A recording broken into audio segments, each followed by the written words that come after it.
special shout out to MRCid Club, Rhonda Sharp, and Courtney Holmes for becoming members of this channel and officially joining the Wizard Army. Your support is like adding a new page to our grimoire, a page filled with magic, wonder, and endless possibilities. Harry Potter was always special, but what if he had been raised differently? What if he had known his heritage, his strength, and his true power from the very start? Welcome back to the world of Harry Crow. Welcome, Grimoire Guardians, to another installment of Harry Crow by RobSt. This is Part 6, covering chapters 51 to 60 of this incredible alternate universe fanfiction. If you're just joining us, be sure to check out the previous parts so you don't miss a moment of this brilliant reimagining of the Harry Potter world. Disclaimer: this audiobook is a fan-made production for entertainment purposes. Harry Crow is an original fanfiction written by RobSt, and all credit goes to the author. If you enjoy this story, be sure to support the fanfiction community and explore more works by RobSt. In Harry Crow, we see a Harry Potter raised among goblins, trained in combat, strategy, and leadership from a young age. No cupboard under the stairs. This Harry knows his worth and isn't afraid to shake the foundations of the wizarding world. With each chapter, we see how this bold and confident version of Harry changes everything we thought we knew about the original story. With a unique blend of action, humor, and brilliant character development, Harry Crow has captivated thousands of readers. This story takes familiar events and characters and twists them in ways that feel fresh, exciting, and deeply satisfying. The goblin culture, the intricate political maneuvers, and the unshakable friendships make this one of the best Harry Potter fanfictions ever written. If you love Harry Crow and want to support more audiobook adaptations, consider becoming a member of Grimoire Audiobooks. Members get early access, exclusive content, and the chance to suggest future audiobooks. Join the Grimoire Guardians today. And now, let's dive back into the world of Harry Crow by RobSt, Part 6, Chapters 51 to 60. Chapter 51. Rita knew she was going to have a Merry Christmas. Having a front-page story in The Prophet on Christmas Eve practically guaranteed that. It wasn't her usual type of story either, though the paper's editor had still begged for her return to work at The Prophet after reading it. Rita wasn't interested in returning to that lifestyle. She would enjoy Christmas before focusing on her new subject. Gilderoy Lockhart's perceived persona was just begging to be torn apart. Whilst today's piece was all wholesome and light, Rita knew it was in brutal character assassinations that her real skills lay. Even to a casual observer, Gilderoy's literary self-portrayal didn't in any way match the reality of the man himself. She intended to discover all his dirty little secrets, and then inform everyone about them. It would be somewhat ironic if she managed to get a book out of destroying this famous author. The title liar Lockhart just flowed off the tongue. A miraculous collaboration. The picture below displays a scene that many readers will agree is nothing short of miraculous. Frank and Alice Longbottom have found themselves trapped inside their own bodies for over a decade. That is clearly no longer the case. Since August, they have been receiving treatment that has peeled back some of the trauma damage inflicted when these two brave Aurors were tortured by the Cruciatus Curse. This is a result that was thought to be impossible by the best healers in St. Mungo's. Fortunately, this news was never passed on to Alice Longbottom's godson, a certain Centurion Crow. Her godson was aware goblin healing was different from that used in St. Mungo's, and an offer of assistance was made to the Longbottom family. Madame Augusta Longbottom had this to say on the matter: while the care my son and his wife received, whilst in St. Mungo's was second to none, We had explored and exhausted every treatment that the healers had available in their attempts to improve Frank and Alice's condition.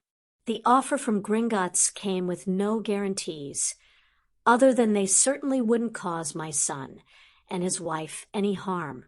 We had nothing to lose and a distinct possibility of gain, so of course I said yes.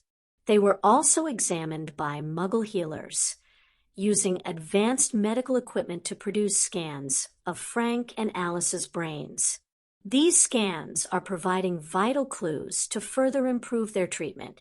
This treatment was made possible and arranged through the Grangers, themselves both Muggle healers, and whose daughter is Harry's girlfriend. I have no words to describe how my grandson, Neville, and I feel over their recovery, nor to express our gratitude for those who made this possible.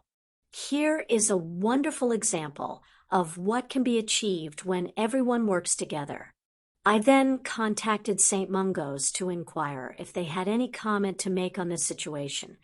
The interview I was given with one of the senior healers was, to say the least, enlightening. Healer Woodcock was clearly excited by the momentous news. As healers, it's far more important to our profession that the patient recovers, rather than assuming any form of professional posturing over who is actually responsible for healing them. The goblins have very kindly offered a month's secondment for one of our healers, allowing them to spend time in Gringotts learning of this new healing technique. This is hopefully the first step in a process that will see exchange programs put in place. I understand that the Muggles have facilities where any breakthrough in healing is shared with the rest of the world. This is something I would like to see us, as a community, adopt, as anything that helps our profession heal patients more efficiently is certainly something we can't afford to dismiss, with attitudes of cooperation and collaboration springing up all over our magical community. It provides hope that we can move forward, and that the coming years will not only be happy but prosperous. The picture showed a beaming Alice Longbottom with an arm around her son and his betrothed. They had used this occasion to make their betrothal announcement public, with Frank and his mother standing behind them. It was the epitome of what a happy family portrait should be, 3 generations each looking forward to a better future. The large breakfast table was full to bursting, and Lucas just had to comment to the lady sitting at his side after reading the latest developments. Amelia, Moa, and I were worried about our daughter coming to Britain. Your country's reputation for intolerance of anyone without what they see as the correct breeding is renowned. But this, Lucas indicated the paper, and then the company around the table. Muggles, goblins, Vila, and even a werewolf were all chatting away amiably. That the children present were not only involved in whatever was being discussed, but their opinions being listened to was also a shock to the Swede. This was not what he expected in pureblood Britain. The Hobsons had been an instant hit with the extended family, especially amongst their children. They all adored Henrika, and seemed to have no problems in extending that emotion to include her parents, Lucas and Moa, though made that transition very easy to accomplish. Amelia smiled at Lucas' understandable confusion and tried to help him grasp the reality of the situation. If only what you were reading in that paper and what you see around this table was a fair reflection of our country, then I would be very happy. Unfortunately, it is not. Yet. There are people on both sides of the divide, wizard and goblin, whose views are far too entrenched to ever accept this as the new normal.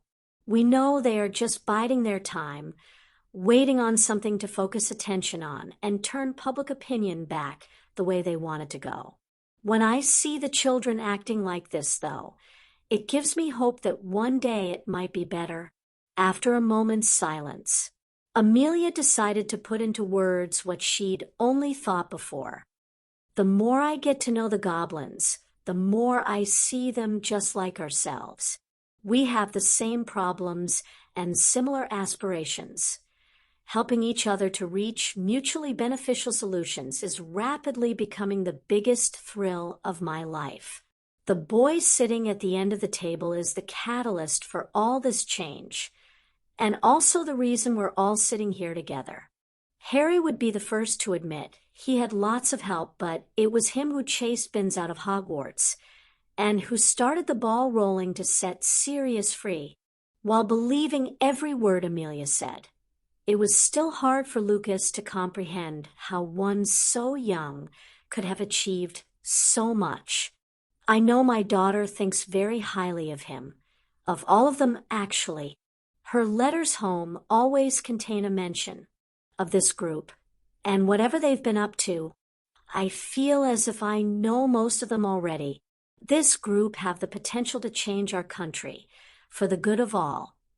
Even their peers, simply observing their behavior, is beginning to change attitudes. I see our job as parents and guardians to do our best, ensuring they can continue to behave the way they are, neither breeding nor background affecting who they choose to befriend. This was something Lucas would certainly agree with, but Amelia had even more to say on the matter. Hogwarts is unrecognizable now from the school it was a mere 2 years ago. Your daughter is playing an integral role in that. Remus Lupin is another excellent teacher, and another vital part of the jigsaw that, when complete, will see Hogwarts as one of the finest magical schools in the world. Theirs is the generation that will take our society forward, and it all starts with Hogwarts. If we can reach the children of Death Eaters with the message that there is a better way, then, and only then, will the British Magical Society be able to proudly hold its head up on the international scene for the first time in generations. This was not the time for such serious conversations, though, and both were soon pulled in the direction of more jovial subjects by those around them. Padma, Hermione, and Harry had all loved how they spent Christmas Eve last year, so a repeat was arranged for everyone today. Barchoke and Amelia were unfortunately having to work today, but the rest of the adults, including Augusta, appeared to be looking forward to the day. Sirius, of course, had to add his own twist to the holidays. Knowing not everyone in their extended family celebrated Christmas, he still intended to get them all involved by introducing Kris Kringle to the proceedings. Hermione dissolved into fits of laughter when Harry started looking around for this person her godfather was talking about. Sirius then explained the concept. Everyone's names are in this hat. We each draw one, and must buy that person a gift. You don't tell anyone whose name you drew. Rather just wrap their gift up and write their name on it. There will be a sack beside the Christmas tree for these presents, and we'll hand them out tomorrow at dinner. This just added another layer of excitement onto what was already building for the day.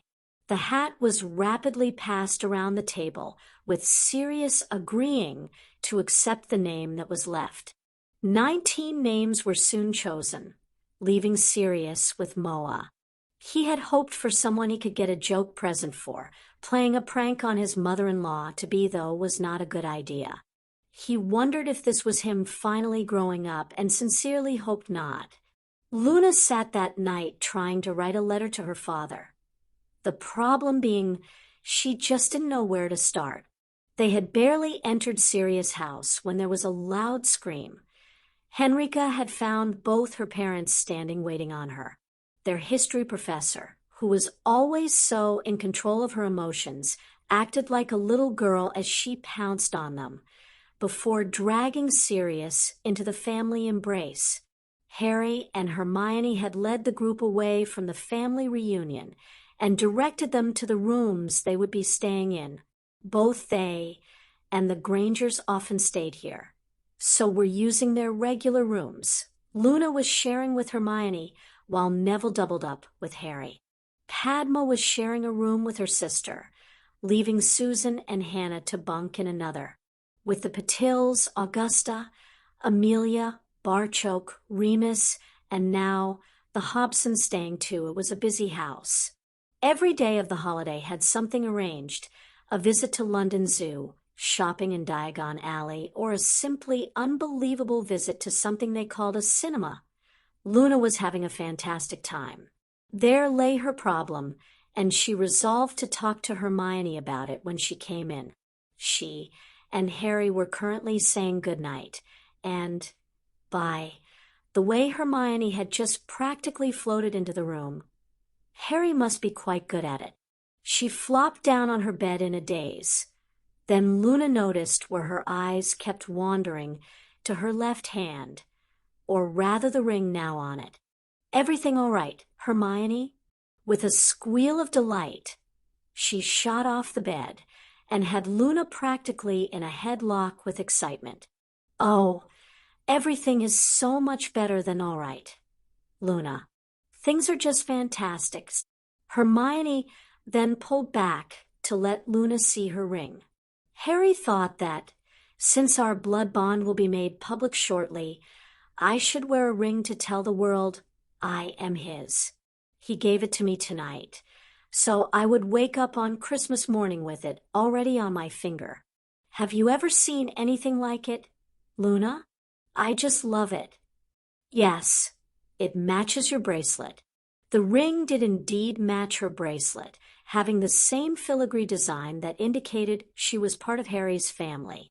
The stone, though, appeared to be a blue diamond, rather than the sapphires that her bracelet sported. I think it's the most beautiful ring I've ever seen. When the tears began to fall, Luna just couldn't stop them, while moonlight shot over and jumped on Luna's knee. Hermione pulled a chair up beside her younger friend. "What's the matter, Luna? I thought you were enjoying your holiday." "Oh, Hermione, I'm loving my holiday. That's the problem. Last year was our first Christmas without Mum. It was horrible. Dad tried so hard to make it the same, yet the both of us spent most of Christmas crying. I think that's why he's not spending it at home this year. It's just too hard without Mum there too. Ginny and Colin were so jealous of me coming here for the holidays, but I'd much rather be doing what they are, spending Christmas with my Mum and Dad." Moonlight was snuggling into the upset girl, practically forcing Luna to stroke her. Hermione felt out of her depth here and offered to go and fetch her Mum. Luna didn't want to involve anyone else. "I'll be fine, Hermione. Just give me a minute. I was trying to write a letter to my dad and just felt horrible that I was having such a good time with everyone, while he is on his own." After thinking of what her Mum would say in this situation, Hermione tried her best to comfort the crying girl. "Don't be afraid to tell him you are having a good holiday, Luna. That will make your dad feel a lot better about not being with you at Christmas. Do you really think so?" Seeing her efforts were working, Hermione continued in the same vein. "I really do, Luna. Your father loves you very much. He's just missing your Mum too. We haven't really looked at what we'll be doing over the summer holidays. Maybe when Henrika and Sirius set a date, we might talk about it next week. Whatever we do, though, you should know that we will want you there as much as possible. Your father will be invited too." Luna's eyes were now sparkling, and not just from the tears she had shed. "I would really like that. Coming to Hogwarts and having friends has been the best thing that's ever happened to me. You and Padma have treated me like a little sister. And Harry," this drew a smile from Hermione, "Harry thinks you are pretty special too." "Oh no, not like that." Hermione was now giggling. "It's okay, Luna. I know you're not Ginny. You see Harry just for who he is. That's what makes you special to him. That, and the fact he's just about adopted you as his sister." This had Luna blushing. "That's the way I think of him too. Someone I can depend upon for anything. Ginny is trying, you know. She's been in love with the boy who lived since she was about 6, though. I've read some of that rubbish too. I much prefer Harry the way he is. Do you need any help to finish that letter?" I'm sure Irjit will take it for you in the morning. I think I'll be fine now, though I might need more parchment. Today was just wonderful. No wonder you wanted to do that again. It's the people who we were with that made today wonderful, Luna. And you are certainly classed as one of our family now. With her feelings of guilt beginning to fade, Luna resumed writing a long letter to her father. If it made him feel even a fraction of the happiness she'd been experiencing then, she knew her dad would be smiling as he read. Christmas morning was off to a flyer before a present had been opened. Padma's joyful yell alerting everyone to what now adorned Hermione's finger. All of those in Grimmauld Place were happy for the young couple, and each had their own reasons to be happy too. The Patils were so very happy still to have both their daughters. That one of them was now betrothed to Neville was certainly a very pleasant bonus in their eyes. Neville would be going to chat with his mom and dad today, accompanied by his betrothed. Christmas just couldn't get any better than that for the Longbottoms. Amelia was delighted she would get to spend today with Susan and Hannah. No jumping through blown-out windows this Christmas. With Hannah's parents attending the ball tomorrow night. This was as good as it got in her book. Sirius, though, thought this Christmas was easily the happiest of his life, and certainly light years ahead of last year's. Sitting here a free man, surrounded by friends and family, with the beautiful Henrika by his side. He was thinking it couldn't get any better than this when his mind wandered a few years into the future. He pictured himself standing with his wife as their children opened their presents. For far too long. That scenario was nothing more than an impossible dream for Sirius Black. Now it was a dream come true. Or, at least it soon would be. The Hobsons, too, were very happy with their lot, spending Christmas with their daughter, and her intended had certainly put smiles on their faces. They had both held some reservations about their daughter marrying into what was an old British pure-blood family, that Sirius clearly intended for them to play a large part in their lives was the best present they could have been given. Remus also didn't need to look too hard for reasons to be cheerful. Sitting here amongst friends already made this a red-letter day in his book. Having a new job starting in the new year meant he even had something to look forward to. It had been many years since life had been this good to the werewolf. Dan could hardly take his eyes off the ring on his daughter's hand. After her initial squeal of delight, Emma had clearly been worried over his reaction. Hugging both Hermione and Harry quickly quashed those fears. He knew this was just another level of protection for Hermione. It might be more political than the practical bracelet, but what a statement it made in any world. That ring not only shouted that Hermione was Harry's intended, it also broadcast just how financially powerful this young goblin was too. He wasn't a jeweler, but Dan had no trouble imagining that ring being worth more than their house and business combined. It was simply stunning, and its beauty could only be matched by how happy it made his daughter. That made it priceless to all of them. Harry had Hermione sitting at one side of him, and his father at the other. This was only the second time he had celebrated Christmas, but already knew it wouldn't be the last. Any occasion that got the entire family together to celebrate should be encouraged, something he certainly intended to do. He could tell from the smile his father was wearing that he actually agreed with him. Henrika leaned over and kissed Sirius. What was that for? Just for being you. What you did with my parents was simply wonderful. You've made us all so happy. Just wait until you see what I've got planned for New Year. The look Henrika was now giving him clearly indicated she had no intention of waiting. Do you remember our first date? This got another kind of look. This one said of course she did, and he should continue. I've hired the entire boat for New Year's Eve. We'll spend it going up and down the Thames and bring in the New Year dancing to the music." He couldn't say any more.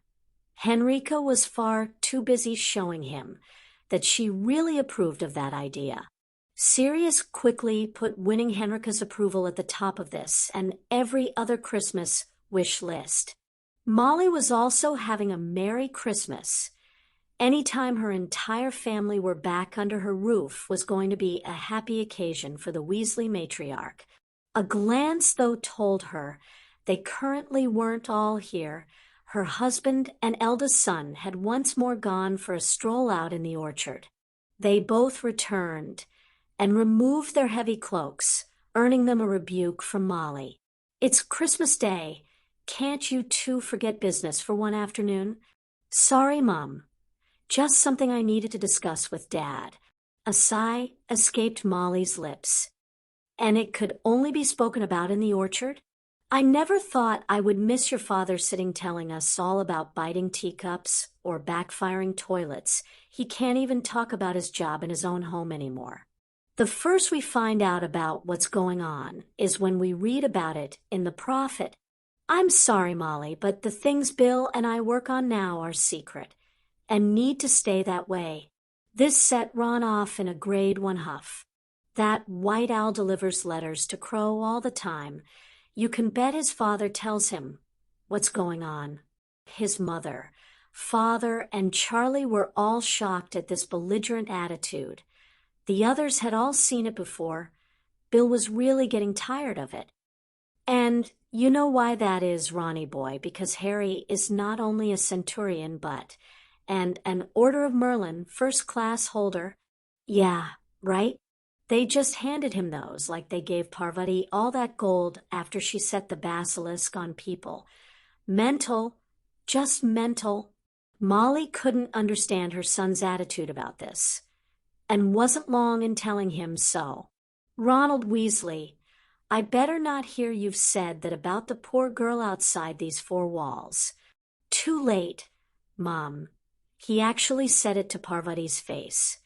In front of the entire house in the Great Hall, Ron was staring daggers at his sister, but Ginny wasn't caring.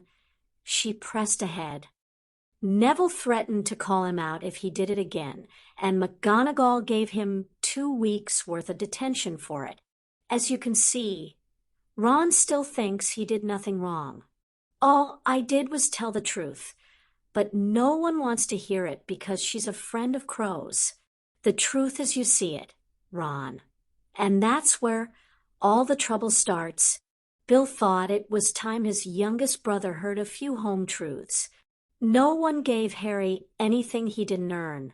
Before taking the job of tutoring him, I saw all his scores. The Sorting Hat really couldn't have placed him anywhere but Ravenclaw. He's the top student of the year, with Hermione and Padma taking the next 2 places. Neville Longbottom is pushing his way through the pack to join them. Ronnie here needs Percy to sit and force him to do his homework, and he's still in the bottom 4. Crabbe, Goyle, and Finnegan. Really pushing yourself there, Ron.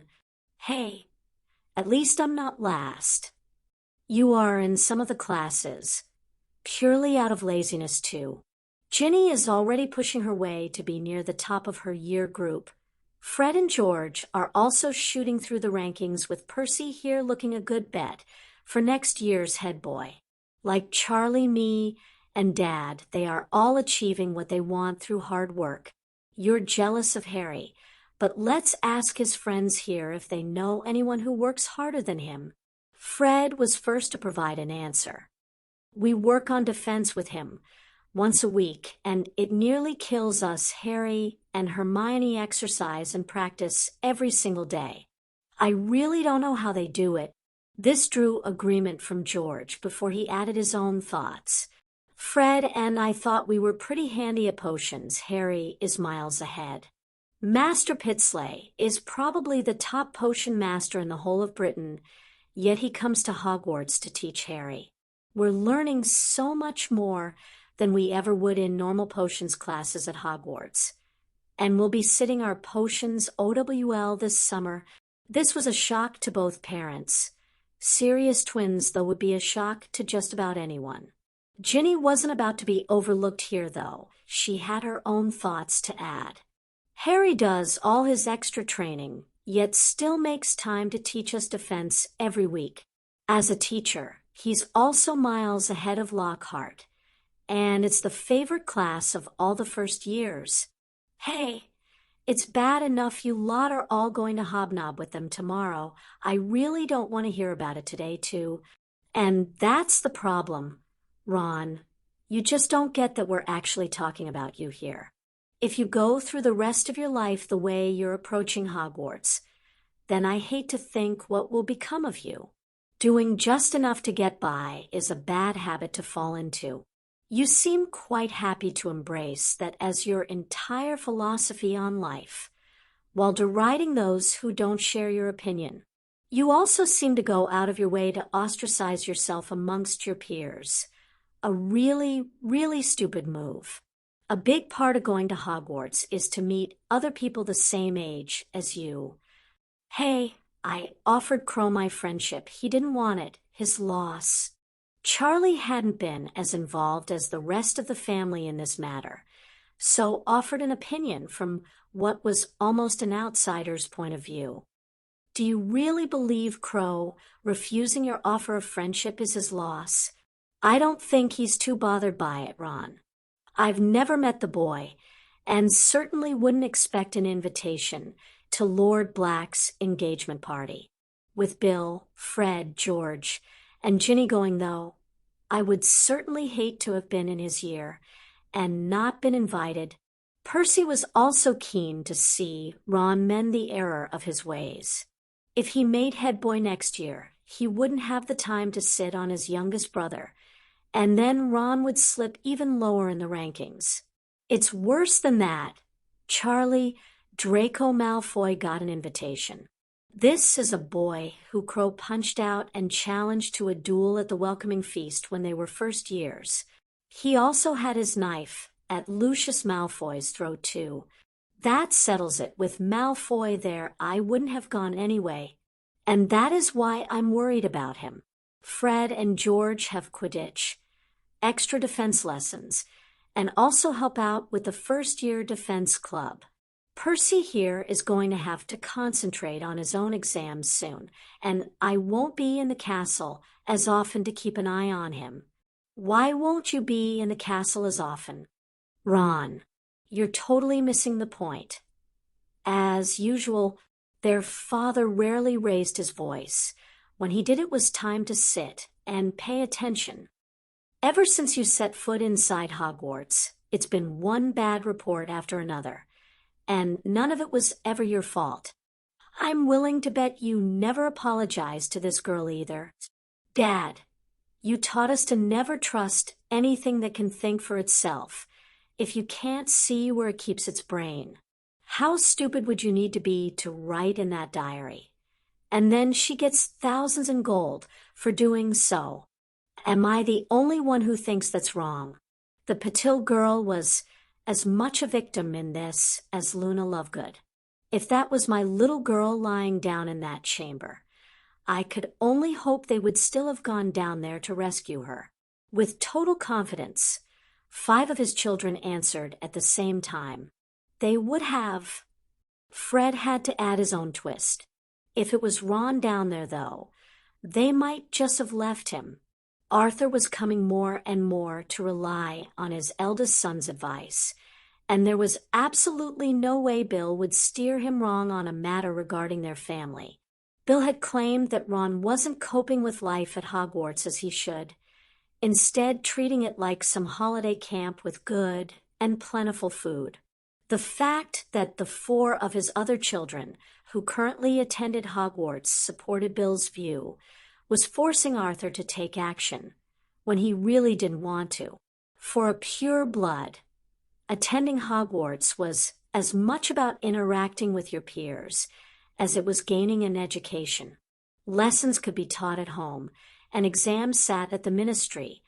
Hogwarts was about growing up and gaining life experiences with witches and wizards the same age as you, something that couldn't be achieved at home. for Ron to leave Hogwarts after 7 years with poor qualifications and more enemies than friends would be an unmitigated disaster for his youngest son. Leaving after 2 years would mean Ron would be remembered as that annoying kid, still giving him room to prove he'd grown up since then. Spending the rest of his years at Hogwarts as he'd spent the first would see his son struggle to do anything with his life. A wizard's time at Hogwarts were their most formative years. Spending 7 years creating bad impressions and gaining enemies was something Arthur couldn't see his youngest son recovering from. It was time for the head of the Weasley family to make a decision. Ron, unless there is a marked improvement in your behavior, you will be withdrawn from Hogwarts at the summer. Any more incidents where you openly court trouble will see you brought home before then. You can try and pull the wool over your mother's eyes as she homeschools you. We will be having some long discussions over the rest of these holidays, so there can be no doubts exactly what I mean by marked improvement. With the decision made, Ron's Christmas wasn't going to be very merry. Someone else was missing the warmth and good food of the Burrow's Christmas celebration. Somehow gnawing on the remains of a sandwich he'd liberated from a bin yesterday didn't match up to all the wonderful tidbits Wormtail would normally be enjoying about now. This was certainly not the first Christmas he'd spent as a rat. It was his first spent alone, though, and Peter was finding that fact harder to deal with than he'd ever thought possible. Yes, he was alive, but this could hardly be called living. By scavenging old copies of the Prophet from his infrequent sorties into Diagon Alley, Peter was able to build a picture of what was happening all around him. Lucius Malfoy, now residing in Azkaban, was a real shock to the system, as was Dumbledore being chased out of Hogwarts. With the Ministry building up its Auror force and actually administering justice, Peter knew the sands of time were running out for him. To an outsider, it appeared as if the Potter family were demanding and receiving retribution against those who had wronged them. There was just no way their greatest betrayer wouldn't be near the top of that revenge list. It almost brought a smile to his lips when reading that Sirius was about to become engaged to that stunning Swedish Vila, trust Padfoot to land the most gorgeous female he'd ever seen. This drew Peter's mind to the party tomorrow night, and how he would have been a guest if he hadn't turned betrayer. He had to quash thoughts like that immediately. Peter had made his decision all those years ago, a decision he may have regretted but still didn't see how he had any other choice in the matter. Peter was again being forced to make a decision he didn't want to make. He felt, though, that again he was being left with no other option. Sooner or later they would find him. Whether that was due to a sustained search or a mistake on his part was immaterial. They would find him. His only protection from the fate that awaited him after capture was to once more have a powerful protector, his master. He was going to have to leave this refuge and go looking for the one person who could save him. That this same person might actually kill him instead was the reason why he'd delayed this journey for so long. He fully expected a Dementor's kiss if the Ministry ever got their hands on him. Peter would do anything to avoid that fate, including going searching for his master. It didn't take much searching for Gilderoy to discover who was going to replace him at Hogwarts. Or should that be what was going to be replacing him? Armed with a name. It also didn't take him long to get his hands on the really disturbing information either. Remus Lupin was registered at the Ministry of Magic as a werewolf they were going to allow to teach children, not if he had anything to do with it. Gilderoy thought it was his duty to inform the wizarding public that this monster was going to be let loose on their children. He would write the story and then offer it to the Prophet for printing. This wouldn't be wandering with werewolves, though. Rather, a timely warning a werewolf was going to be inside Hogwarts as a professor. Even Gilderoy had to admit there had been major changes in their community recently. This, though, would be a change too far. There was no way parents would stand for a dark creature teaching their children, especially directly after the basilisk fiasco had them all terrified for their safety.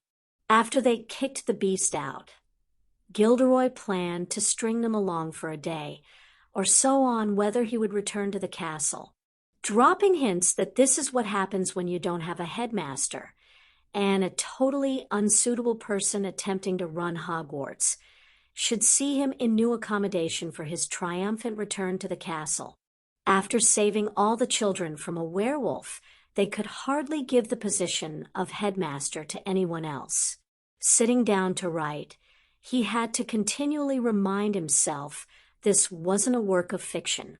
It was an unusual sensation for Gilderoy Lockhart to be writing the truth, or at least his version of it. Draco thought this new version of Christmas for the Malfoys would take some getting used to, just him and his mother sitting down to dinner. No father, no guests, and certainly no lavish parties. The only bright spot was his invitation to Lord Black's official engagement function tomorrow. That these invitations were very much sought after kept Pansy's father off their case for a little while longer. The man was pushing no, and Draco had no intention of handing over control of his inheritance to anyone. His mother had a black family heirloom that he would be taking to the party as their gift for the engaged couple, a tiara that family custom dictated should be worn by the bride when a black marries. It was in her possession since she was the last black to be married, and now it would return to its rightful family. Draco would be wearing the clothes he received for the Merlin ball to the engagement party, thus covering the fact that he couldn't afford new dress robes. Apart from Blaise, the only other Slytherin they knew who were invited was Greengrass, her father having some long-standing business connections with the Blacks. He had been taught enough of pure-blood politics to understand what was going on here. This was an opportunity for both him and Pansy to mingle in this company. Their future invites would depend on how successfully they could pull this off, though Blaise had given him a word of warning. He had told Draco this group did not act like any he had ever met. The closest he could come to putting a name to it was they behaved like a family. Blaise had easily been accepted, but knew he was under constant observation. Not because he was a Slytherin. It was purely to observe that he treated Parvati properly. Both Draco and Blaise had seen Neville very publicly claim Parvati as his sister. They also hadn't missed Crow holding back the other two girls. McGonagall saved Mouth Weasley from some serious trouble, and all the idiot had cared about was missing dinner. Draco could see his father had made some poor choices in his life, binding the family to a half-blood bastard, and then the basilisk fiasco immediately springing to mind. He was going to have to make his own choices from now on, and those choices would begin tomorrow. Anyone who had outrightly opposed Crow had been politically, financially, and sometimes even physically taken apart. His father and godfather were only two names on a list that also included the once great and untouchable Albus Dumbledore. Draco intended to do whatever it took to ensure his name never joined those on that list. His problem would be how far he would need to go to appease this group, or even become part of it. You didn't need to be a genius to understand that uttering the word mudblood would see a blade instantly appear at your throat, and the next thing passing your lips had better be an apology. That most of the wands which would also be trained on you would be held by purebloods was really food for thought. Professor Hobson had taught them that the term blood traitor was coined by the half-blood bastard, purely as a means of turning purebloods against each other. When old families like the Bones, Abbotts, Longbottoms, Blacks, Diggorys, Weasleys, Davies, and Lovegoods appeared all in favor of the direction their country was moving in, who was Draco Malfoy to assume he knew better and then stand against an assembled force like that. Draco decided that, instead of a plan, an open mind might suit their needs better for the party. He would have a quick talk with Pansy about this before they set off tomorrow, though wasn't expecting any problems from that direction. All Pansy's efforts were directed toward maintaining their betrothal, and she would adopt whatever attitude or beliefs that were necessary to achieve her goal. Draco found himself looking forward to tomorrow night for another reason too. The Merlin Ball at Hogwarts was one of the best functions he'd ever attended. He was hoping tomorrow night might be arranged somewhat along the same lines. Harry was also looking forward to tomorrow, though he was in no hurry at all to say goodbye to today, or should that be goodnight to Hermione. He'd noticed even in Ravenclaw House that they seemed to take a little longer each night to part, the problem being that neither wanted to let go of the other. His arms were currently locked around her, while Hermione rested her head on his shoulder, snuggling into his neck and doing funny things to his insides.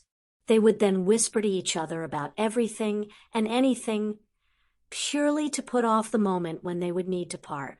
So, do you know who got Sirius his secret present? Hermione couldn't hold her giggles. That was Mum. The dog bowl and leash were funny, but the collar with "If Lost, Return to Henrica Hobson" engraved onto it was hilarious. Ah, so that would mean it was Dan who gave that gift to Amelia. I knew it had to be Muggle, but still can't work out what the thick wand and restraints were for. Neither could anyone else, though I thought Sirius and Remus were going to choke with laughter.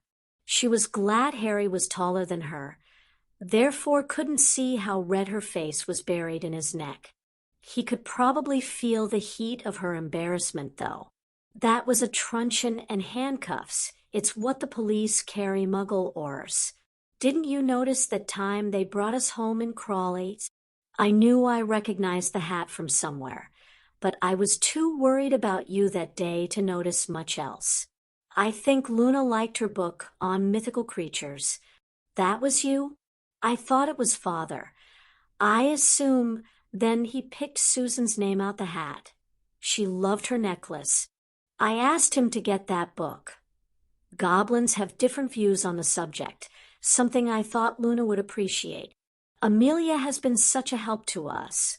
Father was delighted to draw Susan's name. Who did you get? I drew Lucas. It was hard because we've only known them for a few days. I think he liked his tankard, though. I think he loved his tankard, especially since it had the Hobson coat of arms on it. I just spotted a shop that sold all different items that you could get coats of arms on, and I don't think they stocked T-shirts in Lucas' size. We better say goodnight and let Mum get to bed. What? Shush, love. Her room is at the end of the corridor we're currently hogging. She's just keeping an eye on us. We are getting older, you know. Not old enough. Hermione was once more glad Harry couldn't see her face. It was red again after letting that thought slip out. We'll be old enough when we're old enough. Don't wish your life away. Hermione, I'm really happy with where we are now. Harry, why are you so good to me? Harry lifted her chin so he could see her face. Because you are mine, and I am yours. He finished that with a tender kiss that left both of them wanting more. You are mine, and I am yours.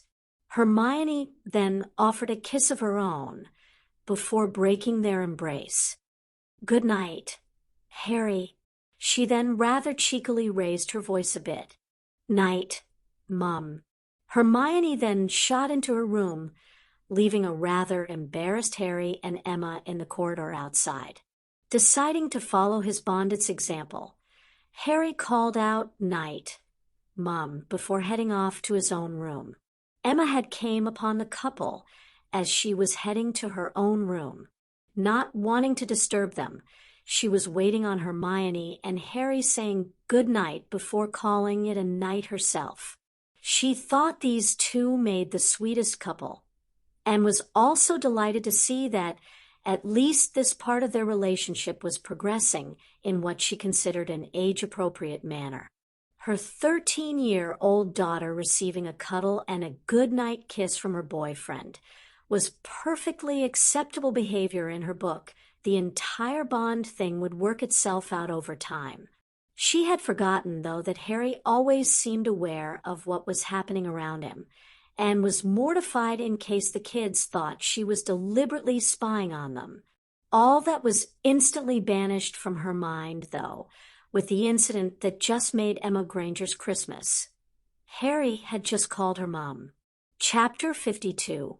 The silence at the breakfast table alerted Sirius that there was something wrong.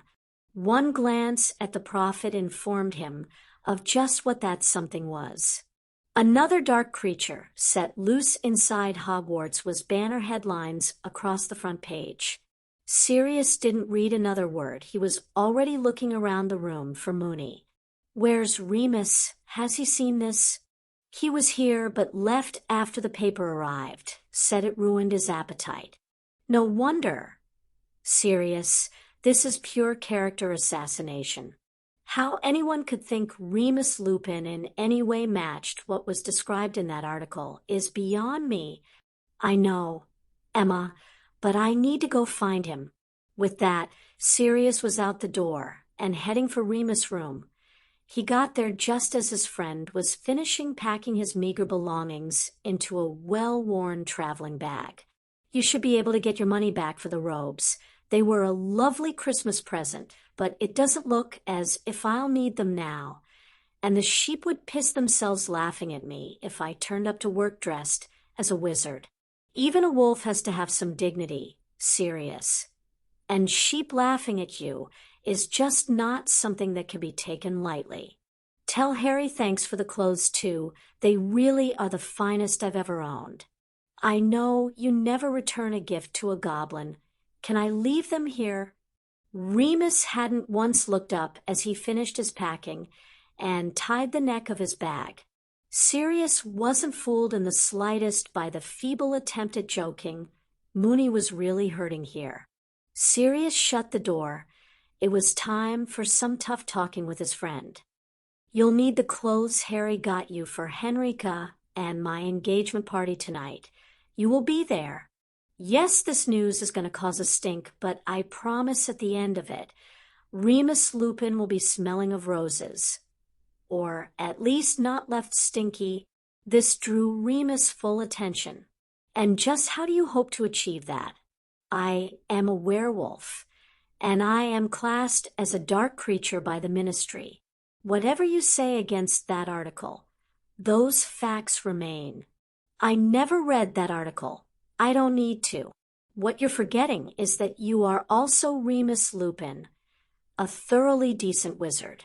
You're my best friend, who'll also be best man at my wedding and godfather to Sirius and Henrika Black's firstborn child. I won't allow you to leave, at least not like this. Sirius, what option do I have? I couldn't get a job cleaning glasses at the Hogshead after that article. Lord Black couldn't get that job either. They don't wash their glasses at the Hogshead. We were expecting this news to come out, Remus, not so dramatically or so soon, but it would have broken anyway. The difference this time is you now have powerful friends who will fight for you, but you need to understand this is not out of any sense of charity. Augusta wants you at Hogwarts simply because she thinks you are the best person for the job. Amelia wants you there so her Auror candidates at least know one end of their wand from another when they leave Hogwarts. Trust me, that is not a joke. Sirius then got deadly serious. We both know Voldemort isn't really gone, and when he returns, he'll be going after Harry. Henrika has already attacked a basilisk trying to keep them safe. I simply can't lose Harry, Hermione, or Henrika. I need you in that castle. Moony, I need someone I trust implicitly to have my wife and godchildren's backs. They're my family, and so are you, Moony. Azkaban taught me. I don't cope with being alone too well, neither do you, and sheep don't count as company.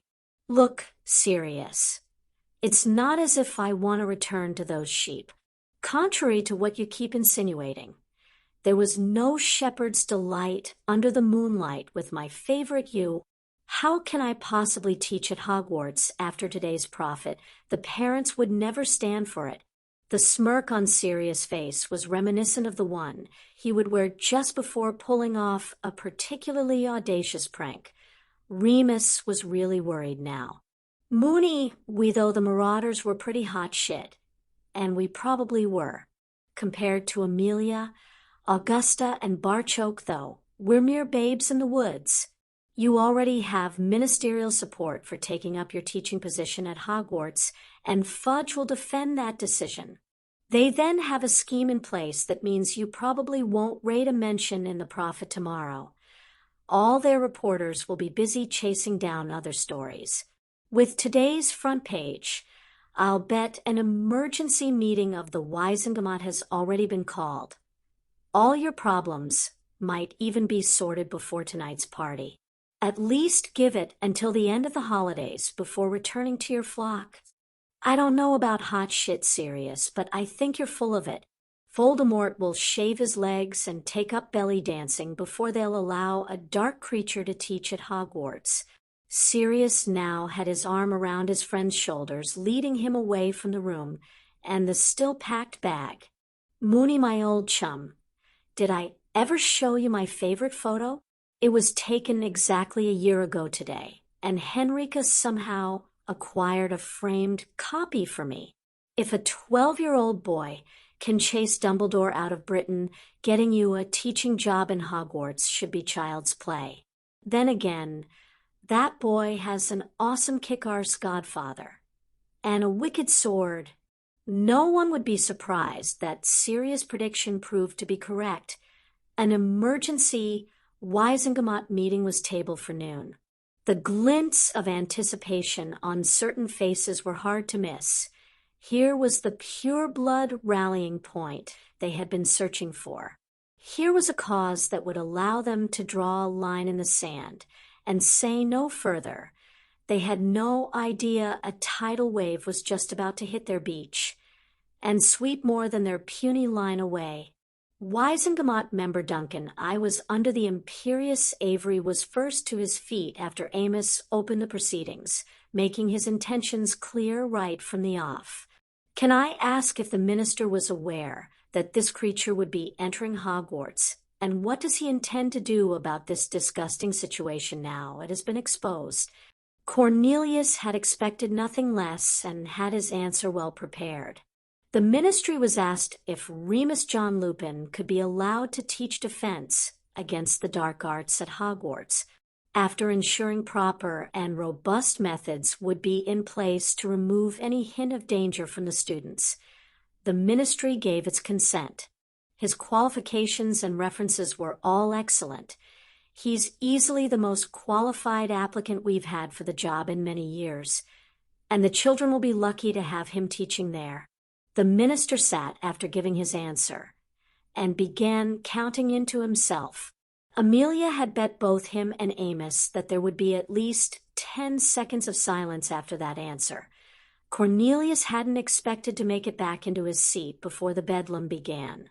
He now owed Amelia 5 galleons as the expected bedlam took almost 20 seconds to arrive.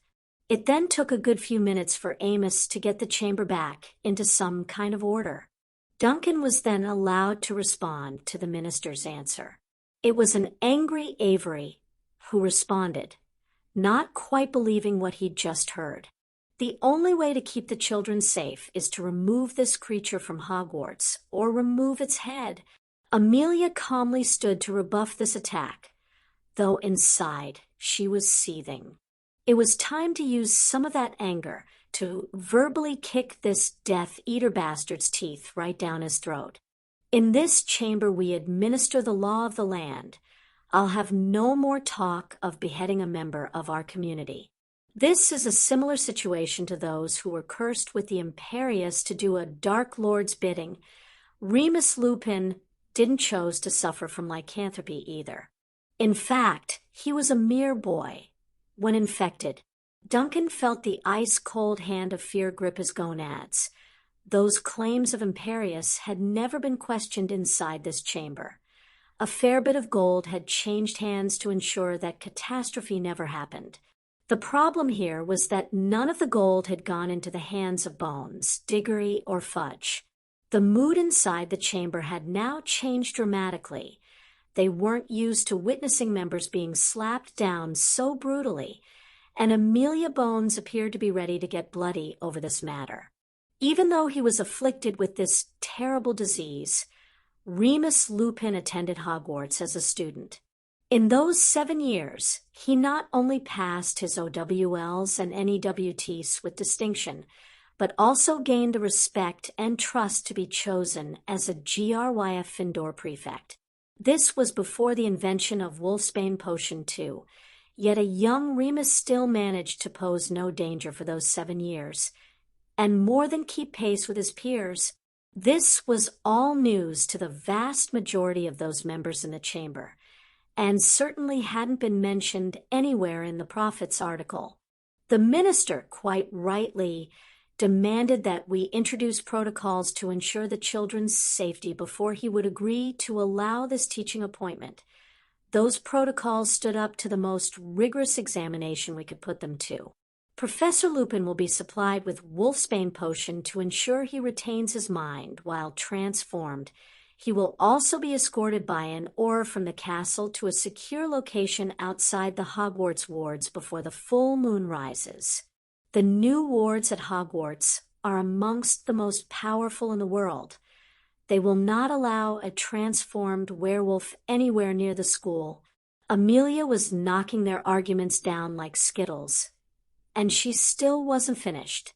As you know, due to poor teaching in this subject, Assistant Ambassador Weasley has been traveling to Hogwarts twice weekly for the last 18 months to teach Harry Crow's defense classes. This was paid for by Harry's father. Professor Lupin has so impressed with his teaching that this will no longer be the case. The Hogwarts defense professor will now teach all 7 years, as he's contracted to do. On the few days his condition leaves him too unwell to teach, an aura will cover those classes. I now open our protocols to this chamber. Please feel free to question them thoroughly. After all, everyone is here today purely to ensure our children's safety while they attend Hogwarts. The shout came before Amelia could even sit down. Why don't you get this Weasley to teach defense? Save all this trouble.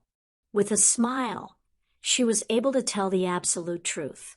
Bill Weasley was a highly skilled curse breaker before becoming an assistant ambassador. To put it bluntly, Hogwarts simply couldn't afford him. He probably earns a larger salary than I do. The only reason Hogwarts was able to attract a professor of the quality of Henrika Hobson is because someone else is paying for it. Surely there is someone else who could teach defense. Is Lockhart really that bad? Amelia decided to deal with both questions at the same time. Last year, Dumbledore actually employed a wizard possessed by Voldemort to teach defense, certainly putting the children in far more danger than having Remus Lupin, as a professor ever would.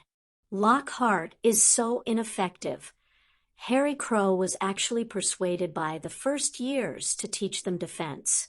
When a second-year student is a better teacher than the incumbent professor, something needs to be done. Both Madame Longbottom and myself have witnessed Remus Lupin's teaching methods, and we also have dependents attending Hogwarts. The castle will be safe for them. You have our assurance of that. With the rug effectively pulled from under them, those who wanted to object purely on the basis that Remus was a werewolf were left looking around for support. That Amelia had mentioned the unbelievably delicate matter of those escaping punishment by using the Imperious curse defense inside the Wizengamot chamber meant There were now quite a few members who were desperate not to draw attention to themselves, so their objections died too. Cornelius let the arguments against Lupin's appointment peter out before standing again, as that matter now appears settled. And since we are all here anyway, I would like to introduce something for this chamber's consideration. Before that, though, I would like to first set the scene by giving this chamber the chance to view Tonks' memory of what actually happened inside the Chamber of Secrets. There was never going to be an objection to that. Even the fact that they were using a goblin device to view this memory was being conveniently ignored. The memory captured and held everyone's attention, even those who had watched it before. This time the memory ran just a little bit longer as Tonks reported to Amelia, while they looked on as Barchoke cradled a trapped Hermione while Harry's stretcher was placed beside them. The Wizengamot watched in fascination as Aurors couldn't move the beast an inch, the creature's skin being so resistant to magic that their spells simply glanced right off. It was left to the goblins with transfigured metal bars to shift the beast enough to slip the girl free. She had thankfully passed out by this point, sparing her any more pain. Cornelius once more stood and addressed the chamber. I think we can all agree that was one headline the prophet got right. Those 6 really are the heroes of Hogwarts. This resulted in a round of applause. Then Cornelius began to reveal what he was up to. I hope the chamber will agree with me that these heroes deserve to be rewarded. With Professor Hobson becoming engaged to Lord Black today, and the betrothal announcement from the Patils and Longbottoms, it's also clear these heroes are going to play a prominent part in our society in the years to come. With the success of last year's summer celebration ball, I'm also proposing that we again adopt that method to distribute those awards. So far, the minister hadn't said anything too controversial that was about to change. The affection that the goblins clearly showed Miss Granger was rather difficult to understand. She is, after all, a first-generation witch. That difficulty remained unexplained until we were supplied with more information. Information I am now at liberty to share with this chamber. It has been correctly reported that goblins don't use betrothal contracts and never arrange marriages between families. Instead, they insist on a much more ancient form of magical joining. In a ceremony held in Gringotts, Centurion Crow and Miss Granger blood bonded, and will marry when of an appropriate age to do so. The Goblin Nation already considers her a Centurion's mate and the daughter of Ambassador Barchoke. The stunned silence that greeted that announcement saw Cornelius simply push on with what he wanted to say. Taking all those factors into consideration, and having again watched all 6 work as a team to overcome such overwhelming adversity, I would like to propose the following awards. Or Nymphadora Tonks, Order of Merlin, First Class. Professor Henrika Hobson, Order of Merlin, First Class. Neville Longbottom, Order of Merlin, First Class. Padma Patil, Order of Merlin, First Class. Hermione Granger, Order of Merlin, First Class. Since Harry is already a holder of this prestigious award, and also a lifetime Hogwarts champion, I'm hoping the chamber will ratify the title of Harry Crow, Baron of Kingusi, on him, and the small parcel of land that comes with this barony. This would allow both he and Baroness Hermione to live in close proximity to the castle after they graduate from Hogwarts. There was a moment's pause before the guarded question was asked. Minister, isn't the boy already in line to become a lord? What's a barony in comparison to that? Here was where some of them would pass yesterday's Christmas dinner into their underwear.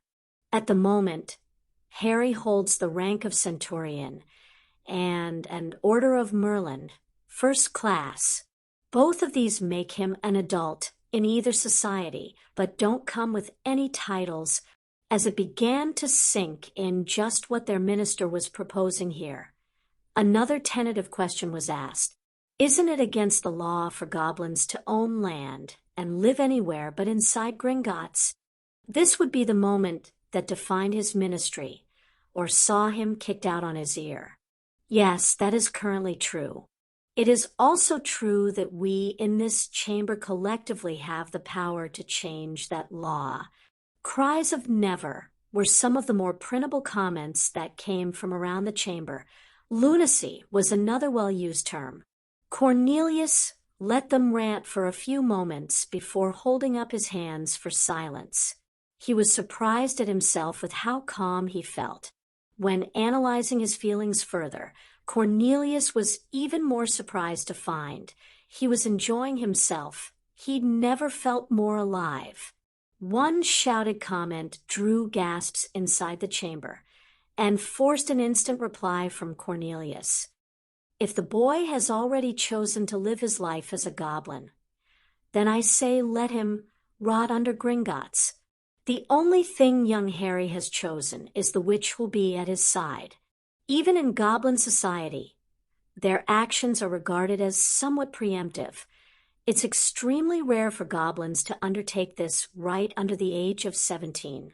Harry has been raised as a goblin, so it seems natural to me that when he meets the right girl for him, this is the method he would use to show that their level of blood bonding certainly confirmed they are indeed right for each other.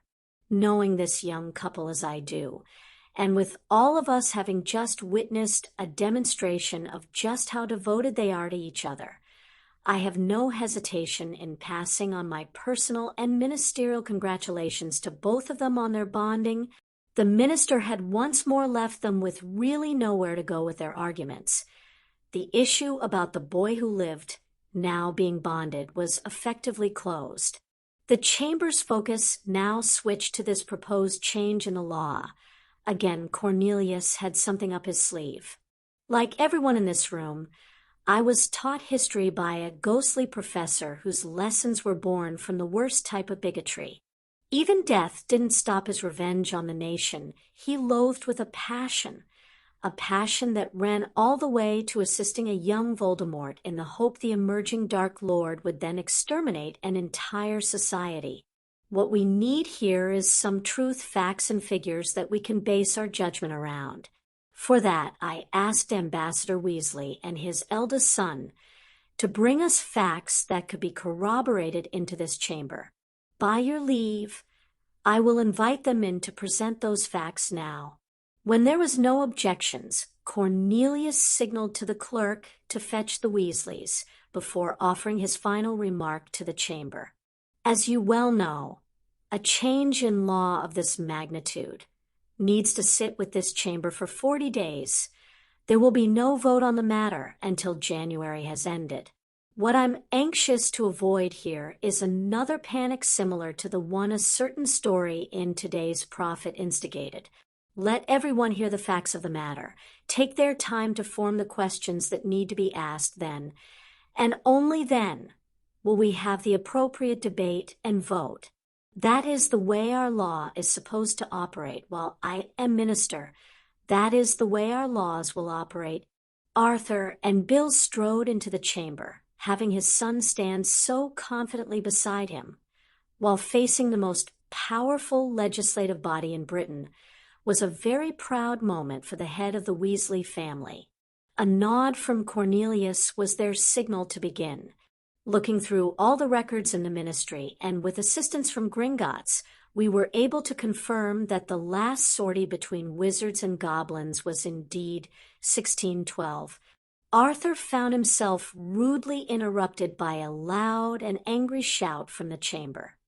By my reckoning, that means our current arrangements have kept the peace for almost 380 years. Why the hell would we want to change a law that works so well?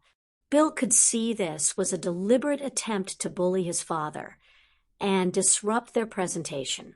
Bill knew his father was a wizard who was too polite to deal with this situation the way it needed to be dealt with.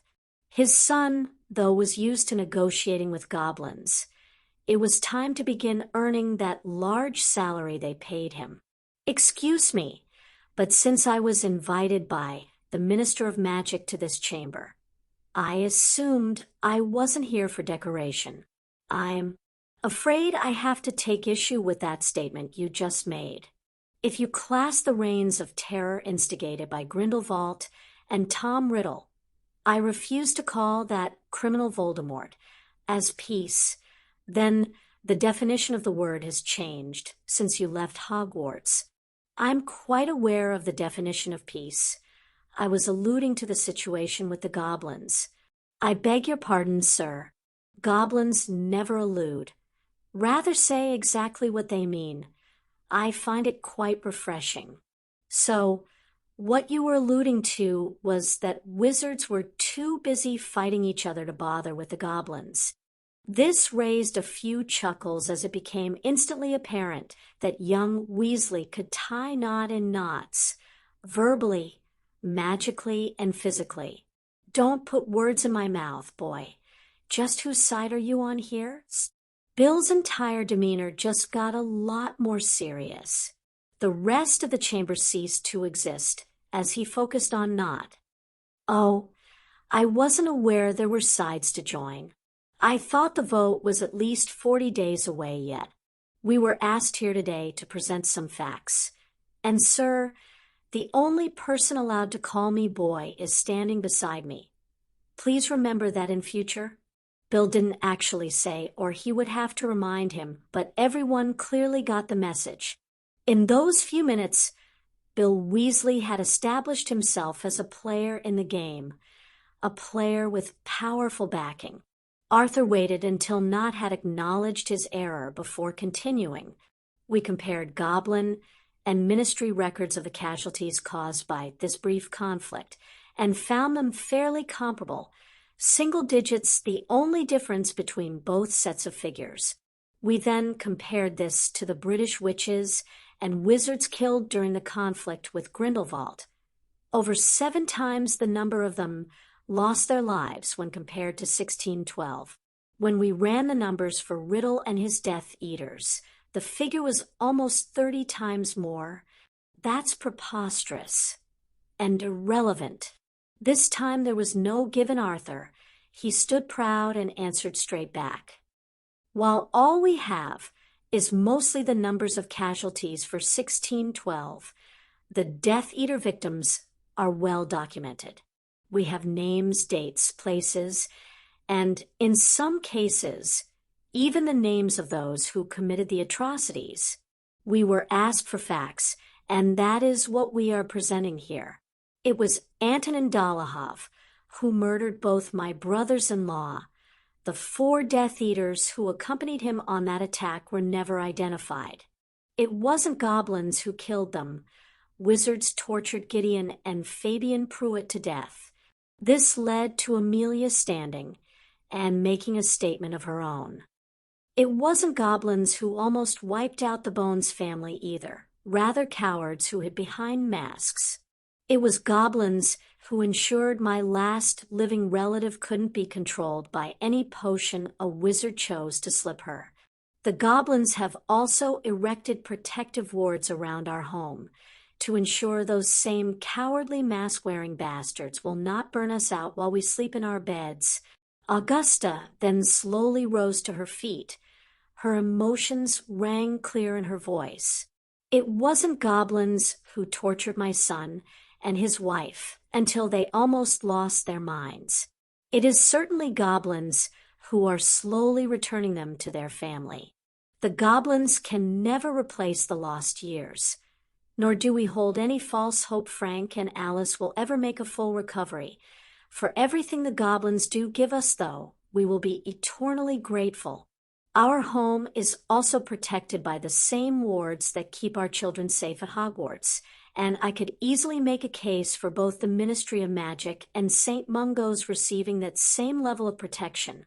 Any evil bastard who would deliberately fire a killing curse at a baby boy, after first killing both his parents, wouldn't think twice about attacking a hospital filled with the sick and injured Augusta was hoping someone would mention denying access to those forced to take the dark mark while under the imperious curse. None of them, though, dared rise to the bait. Her simple answer would have been, "Prove it." Instead, she fired a parting shot before sitting back down. "If I discovered the Longbottoms would have goblins for neighbors, I would be delighted. In our hour of need, I know their reaction would be like the one we just witnessed earlier in that brave Auror's memory. They would come running, ready, willing, and more than able to render assistance. Not cowering under their beds in the hope the boogeyman would pick on someone else and leave them alone. It was almost as if a gauntlet had been thrown down. Anyone who'd lost family in either war stood and recited their relations' names like a roll of honor. The sheer number of names making the point far more effectively than mere numbers ever could. When you could put names or even faces to the figures murdered, it suddenly became a devastating presentation of the harm done to their society. That none of the named had died at the hands of goblins, and no one in the chamber could recall an ancestor who had more than proved the point that the minister wanted made today. The goblins hadn't been their enemies for almost 400 years. Wasn't it about time they stopped treating them as such? Bill had one last card to play, or, to be precise, a memory. The Goblin Nation keeps an archive of memories, and have done so for centuries. This one is from May 1610. The memory showed a bustling little town with wizards and goblins going about their daily business. It was only spotting the occasional group of students in Hogwarts robes that gave a clue to where this location actually was. Yes, witches and wizards of the Wizengamot. This is Hogsmeade. As you can see, at that time it was considered the Scottish equivalent of Diagon Alley. The village would prosper from the Hogwarts students visiting during the school year, and yet those same students would then do their school shopping in London over the holidays. Everyone was prospering until some wizards got jealous and greedy. They thought the goblins had the better land in Hogsmeade and arrogantly ordered them to move. When they didn't, Bloody Binns and his band of pre-Death Eaters started burning goblins alive in their home. Thus began the conflict of 1612 and the demise of Hogsmeade. No one felt like disputing Bill's explanation of historic events. It wasn't really important at the moment. They certainly couldn't dispute the Hogsmeade of today was a pale shadow of the memory they were watching here. The Goblin Nation would like to reopen a Gringotts branch in Hogsmeade, but are currently barred under ministry law from doing so. Let's not forget the outstanding young man who's at the very center of this whole debate. Is this chamber really going to confine Harry to dwell below Gringotts if he chooses to live his life as a centurion? As someone who knows him very well, I can put my hand on my heart and honestly say that would be a great loss to our society, a great and unnecessary loss. Amos asked if there were any more questions, and once more Sirius was proven something of a prophet. They had practically forgotten the name Remus Lupin by the end of the session, or the fact that a werewolf would be teaching at Hogwarts in a little over a week's time. The prophet would surely lead tomorrow with the story that the boy who lived had chosen his bride. For the members of the Wizengamot, though, it would be considering changing the laws on goblins that would demand the most attention. And once again, this would become a decision that would mostly be determined by their political leanings. For those of the Light faction, the decision wasn't too difficult. Their savior and champion had chosen his bride. That she was not from an established magical family was a little disappointing. That this which then choose the old ways to bond, though, was certainly a point in her favor. Neither her courage nor the couple's commitment to each other could be questioned, though, at least not by anyone who watched a memory of what happened inside the Chamber of Secrets. The possibility of the goblins being allowed to settle outside of Gringotts was not as scary a thought as Harry leaving their society forever. That would be a disaster in their eyes. That he clearly had other options available meant they would offer whatever enticements were needed to keep him amongst them. They would be voting yes to the Baron of Kingyusi, and not one member thought to object to a Muggle-born being awarded their society's highest honor. Those of a dark persuasion were becoming terrified of the influence the Goblin Nation was having on their society, and their inability to be able to put a halt to it. Unlike the Light, they had no leader to rally behind, with even the most bigoted amongst them having to admit the boy who defeated that basilisk cut a powerful figure to oppose directly. For those who also carried the dark mark, things just seemed to be lurching from bad to worse. These new goblin wards were nothing short of a nightmare. A nightmare they seemed destined to be forced to face. Already their mark barred them from entering Hogwarts, and apparently now the homes of some prominent purebloods. Placing those wards around the Ministry of Magic or St. Mungo's would be an unmitigated disaster, denying them access to their power, prestige, and even healing. Their problem was, on what grounds could they object to wards that protected people from what was now regarded as a criminal organization? All had spotted the verbal trap that Bitch Longbottom had set, and none had risen to the poisonous bait. Their problems were increased, though, by Bones publicly mentioning their condition in the chamber, drawing everyone's attention to something they would like to see buried deep and never talked about again. Out of principle, they would oppose the Baron of Kingyusi, though they were far more worried about these wards than having goblins for neighbors. If the ministry chose to erect these wards, they wouldn't be able to attend the celebration ball anyway. Depending when those wards were erected, they might not even get a chance to vote on this matter. Not one thought was spared to the fact a mudblood would become an Order of Merlin, first class, holder, or that a werewolf would now be teaching at Hogwarts. The neutrals would, as usual, control which way the vote was decided. Their views were similar to those of the Light faction regarding Miss Granger eventually becoming the bride of the boy who lived. While they would usually be in favor of anything that increased commerce in their community, the memory of what Hogsmeade used to be was a powerful enticement. They also realized that there would then be increased competition for that commerce from the goblins. As neutrals, they also understood that purchasing the wonderful new wards the goblins were making available would see their supposed neutrality end in the eyes of those no longer able to access their property. Whether that was a price worth paying to protect their families would be a decision for individuals.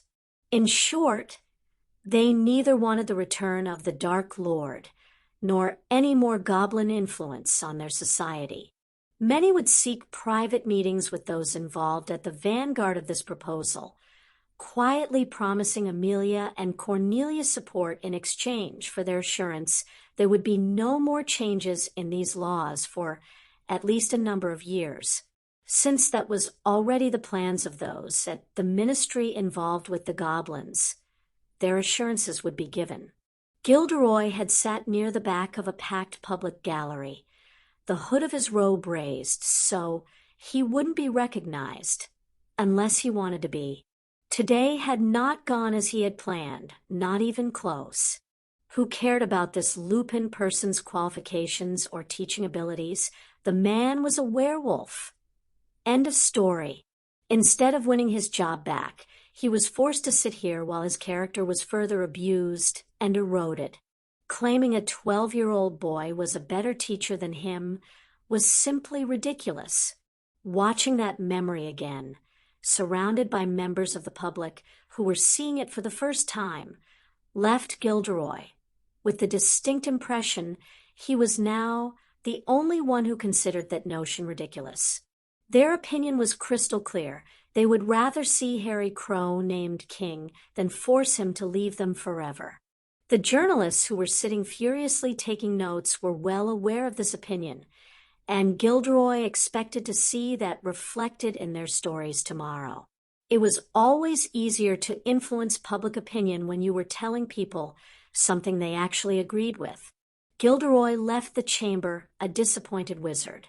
He hadn't gotten his job back. He also hadn't gotten any fan mail since leaving the Hogwarts wards behind. Gilderoy's only consolation was that things simply couldn't get any worse. He had no idea just how wrong he could be. Hermione had been nervous about tonight, and that was before learning the Minister of Magic had announced that she and Harry were blood bonded to the Wizengamot. Tomorrow the entire country would know. She was dressed like a princess in another new goblin creation that Harry gave her as part of her Christmas. And she was also wearing jewelry fit for any queen, the ring on her finger being her clear favorite. Hermione was in no way nervous that she might outshine the lady whose party this was. We were talking about Henrika. Hobson here after all. No, what was making Hermione nervous was that the goblin tailors had taken into account her developing body when they designed this dress for her. It almost made her feel grown up, and for some reason she was nervous as to how Harry would react to that.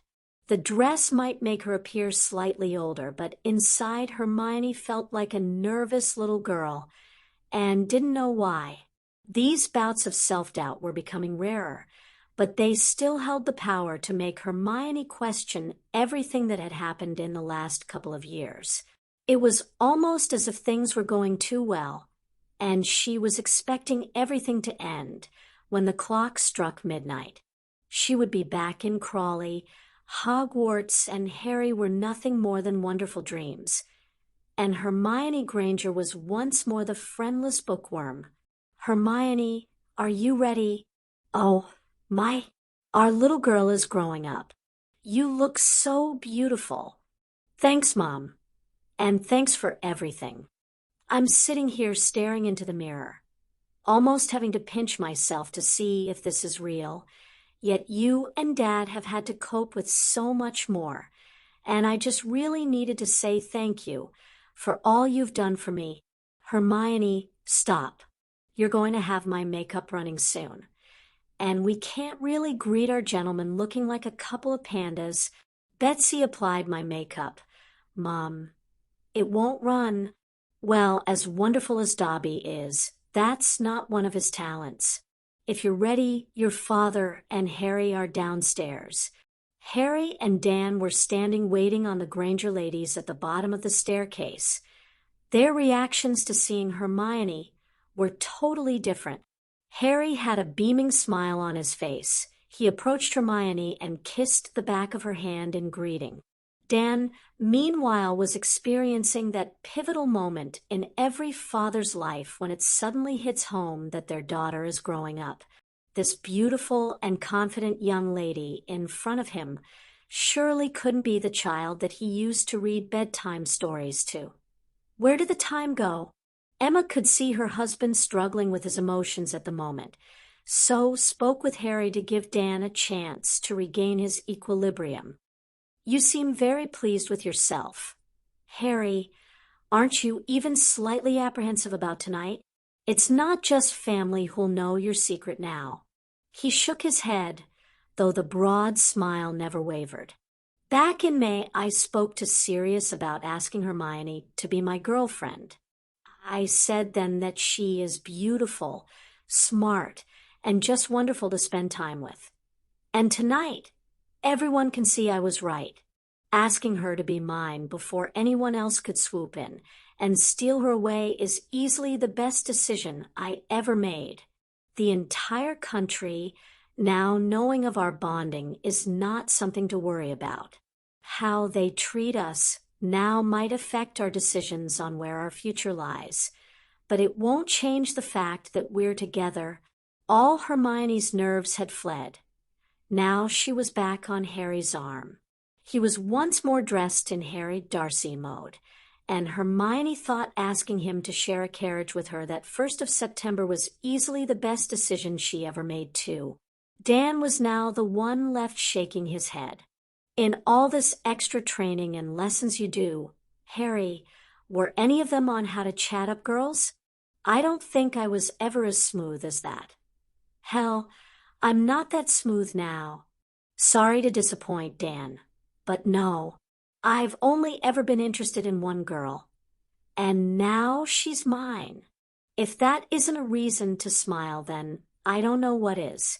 Dan offered Emma his arm before following the couple in front of them, who were practically floating toward the ballroom. Boy's a bloody natural at that, too. There must be something he can't do. Emma knew Dan was cracking jokes to get himself together. Seeing Hermione in that dress had been a shock for her, too.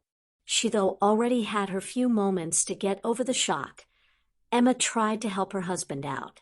Hermione says Harry's a terrible singer. She thinks it's a goblin thing. Seeing Dan smile at that let her know he was going to be fine. It also earned him a kiss on the cheek, a kiss that promised more later. They were the last house guests to arrive in the ballroom, something Padma was quick to point out. Got here at last, did you? Were you lost? Or just unable to part with the Christmas present Sirius got you? Nothing was going to shift Hermione's smile tonight, especially not her friend's teasing. Now, Padma, don't get jealous. Just because I now have a book that gives me access to everything stored in the Black Library. It was an open-mouthed Hannah who just had to butt in. There was something a lot more important she wanted to know. Never mind talking about some old books, Hermione. How the hell do I get a figure like that? Sparing Hermione's blushes from Hannah's question, Padma answered for her friend. It's easy. You just get up in the middle of the night, run for miles, and then cross swords with Harry here for an hour or so. Do that every day for well over a year, and, hey presto, told you it was easy. They were all closer now, and had gotten well used to what passed for Padma's sense of humor. Hannah, though, appeared to be considering if the torture Padma just described wasn't a sacrifice worth paying to have a figure like Hermione's. Susan looked as if she was on the verge of volunteering for this figure-defining training, too. Hermione, though, just stuck her tongue out at her best friend, which, as she expected, also earned a quip back from Padma. Oh, way to ruin the effect, Granger. Standing there like a fairy princess. And then she wastes it by being childish. Such a pity. If a fairy princess had you for a best friend, you would probably be a toad by now. Hermione's playful answering barb just cracked Luna up, a playmate for Trevor, which started everyone else laughing. They had to cut their now normal joking around short, though as the guests started arriving, Hannah couldn't wait to introduce her friends to her parents while everyone else was simply looking forward to a great night. Sirius and Henrika had both been adamant that tonight was their night. They didn't want to spend it surrounded by guests they didn't know, just so it could be said the right people had been present. They had also been reticent about asking the people in power at the ministry, who were perceived to be on their side in the struggle to change magical attitudes inside Britain. With the meeting being held today, Amelia had advised that this would no longer be the case. The officials in question would have already stood and declared their position on these matters inside the Wizengamot. That was why Cornelius, Amos, and Arthur had to all call home to inform their respective wives that they had been invited to Lord Black's engagement party tonight. The Diggories were actually the first to arrive, with Cedric having Katie Bell on his arm. Having been present when the twins had asked Angelina and Alicia, Cedric, being the gentleman that he was, had asked the third GRYF Findor chaser to be his date, much to Katie's delight. A still-shocked Remus had quickly approached Amos to thank him for his support in the chamber today, thanks that the chief wizard refused to accept. Had those objections against you been about your inability to teach our children, my answer would have been different. If the Wizengamot expect me just to blindly follow the old bigotries, then they elected the wrong person chief wizard. Cedric has told me how bad a teacher Lockhart is, and how lucky he feels to be receiving extra lessons.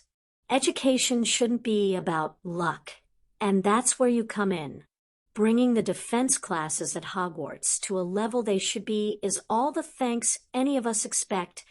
With that, Remus finally began to comprehend that the British magical community was not only capable of changing, it appeared now ready to accept some. Dan and Emma had been watching for the arrival of the Creevies. Colin had quickly shot over to where the rest of the Hogwarts contingent were gathered, leaving his parents adrift in a situation they knew little about. Being taken under the Grangers' wings saw grateful thanks being offered by both. Colin's father saying that milkmen didn't usually get invited to parties held by lords and ladies drew laughter from Sirius and Henrika, with Lucas and Moa also promising to help the overwhelmed couple with anything they didn't understand. The Muggle couple offering thanks to Barchoke for Harry looking after Colin while he was at Hogwarts meant that the Creevies would fit right into their company. The Weasleys' arrival saw the Hogwarts contingent grow even more, and also gave Harry an idea how to switch Remus' mind onto something else. A quick word with Fred and George, with the name Moony being mentioned, soon had them practically stalking the Marauder.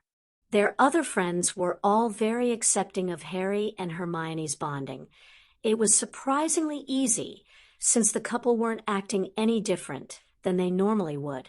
Ginny had been more concerned that Professor Lupin's arrival would see the end of Crow's Marauders. All involved with teaching the club quickly confirmed they wished to continue with it, making Ginny, Luna, and Colin very happy. That club really was their favorite time at Hogwarts, and all three were wearing their Marauders badges tonight. Even Roger turning up with Cho Chang as his date didn't dent the group's good mood.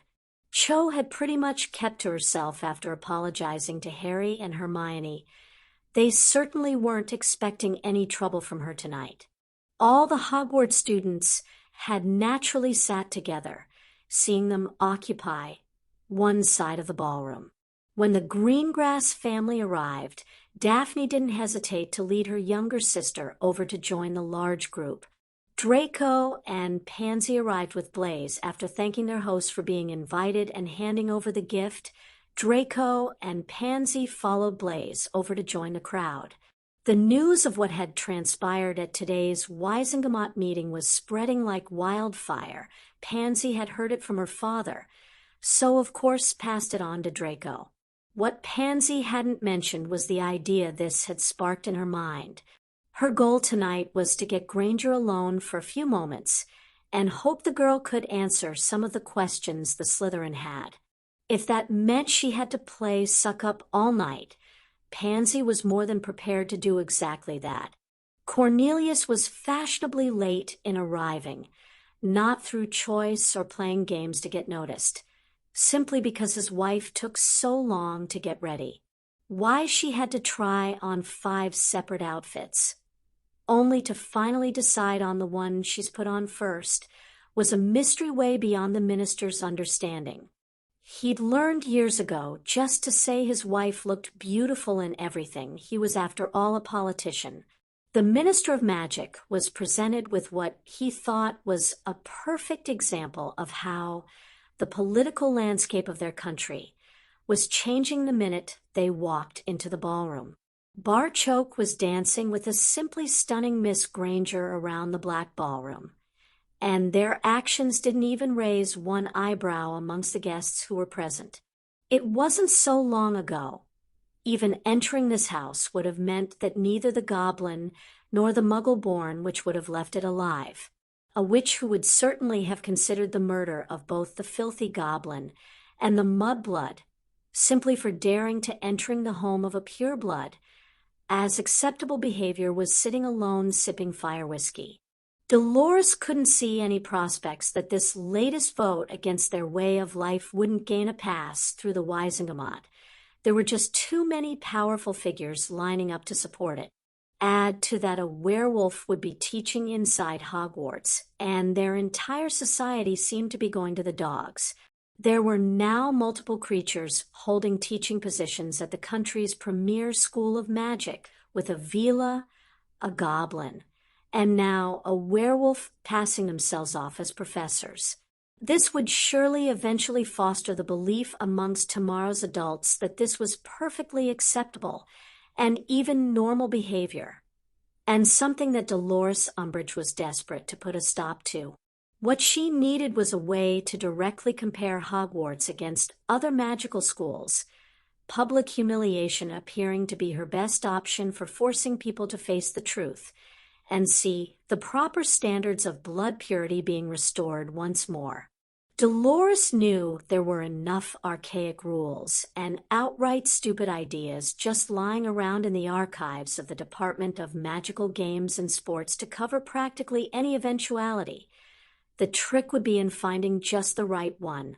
Good old Ludo Bagman was strutting around the ministry like a pompous prick because the Quidditch World Cup was returning to Britain, due to all of her hard work in undermining the opposing bids for the tournament.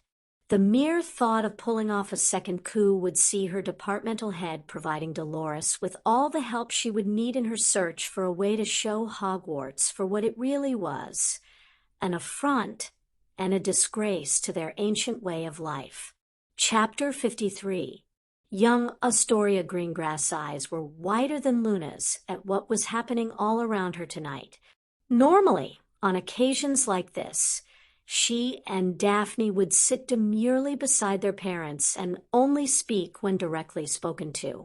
Tonight they were sitting amongst people around their own ages, chatting about things that interested them, and having a great time. On hearing that she would be starting Hogwarts in September, Ginny, Luna, and Colin promised to look out for her. With all the older students saying the same too, she would have friends in every house before she even set foot in the castle. This certainly wasn't what she'd expected. Astoria now couldn't wait for September to arrive. Pansy was beginning to think the only way she was going to get Granger alone was to dance with her, the muggle-born which was never off the ballroom floor. Finally, she and the Ravenclaw Patil were heading for a bathroom break. This looked about as good an opportunity as she was going to get. She left Draco's side and hurried after the pair. Blaise had noticed her departure, but a shrug from Draco in answer to his inquiry was of no help. Parvati, though, had also seen Pansy leave and was looking for answers from her date. "Have you any idea why Parkinson shot out of here after my sister and Hermione?" "No, sorry, but I don't think it's anything you need to worry about. Both of them are being nominated for Orders of Merlin. I think they'll cope if Pansy is stupid enough to try anything." Bearing in mind we're also in Lord Black's home, both girls' parents are sitting over there. And then there's Harry and Neville to consider. You would have to be a moron to try anything against those girls anyway, but to do so tonight would be insane. Listening to Blaise reassured Parvati, but not as much as seeing that Harry had also noticed Pansy leaving. Even whilst dancing with Luna, he still missed nothing that went on in the ballroom. Both girls had soon noticed Pansy following them. It was too deliberate to be anything other than that. On entering the large ladies' room off the ballroom, Hermione and Padma let their lessons take over. Padma approached a mirror and pretended to touch up her light makeup while Hermione moved to the other side of the room, ensuring there was no way Pansy would be able to use her wand on both of them at the same time. The young Slytherin which entered the restroom and immediately sussed the situation she was in here.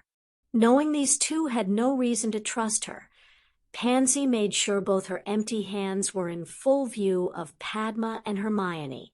"I was hoping to have a private word with you, Hermione. It's a rather delicate matter. You can trust Padma with anything you want to say to me. She won't say a word, and if it's what I think you're going to ask, Padma might have more knowledge about it than me. Deciding just to go for it, Pansy blurted out what she was desperate to know. I wanted to ask you, what's involved in a blood bonding? I was hoping it could be a way of stopping my father withdrawing my betrothal to Draco. Hermione could clearly see the desperation that had led Pansy to resort to asking them for help. She also hated to disappoint her. I'm sorry, Pansy. I don't think it would help your situation. Even if you blood bonded with Draco, your father could still betroth you to someone else. The bond only really becomes legal when you finalize it. A puzzled Pansy asked what she thought was a simple question. Why wouldn't we finalize the bonding? It was Padma who supplied the answer. The bonding will finalize the first time you have sex after performing the ceremony. Oh, I couldn't possibly do that. I'm not nearly ready for that step yet. Pansy found herself being offered a hanky by Hermione. She hadn't even realized she'd been crying. Don't worry, Pansy. None of us are. It's something hairy, and I won't be doing for a good few years yet. We're just lucky our parents want us to be together. The blood bonding ceremony shows a couple how compatible they are, but, until finalized, has no legal standing under the current ministry laws. It actually has more legal status in the Goblin Nation, where we're already considered mates. If Harry and I were to take that final step, we would be considered husband and wife in 2 of the 3 societies we inhabit. My mom and dad still expect to see me married in church, though, and we hope to finalize our bonding after that ceremony. This will see us legally married in all 3. Having pinned all her hopes on this solution, Pansy was now quite distraught to find it wouldn't be of any help. Not caring that these girls weren't exactly her friends, she just had to talk to someone about this. It was only being invited here that stopped my father breaking the betrothal over Christmas. He's still looking at a couple of candidates to offer me to, though. Draco and I have been betrothed since we were 2. We've grown up knowing that someday we would marry. How can he just take that away from us? Here was a side of betrothals Hermione hadn't considered. Being betrothed since infancy had seen these 2 grow up together, already knowing what awaited them in the future. No wonder Pansy was distraught. Draco was not only her betrothed, but her best friend, too. Hermione remembered how she felt the night her dad had pulled her out of Harry's arms. That was enough to have her offering to help Pansy. If coming here tonight helped keep you both betrothed, we need to put out heads together and see what else can be done to keep your father from considering breaking that agreement. We will probably need to tell a few more people exactly what's going on, though. If it keeps me and Draco together, I don't care if it makes the front page of the Prophet. I have to ask, though, why are you helping me? Hermione actually smiled at the Slytherin as she gave Pansy an answer the witch wasn't expecting. Although the 3 of us are from totally different backgrounds and will certainly have differing views on life, there is one thing we all have in common. Each of us has already found the person they want to spend the rest of their lives with. Anyone trying to separate Harry and me or Padma and Neville will have a fight on their hands. How could we not help you? Pansy didn't get to say any more, as Parvati burst into the restroom, closely followed by Henrika. The signs that Pansy had been crying were unmissable, as were any signs of an altercation between them. Whatever was going on, they certainly weren't fighting. Everything okay in here? We're fine, Pav, just having a chat with Pansy. Thanks for checking on us, though. Nice to know you've got our backs. No problem, sis, though. I better get back and tell the boys everything's fine, before they come rushing in here, too. As Parvati headed back to the ballroom, Henrika stayed to help sort out whatever problem they were having here. It was a relieved Draco, who finally saw Pansy re-enter the ballroom. She then practically dragged him onto the dance floor, obviously to talk. How far are you prepared to go to keep our betrothal? Pansy, I can't give in to your father's demands. He would soon have a whole new set for me if I did. I'm not talking about giving in to my father. I agree with you on that. If we were invited to Lord Black's wedding, and then spent some of the summer in Crow's company, do you honestly think my father would risk throwing that away? Who else is he going to find for me with connections like that? What did you have to promise to get that? I won't swap one manipulator for another. I want us to live our lives the way we choose. And so do I, Draco. So do I. What we need to do here is give a clear message that we're willing to change. You've already said we need to. We've been promised to each other practically all our lives. I'm not about to stand still and let my father go back on his word now. The idea I had wouldn't work, but I was then offered another chance. We both know getting close to Crow would stop my father in his tracks. Does this mean I have to suck up to Crow? Look at Blaze or even Longbottom. They don't act like that. Crow is not interested in anyone sucking up to him. If we want to see the Malfoy name rise to prominence once more, this is really the only way. You said it yourself. If Crow defeats the Dark Lord, Magical Britain will probably all but name him king. If that were to happen, you and I would never be a prince or princess, but we could be part of that royal court. That's the way a Slytherin would operate. We get to stay together, gain some influential friends, and may also have some fun along the way. She could see Draco was considering this option. Get her father off their backs without having to make any concessions. Well, none that hurt anyway. If we were to do this, what do they want from us? They want a public show that we're willing to change. The name Malfoy still carries some weight in certain circles. A message to those same circles is what's needed here. You asking Granger to dance will send that message loud and clear. Crow will then ask me. If that doesn't keep Father off our backs for the next few months, nothing will. So, all I need to do is dance with Granger? Pansy nodded in answer, but Draco could clearly see now would be an extremely bad time to tease her. He gave her a tighter squeeze as they twirled and earned a nervous smile. Will you do this? For us? Draco had effectively lost everything, yet Pansy had stuck to his side like glue. She was even plotting against her father to ensure she stayed glued to his side in the coming years.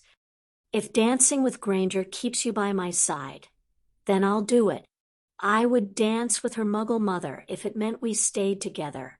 Her mother is a beautiful woman, Draco, so that wouldn't exactly be a hardship.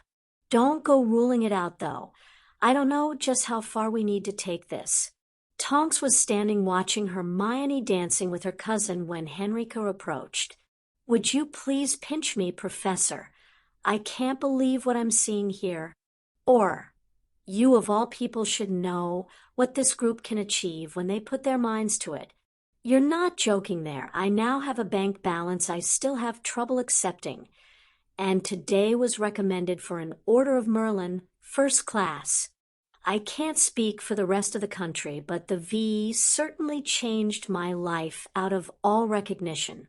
My mother dancing with my father in the Black Ballroom is also a pretty special occasion for our family, too. I'd like to thank you for that. We're going to be family ourselves. Call me Henrica. Thanks, Henrica, though I still want to be called Tonks. Some parents should never be allowed to name their children. What can you tell me of Remus Lupin? Why, Tonks, you interested? Yes, interested in finding out just what I've let myself in for. I'm going to be the Auror who escorts him off the Hogwarts grounds for his transformation, and then takes his classes for a day or so. I'm familiar with the way the castle runs, and after that announcement this morning, Madam Bones is sure an order of Merlin-nominated Auror, making certain the werewolf is out the castle will put an end to any parental concerns. You won't have anything to worry about. Tonks, Remus is a really nice guy. Sirius will also be there. He plans on staying with Remus to help him with his transformation. Henrica watched the Auror's eyes widen at that before supplying the information she was missing. Sirius is a dog Animagus, so will transform too, and be perfectly safe. This had Tonks staring at the beautiful Vila before asking a question. Our family really is nuts. From Aurors to psycho witches that will never see the outside of Azkaban. And now you tell me the head of our family is a dog. You sure you know what you're doing by marrying into it? Henrica only needed to glance at the dance floor where her husband-to-be was currently waltzing with her mother. Hell yes, Tonks. Cornelius was actually enjoying himself for a change. There was no ministerial business being done here tonight. He was being treated as just another guest, a refreshing change. This allowed him to spend his now free time observing the voters of tomorrow, and acknowledging that Amelia had been correct on two of her main points. Just watching these young wizards and witches together confirmed they had to be treated equally, and that losing Harry to the goblins or muggles would be an unmitigated disaster.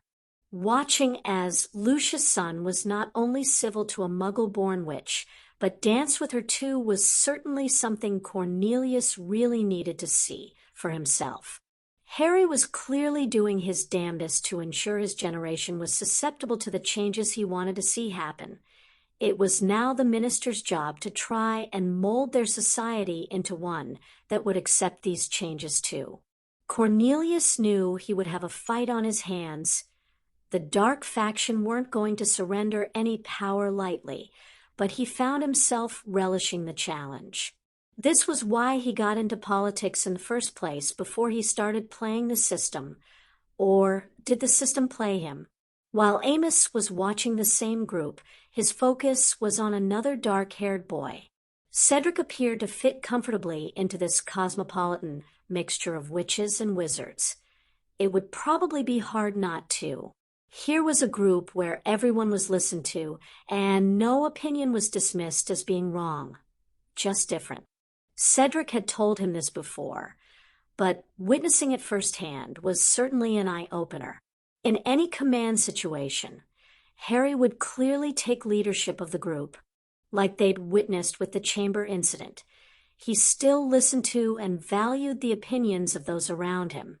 His power of command, though, was so strong. And a Hogwarts professor had followed those commands, too. Amos was delighted his son was part of this group, but even more so after seeing the way Cedric interacted amongst them. The party was hailed as a great success by all the guests, as a certain young couple were getting ready to leave.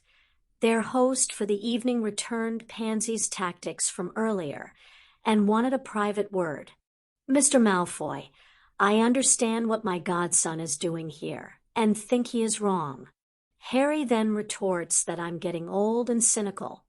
You just got elected as our test case to prove which of us is correct. Pansy was trembling as she held onto Draco's arm. She, like her betrothed, had no idea what Lord Black was up to. Neither had long to wait for their fears to be answered. On New Year's Eve, a lot of the people present here tonight will be celebrating on a muggle boat sailing along the Thames in central London. There will be dinner and dancing, and I'm inviting you and the date of your choice to join us. Dress as muggle, but there will be clothes here waiting for both of you. Your wands will also be left here, safely waiting on your return. It's a private party, but the crew and the band will of course be muggles. Send me an owl when you reach your decision on attending. Draco managed to mumble a thank you for the invitation before they both entered the fleur. Sirius then felt a pair of arms encircle him from behind as Henrica kissed his cheek. That was a very nice thing you did there. I'm sorry, love, but it wasn't. What do you mean? What else could it be?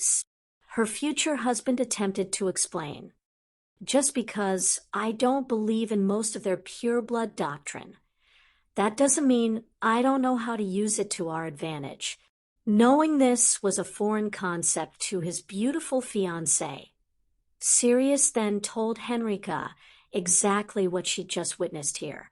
Young Draco has rather a hard choice to make, one I deliberately foisted upon him. If he's going to be in our company and around our family, we need to know where he stands. If he attends our New Year party, Draco will know he'll struggle to be accepted back into the circles his father used to frequent after that. It will also tell us just how far Parkinson is prepared to go to see his daughter in the same company Pansy was in tonight. All very informative. If they make some excuse. This will also tell us they're only paying lip service to the changes our group of kids are spearheading. And what do you hope he does? Oh, I hope Draco turns up. This earned him another kiss from Henrika, though again she had misread Sirius' motives. Just the knowledge that his son attended a Muggle party would probably see old Lucius top himself. I certainly won't shed any tears if that happens. Breakfast next morning also saw The Prophet delivered, with the expected front page story. Using a picture of Harry and Hermione from the Ministry Summer Ball was again rather predictable. The headline, though, was a bit of a surprise. Bonded in blood and heroism. The journalist had obviously researched bonds and again put their own spin onto the information, claiming that this was an ancient magical ceremony that predates betrothals was correct. Claiming the bond was stronger than any betrothal wasn't strictly true, though no one at Grimmauld was going to argue that point. This article was overwhelmingly positive and supporting both of their bonding and the proposed ministerial awards. Padma and Hermione were just glad they had explained the situation fully to Pansy last night. Otherwise, she might have thought the blood bonding ceremony would protect them from her father's manipulations. Remus was delighted the now rather positive article on him being cleared to take up his teaching post at Hogwarts was relegated to the inside pages. Orders of Merlin and new barons were far more important to the British magical community, or rather who the minister was proposing to give those honors to. Dan was rather confused about Harry being awarded a barony. Though only the reigning monarch could award titles, this had Sirius chuckling. Do you think the Queen awarded Tom Riddle a lordship? The title Lord originally meant those with power over others. Since Voldemort literally held the power of life and death over his followers, one could easily make a case for the Nutter considering himself a lord. The Blacks are an ancient family, with the head of the family being lord over the rest, and again nothing to do with the Muggle peerage system. Sirius is right in what he says, though this title is different again. Making me a baron still has nothing to do with the monarchy. The title comes with the land. Harry had a rather cheeky grin on his face as he made his next suggestion. Hermione, perhaps we could buy them something like that for Christmas next year? I can just see your dad as a Highland laird. And it isn't even that expensive. We could buy a couple each with the money we got from the basilisk. So, you're saying this is about the land, not the titles? None of them could miss the gleam of excitement that was visible in Harry's eyes as he spoke. It was always about the land, Dan, never the title. Granting this land to a goblin means the ministry will have to change the law. The last change was nothing more than a small step. This would be a giant leap. I could have goblins building homes and living on my land, legally. This will easily be the biggest thing to hit the Goblin Nation in over 4 centuries. Goblins became masters of wards not only to protect Gringotts and the vaults, but in the hope that one day we could return to live on the surface. No goblin home will ever be attacked by wizards again. not without squads of warriors arriving, while those same wizards are still trying to bring down the wards. Emma then shifted the focus to Amelia and Augusta with her question. Just what are the chances of this getting approval by the Wizengamot?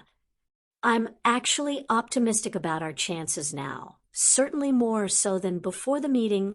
Amelia agreed with Augusta's opinion before adding her own thoughts on the matter. I've had a number of members approach me privately. They are more concerned about the speed and frequency these changes are being introduced, rather than having any outstanding reason for opposing this change purely on its merits. Reassurance that we won't be revisiting this for at least a few years will have them on board for the vote. I personally think we really need to let everyone get used to these changes before even considering any more. Barchoke then offered the nation's view of this. If passed, we certainly intend to open a Gringotts branch in Hogsmeade, but would hold off with any further integration for a while. We would be approaching the new Baron of Kingusi for permission to build a small settlement on his land, using that as a stepping stone before we have goblins and wizards once more living alongside each other. It was Hermione who then brought some levity back to the table, proving hanging around with Padma was certainly having an effect on her. Well, I personally know this Baron, and don't see there being a problem with that. I also think we should spend some of the summer in Kingusi. Probably just before we return to Hogwarts would be best. Are we any closer to working out our actual plans for the summer? This saw all eyes shift to the couple whose wedding would determine so much of those summer plans. One look between them was all they needed to decide Henrica would pass on the news. We haven't set a date yet, Sirius, and I don't want to jinx the vote by prejudging the result. Everyone at this table is hoping for a yes vote, meaning we'll have another ministerial awards ball to attend. Since the vote won't be held until the 5th of February, how about we all get together the following weekend and work out our schedule then? Parvati was first to point out something that might have been overlooked. That weekend also contains Valentine's Day. Oh, I'm sure we could come up with something for that. Sirius smiled, telling everyone they had certainly known that fact before proposing that date. Neville, though, had another reason for instantly agreeing to this proposal. If we're out of Hogwarts, I'll get to visit my mom and dad. There was unanimous agreement after that. The entire company had visited Frank and Alice over the holidays, though a few still only through the viewing wall. While the goblin healers had been delighted that the new scans gave detailed information on exactly how their treatment was progressing, the Muggle physicians had been astonished. Only by claiming this was a radical new treatment, attempted on patients that really had nothing to lose, were the Muggle doctors satisfied for now.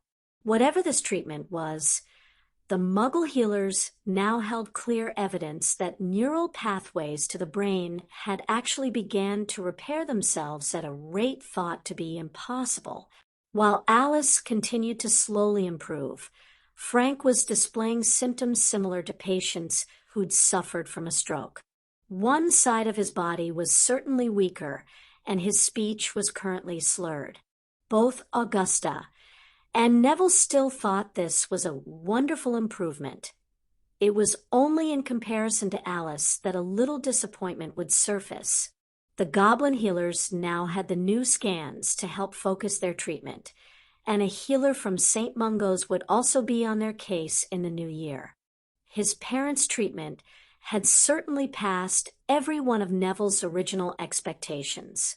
As their condition improved, though, Neville's expectations were growing right alongside those improvements. He was currently hoping his parents may be able to join them on holiday at Harry's private island. That would be a real dream come true. For Neville, the healers knew of his dreams and hadn't yet ruled them out for this summer, though were fairly certain it wouldn't be a problem the following year. Just knowing it would happen someday was good enough for Neville. With that agreed to, Sirius then revealed what he had arranged for today. Another day of holiday madness for the extended family. It was a smiling Lucas who thought the old axiom about losing your daughter didn't really apply here. It would appear the Hobsons weren't just gaining a son, but a whole tribe. Both he and Moa were extremely happy with that arrangement, and had already been invited back to London in February for the wedding discussions. Edmund Parkinson was also smiling as he watched his daughter and her betrothed greet their new friends before they boarded the Hogwarts Express. He had taken a chance by allowing Pansy to accompany Draco to that Muggle event Lord Black had hosted. The important word for Edmund, though, was accompanied. Draco would be the one permanently tainted by this. Pansy was just on the arm of her betrothed. At least that's what Edmund would claim if he was forced to negotiate another contract for his daughter. What had clinched it for Edmund was that this is the company he wanted his grandchildren to grow up in, amongst the Potters, Longbottoms, Blacks, and Bones. He'd thought betrothing Pansy to Draco had guaranteed her inclusion into the upper echelons of British magical society, only for that to all blow up in his face. Draco, though, had surprised him with how maturely the boy had handled the situation. Certainly more maturely than Lucius had. He could see the hand of the Crow boy all over this approach. Having the Malfoy scion on his side lent credibility to what he was trying to achieve at Hogwarts, and also at the Ministry. That was another reason Edmund decided to come to Platform 9 3/4 today. He wanted not only to see what was going on, but to ensure he himself was publicly seen. He had heard whisperings that some direct action would be taken to ensure this new goblin initiative died a horrible death. Edmund thought action of that type could work both ways, either getting the desired result or collectively lighting a fire under the Ministry's arse that might see them tackle the Death Eater problem once and for all. With public opinion so swayed toward the light at the moment, Edmund feared it would be the second option that came to pass. If it did, then his daughter's new friendships should be enough to shield her from any fallout. Whether Pansy's friends would consider saving her family from any downturn in fortune would be a much harder question. They certainly made sure Lucius got what was coming to him. Barchoke was quite pleased with how today's meeting with Arthur had gone. They had scaled these meetings up from monthly to weekly events for the foreseeable future. The Ministry and the nation were both working hard to ensure the minister's proposal made it through the Wizengamot on the 5th. Weekly meetings allowed them to try and anticipate any problems and take actions to smooth those problems away. The meeting venues alternated between Gringotts and the Ministry of Magic, with Arthur playing host to him and his assistant today. The trio were currently making their way through the Ministry's atrium. When the hairs on the goblin's neck stood up, this was a response to danger that had saved his life in the past, and instantly forced Barchoke to take a closer look at their surroundings. It was the middle-aged witch who was rather mechanically walking toward them that really set Barchoke's alarm bells ringing. The goblins believe that a person's eyes are the window to their soul. Those of this which were telling Barchoke that the lights may be on, but no one was home. All this took a split second, a second that saw the witch begin to raise her wand. He yelled, "Attack," before pushing Arthur away, just as a killing curse passed through the space the head of the Weasley family had just occupied. Barchoke's warning and actions had been taking the witch out the fight with a cutting curse to her wand arm, only for curses to start raining down on them from another 2 locations. The atrium descended into chaos, with Bill and Arthur trying to make their attackers keep their heads down while Barchoke got as many people behind the fountain of magical brethren as possible. He was helping a witch with a young child, using his shield to protect them the best he could when a sudden impact sent him to the floor. The attack was soon over, lasting no more than 90 seconds, but the screaming went on considerably past that. The entire atrium was now flooded with aurors, and the situation was once more under control, with 4 attackers currently in custody and healers flowing from St. Mungo's to treat any casualties. Amelia found Barchoke face down on the ground, with Bill and Arthur Weasley standing protectively over him while calling for a healer. She had known Barchoke had foregone his accompanying guards in favor of showing a more friendlier face of the nation, and Amelia was mentally kicking herself for not replacing those guards with aurors. "Barchoke, can you hear me?" "I'm wounded." "Amelia, not deaf. Of course I can hear you. What hit me? I can't really see it from this position, and neither Weasley will let me move. You have a piece of golden statue sticking out your shoulder. That's why they won't let you move. Amelia, please tell me it's not a golden piece of house elf. I'll never live it down if a bloody house elf managed to put me on the ground." Cornelius raced to the atrium, with visions of mayhem and murder happening under his watch adding speed to his legs. Finding a wounded Barchoke, both Weasley's and Amelia laughing, was certainly not what he expected. As far as Cornelius was concerned, this was no laughing matter. Ron Weasley wasn't laughing, though he was probably the only person on the Express who wasn't. His holidays had been utterly miserable. Constant lectures from both his parents had certainly marred his enjoyment of the Christmas period. And then the prophet told everyone what his father and Bill had been up to. 3 more Hogwarts students and a professor up for Orders of Merlin, and Crow going to be made a baron. The world was going crazy, and he appeared to be the only one in his family who could see it. His sister's main concern had been over what effect the new defense professor would have on Hogwarts. Ginny was relieved and delighted her Marauders Club would still be running. The twins were over the moon about having one of their heroes as a professor, while Percy was too busy mooning over Penelope to care about anything else. It was as if every member of his family had turned against him, and Ron knew just who to blame for his troubles: Crow. Hogwarts champion, Goblin Centurion, Order of Merlin, first class, holder, and the Git would now be a baron of some Scottish glen. How was any ordinary person supposed to compare themselves to that? As if that wasn't bad enough, he not only makes his friends rich, but gets them nominated for awards too. Ron had sat in his compartment, watching the continual stream of students pass his door to go and talk to Crow. Not one of them even gave him a second glance. He shouldn't be surprised, really. His own family would probably do the same. His father and Bill both worked with Crow's goblin father. As far as Ginny was concerned, Harry Crow could do no wrong. The twins took extra lessons with Crow and thought this made him a great guy, surely proving beyond doubt they were both nuts. Penelope was very close to her Ravenclaw charges, which probably meant Percy would think the sun shone out their arses. After spending the entire trip from London going over and over the same points again and again, Ron was in one stinker of a mood as the express pulled into a freezing Hogsmeade. Finding himself behind Crow's crowd in the queue for a carriage up to the castle certainly didn't improve that bad mood any.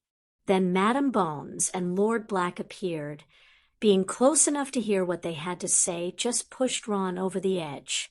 "There was an attack today at the Ministry. Your father, Arthur, and Bill Weasley were the targets." Hearing that his father and brother had been attacked, again because of Crow, saw a red mist descend on Ron. While everyone else froze to listen to what Lord Black had to say, Ron reacted.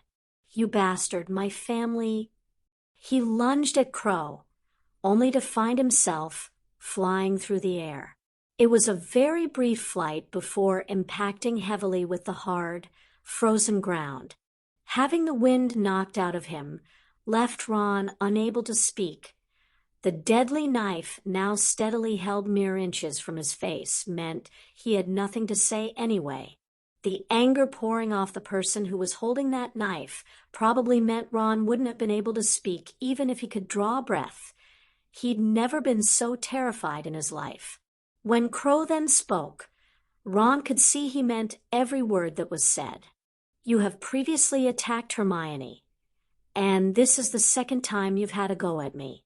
This stops here and now. No more excuses or apologies. No more making allowances because you're a Weasley, a family I happen to like. You pull shit like this again against me or mine, it's going to cost you a body part. Is that clear enough for you to understand? I need to hear you say yes, because I think you're too stupid to take this warning seriously. And I want witnesses that you clearly understood what any further stupidity is going to cost you. If Ron was in any doubt, Crow's eyes told him this was one bastard who would clearly do exactly as he said.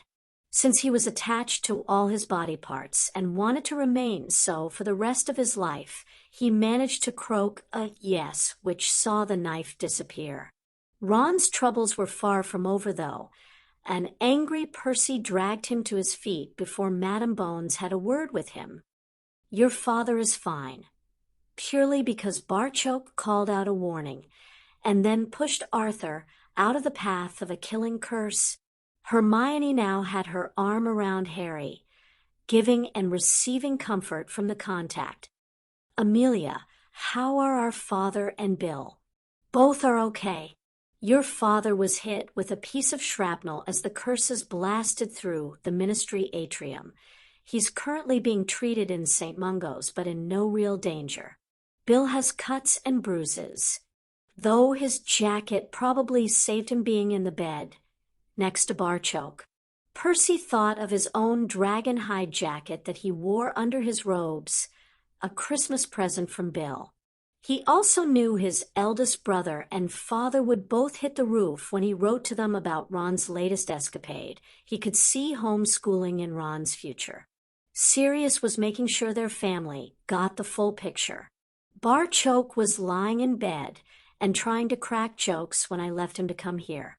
Amelia says it's a miracle no one was killed in the atrium. The ministry have all the attackers and are considering what action to take next. This was clearly an attempt to scupper the vote next month. The Goblin ambassador being murdered in the Ministry of Magic could have started another war between us.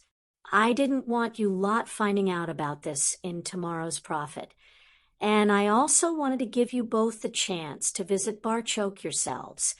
2 rapid yes meant Sirius didn't need to say any more.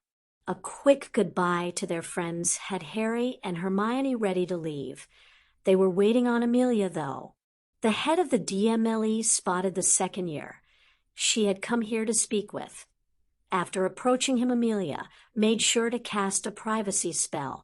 The entire country would know this information by tomorrow, but she only wanted one person to hear it at the moment.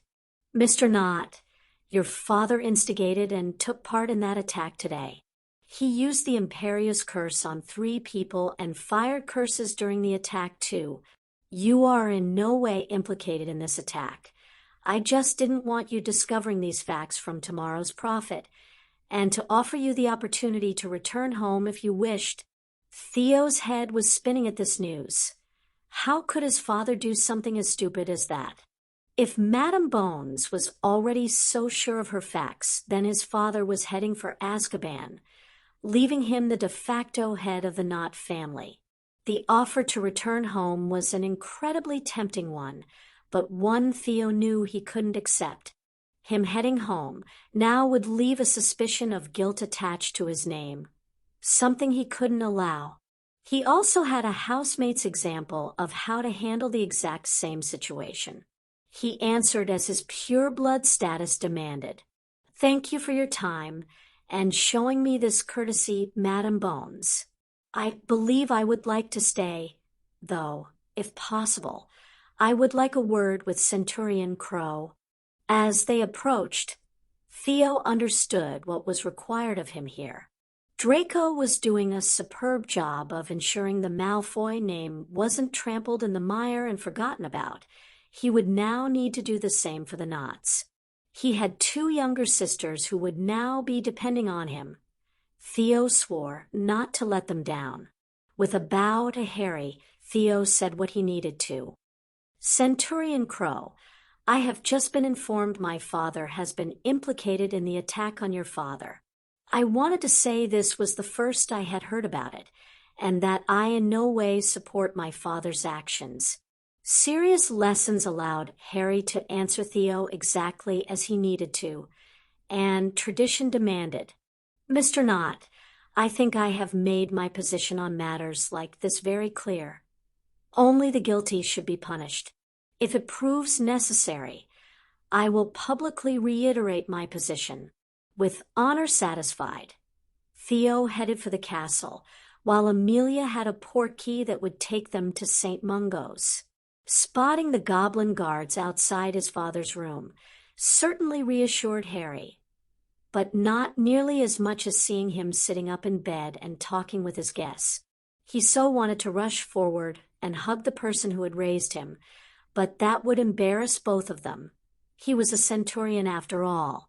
Well met, father. Harry never got to say any more. Hermione suffered from no such embarrassments or rank. She shot off his arm, and, while mindful of the goblin's injuries, enveloped their father in one of her hugs. She made no attempt to hide her tears either. Well met, father. We were so worried about you.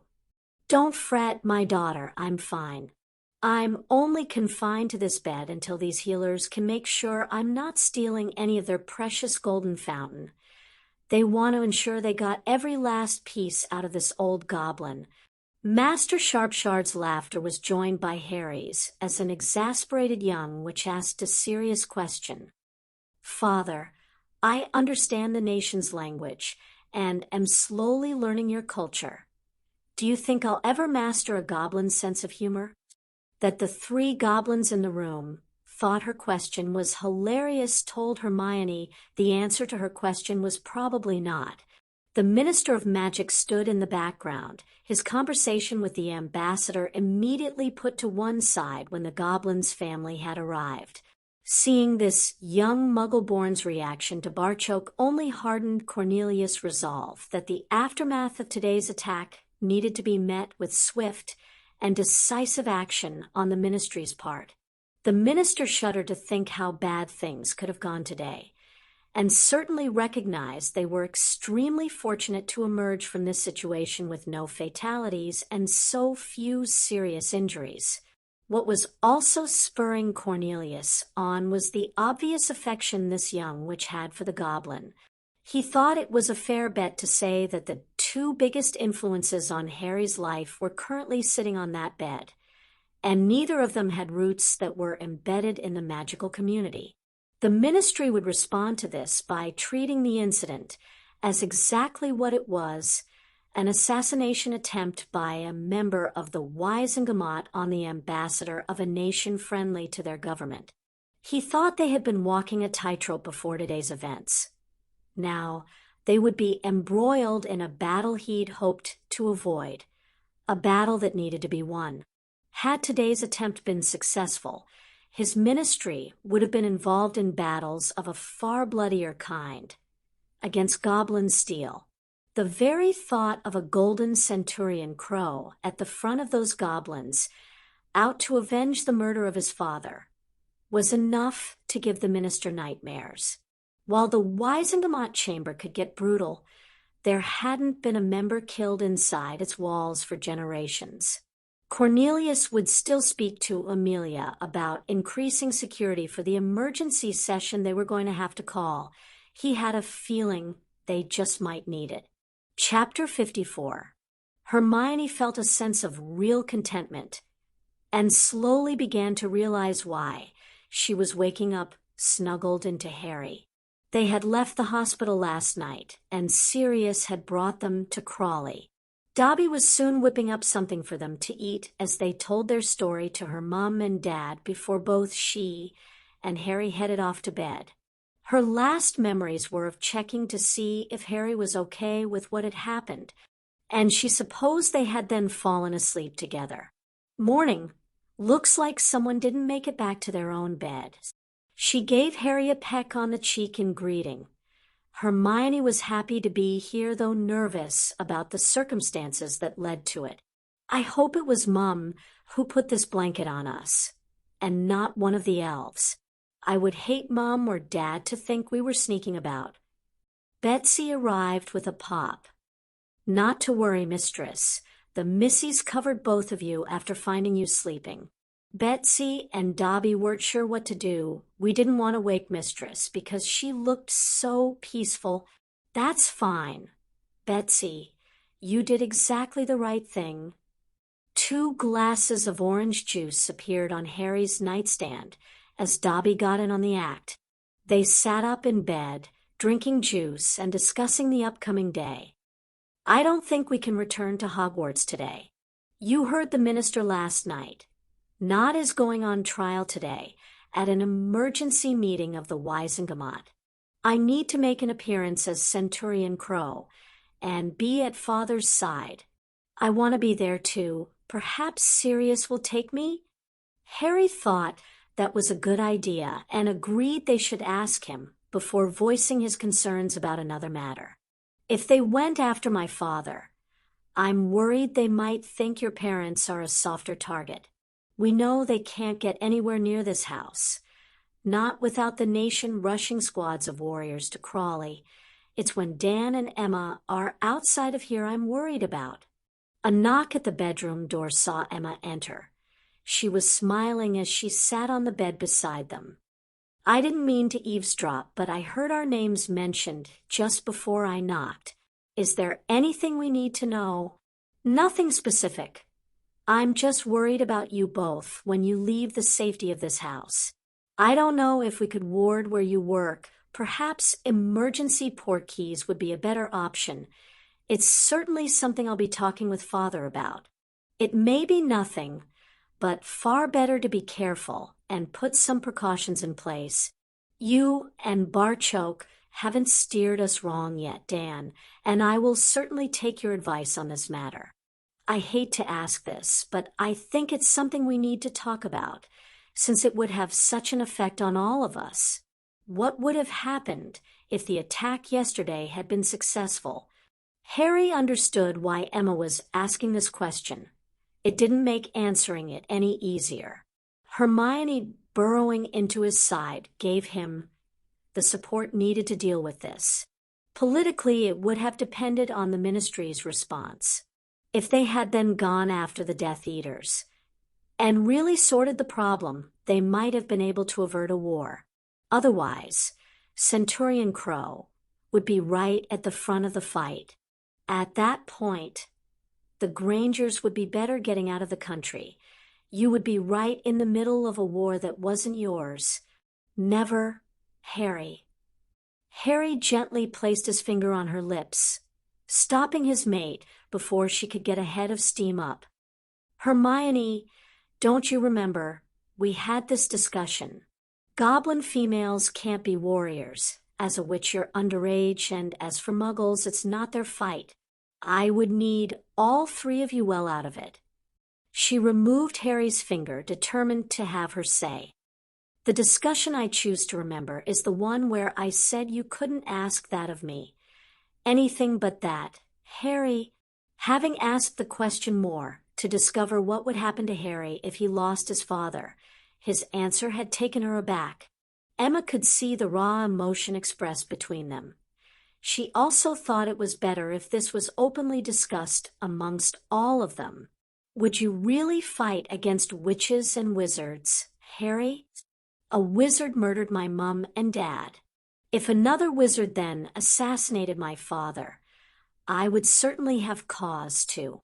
I am a centurion, though, and Hermione was present the day I swore a blood oath to defend the nation. If the nation goes to war, I'll do the same as every one of its centurions and warriors. I will fight. Hermione had, of course, known how Harry would react if the nation went to war. She gave her mother another piece of information to help save her worrying too much. Both Amelia and the minister knew what Harry would do, too. You could see it last night at the hospital. That's why this will be dealt with very quickly. The ministry is desperate to show Harry and the nation they can take care of this problem. Dan then sauntered into Harry's room. Politics before breakfast? I thought you two would have been fencing by now. It was a sheepish Hermione who answered her father. We overslept. Well, let's get changed to meet the day, and then have breakfast together. Sirius will be here soon, and it will be interesting to see what the prophet makes of yesterday. We got so used to reading your newspaper that Dobby now gets us a copy. It actually helps that we have met a lot of the people that are mentioned daily in its pages. Taking that as her cue to go to her own room, Hermione scooted out of there to exchange her pajamas for something more suitable to go down to breakfast with. She needn't have worried, though. Her father was much more concerned with asking Harry a question about the ramifications of yesterday than saying anything about her falling asleep in her mate's arms. Do you really think there would have been a war between wizards and goblins? We've been prepared for one since I entered Hogwarts, Dan. I've been breaking ministerial laws right, left, and center, and have only been getting away with it because the ministry doesn't want to acknowledge that I'm a goblin. That they're now actually changing some of those laws is what prompted yesterday's attack. A backlash from bigoted purebloods desperate to put a stop to these reforms. This was something neither parent could remember hearing from Harry before, leading Dan to ask the obvious question. Why would you deliberately break ministerial laws? We knew Voldemort wasn't really dead, and his Death Eaters were all poised in important positions awaiting his return. The ministry didn't have this information because Dumbledore kept it a secret, and we couldn't tell them because goblins are barred from interfering in wizarding affairs. Had Voldemort returned, and then risen to power, the nation would certainly have gone to war, when he then turned his attention onto Gringotts.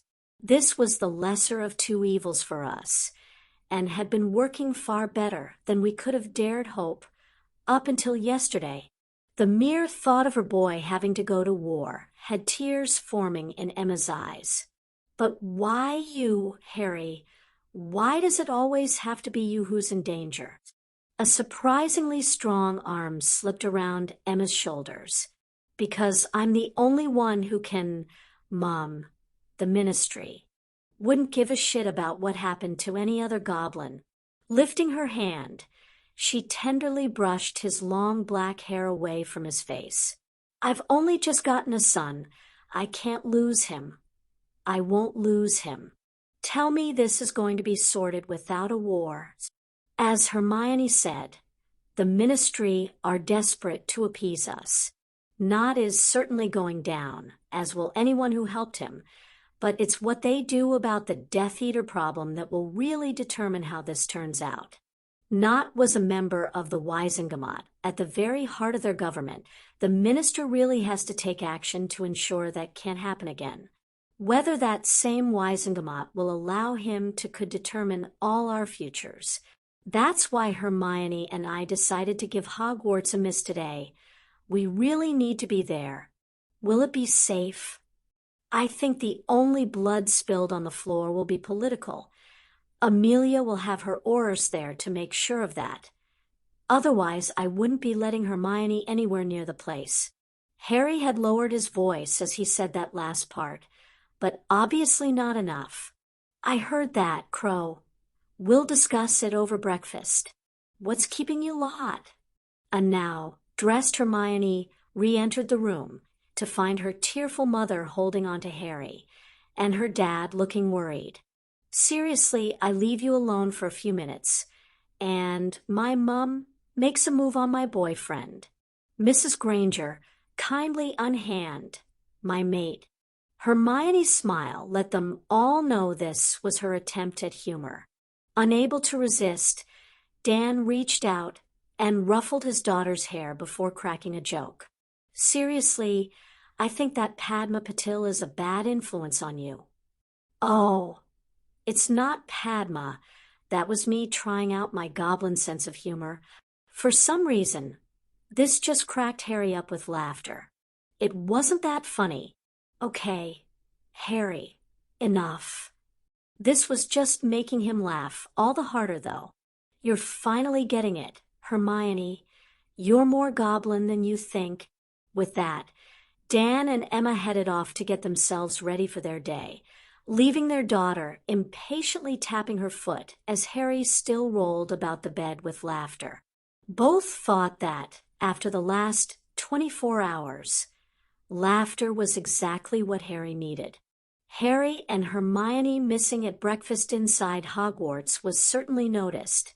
Most had now heard his father had been attacked in the Ministry, though it wasn't until the prophet arrived that all the details became known.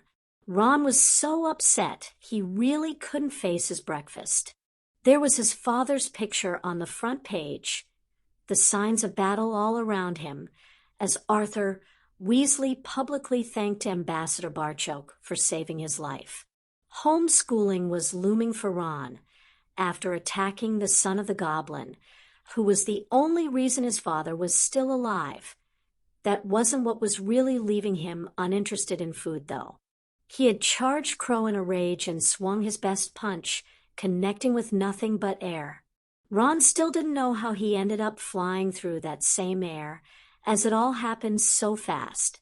Crow, though, was in total control of every move he made, and that left Ron Weasley with no appetite. Not only had he believed Crow when he said that next time it would cost him a body part, Ron now knew with utter certainty that he would be helpless to stop Crow carrying out his threat. The lesson that Crow was not to be messed with had finally sunk into his thick skull. He just hoped it wasn't too late, and he could still remain at Hogwarts. Theo Nott was currently questioning his decision to stay at Hogwarts. The entire school now knew what his father had attempted. He felt as if the walls were closing in on him. Help actually came from an unexpected source.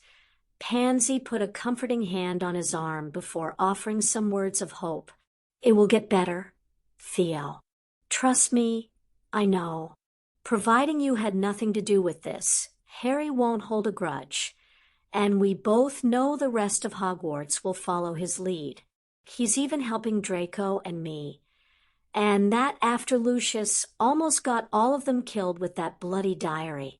Millicent thought this would be a good time to confirm some strange rumors she'd heard, and perhaps divert a little of their house's attention away from Theo. Is it true, then, that they even have the two of you acting like a pair of muggles? The smile and enthusiasm that Pansy answered with was a shock to everyone who was now listening, which included most of Slytherin House. We spent New Year's Eve at a private party organized by Lord Black. Yes, it was on a muggle boat, and all the staff were muggles too. We spent that evening being served delicious food and dancing to a wonderful band while cruising up and down central London. At midnight, there were fireworks along the embankment, and it was easily the best party I've ever been to. The waiters served us these fruit cocktails that were non-alcoholic and simply divine. They even had little paper umbrellas sticking out them. I actually saved a couple as souvenirs when Hermione told me they would just be binned. Her mom was taking pictures, and we'll see them when they return. Pansy trailed off at that, not wanting to remind Theo why the couple weren't currently in the castle. These remarks coming from the pure-blood princess Pansy Parkinson silenced the Slytherin table. Then Daphne got in on the act too. My young sister and I had a wonderful time at Lord Black's engagement party. Are you saying New Year's was better than that? Oh, Daphne, London is so much bigger than just the bits we normally see. Beautiful too. It was such an intimate and romantic evening, and starting the new year dancing with Draco made it one of the best experiences of my life. That Pansy spoke so glowingly of something that was, in effect, Muggle certainly alerted a few Slytherins to the not-so-subtle changes that were beginning to affect all of them. Padma and Luna were busy reading the part where the reporter had interviewed a witch that Barchoke had been injured saving, or rather saving both the witch and her young daughter. Both girls had no trouble imagining Barchoke putting his life on the line to save a child. It got better as they read. Since it turns out it was the little girl's birthday, and after a special treat, she had just been heading back home from having lunch with her father in the Ministry restaurant. Both girls knew how goblins felt about a person's birthday, and reading that would certainly perk Barchoke up. The now 4-year-old, which could be seen peeking round from where she was hiding behind her mother as the press photographer had taken their picture. It had taken all Barchoke's persuasive powers to have him entering the Wizengamot chamber without being accompanied by a squad of warriors. Ragnarok had been incensed over the assassination attempt on the nation's ambassador. He had managed to convince the director that with his son at his side and their assistant ambassador at his back, he would be safe. Barchoke's arm was currently in a sling.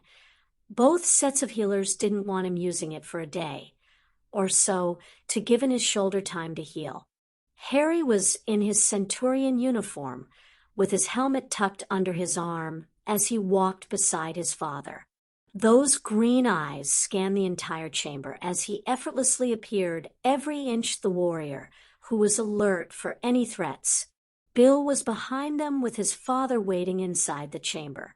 That there were only 3 chairs at the table set aside for them was immaterial. Harry placed his helmet on the table before taking a watchful position behind his now seated father. None in the chamber could miss the statement that was being made here, just as none could object to it. It would be difficult to justify removing someone's bodyguard when a member of this very chamber had already tried to kill them. That his bodyguard was the boy who lived would make any decision along those lines doubly difficult, if not bloody impossible. Amos opened the proceedings before adding that he was really pleased to see their 3 guests fit and able to attend here today. Taking the line of ignoring Harry's presence set the tone for everyone else. It was then Amelia's turn to move the proceedings forward. Not appearing from the floor, shackled to a chair, and inside an iron cage, certainly achieved that. Yesterday afternoon, an attempt was made to assassinate the ambassador of a sovereign nation friendly to this government, an act that could have seen our society plunged into war.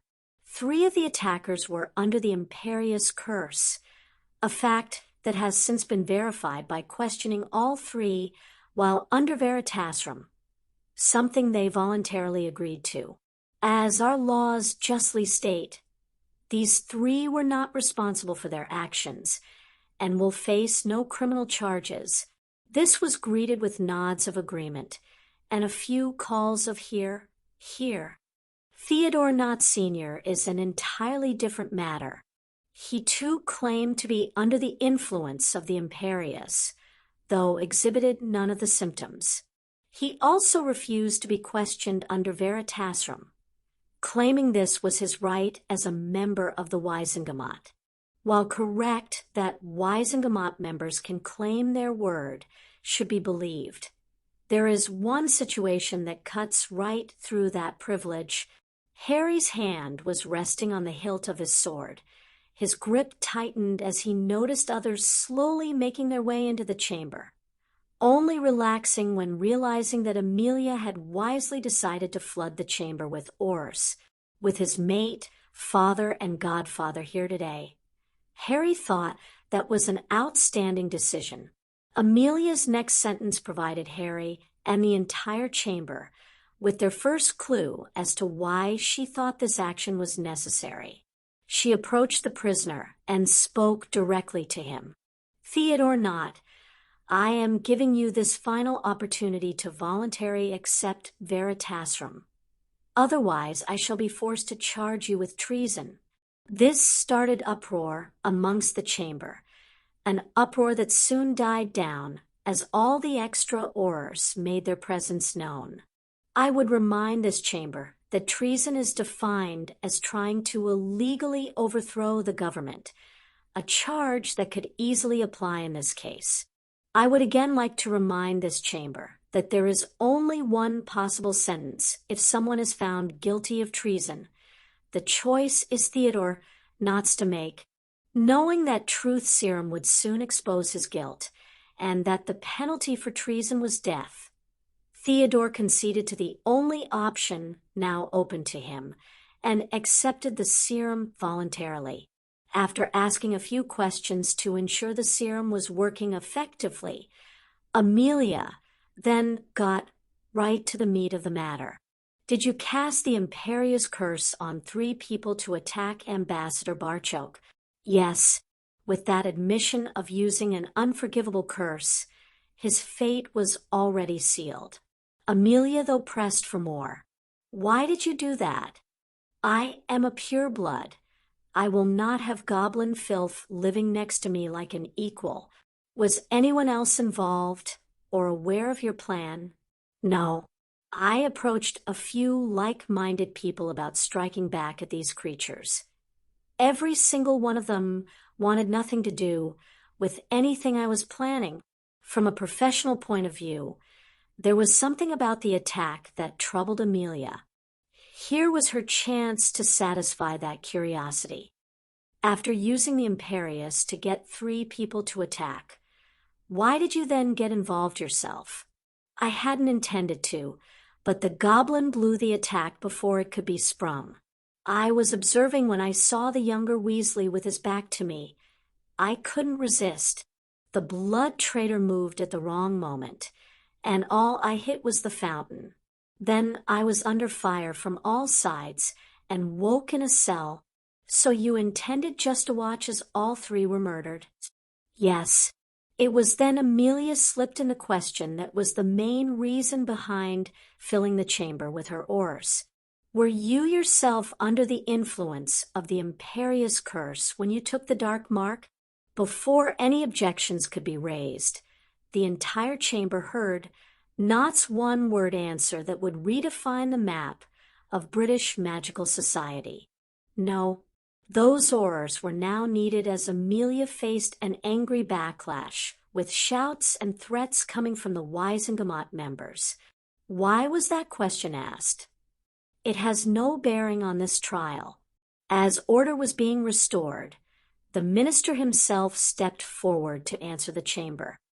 In her role as head of the DMLE, Madame Bones is responsible for the safety of everyone in this chamber. From the chief warlock to those in the public gallery, all fall under her remit. She approached me with a method of greatly assisting her department as they carry out their work, not because she needed my permission, but simply to warn of the implications this would bring with it. With ministerial backing, she intends to see wards erected around the Ministry of Magic to ensure an incident like yesterday will never happen again, because no marked Death Eater will be able to pass through the wards. Fearing that this was a massive lurch to the light, one of the moderates posed a question. Wouldn't that just mean the people involved yesterday would have been placed under the Imperious Curse outside the wards? Amelia had an answer prepared for this eventually. It's no secret I already have these wards installed around my home with Master Aura Moody and some Aura volunteers. We tested that very theory last night. In every single case, passing through those wards affected the person under the curse. Some were then able to throw it off while all were affected enough for their behavior to be noticeably different from what could be considered normal. As this was sinking in, Amelia had something else she wanted to say. I would like to take this opportunity to personally and publicly thank Ambassador Barchoke for his swift and courageous actions yesterday. Assassination attempts aside, one of my aurors almost losing their wife and child in the ministry atrium is not something I could ever tolerate. Swift action has to be taken to ensure people can walk about their ministry in safety. I'm simply doing the job I'm paid to do. Personalizing the attack halted most of the objections, as members considered those occasions when their own families had visited the ministry. This tactic was never going to work with the hardcore amongst the dark members. They had simply too much to lose. What of those who had the dark mark forced upon them? Should they be punished because of the actions of one individual? This was a question Cornelius knew would certainly be asked. His answer would decide if he was still minister by the end of today. Amelia's departmental remit already made her responsible for the wards protecting the Ministry of Magic. The only way to stop this ward replacement was to remove her from that position, something the minister had just made clear he had no intention of doing. The chamber would then have to remove him first to get to Amelia. Again, something Cornelius was hoping to avoid. It is possible to allow specific people through the wards, though history provides us with a warning of what can happen when security is breached with the case of the Trojan horse. Troy's walls protected the city until they allowed their enemies access. Since neither myself nor Madame Bones held our current positions when the Death Eater cases were being dealt with, a certain level of reassurance would need to be reached before we employed this method. Namely, answering the last question Nott was asked, while under the effects of Veritasrum. There it was, out in the open, but Cornelius had more to say. We are aware that specific methods can be deployed to render Veritasrum ineffective, especially knowing the question to be asked and having time to prepare. Therefore, this questioning would have to be carried out today. It appeared as if the numbers of Aurors present had doubled, which was probably the only thing keeping people in their seats. The minister held his hands up for silence and hoped he could placate the chamber with his next statement. I realize we are practically forcing members to accept this, but since we inherited this problem, I can't see any other solution.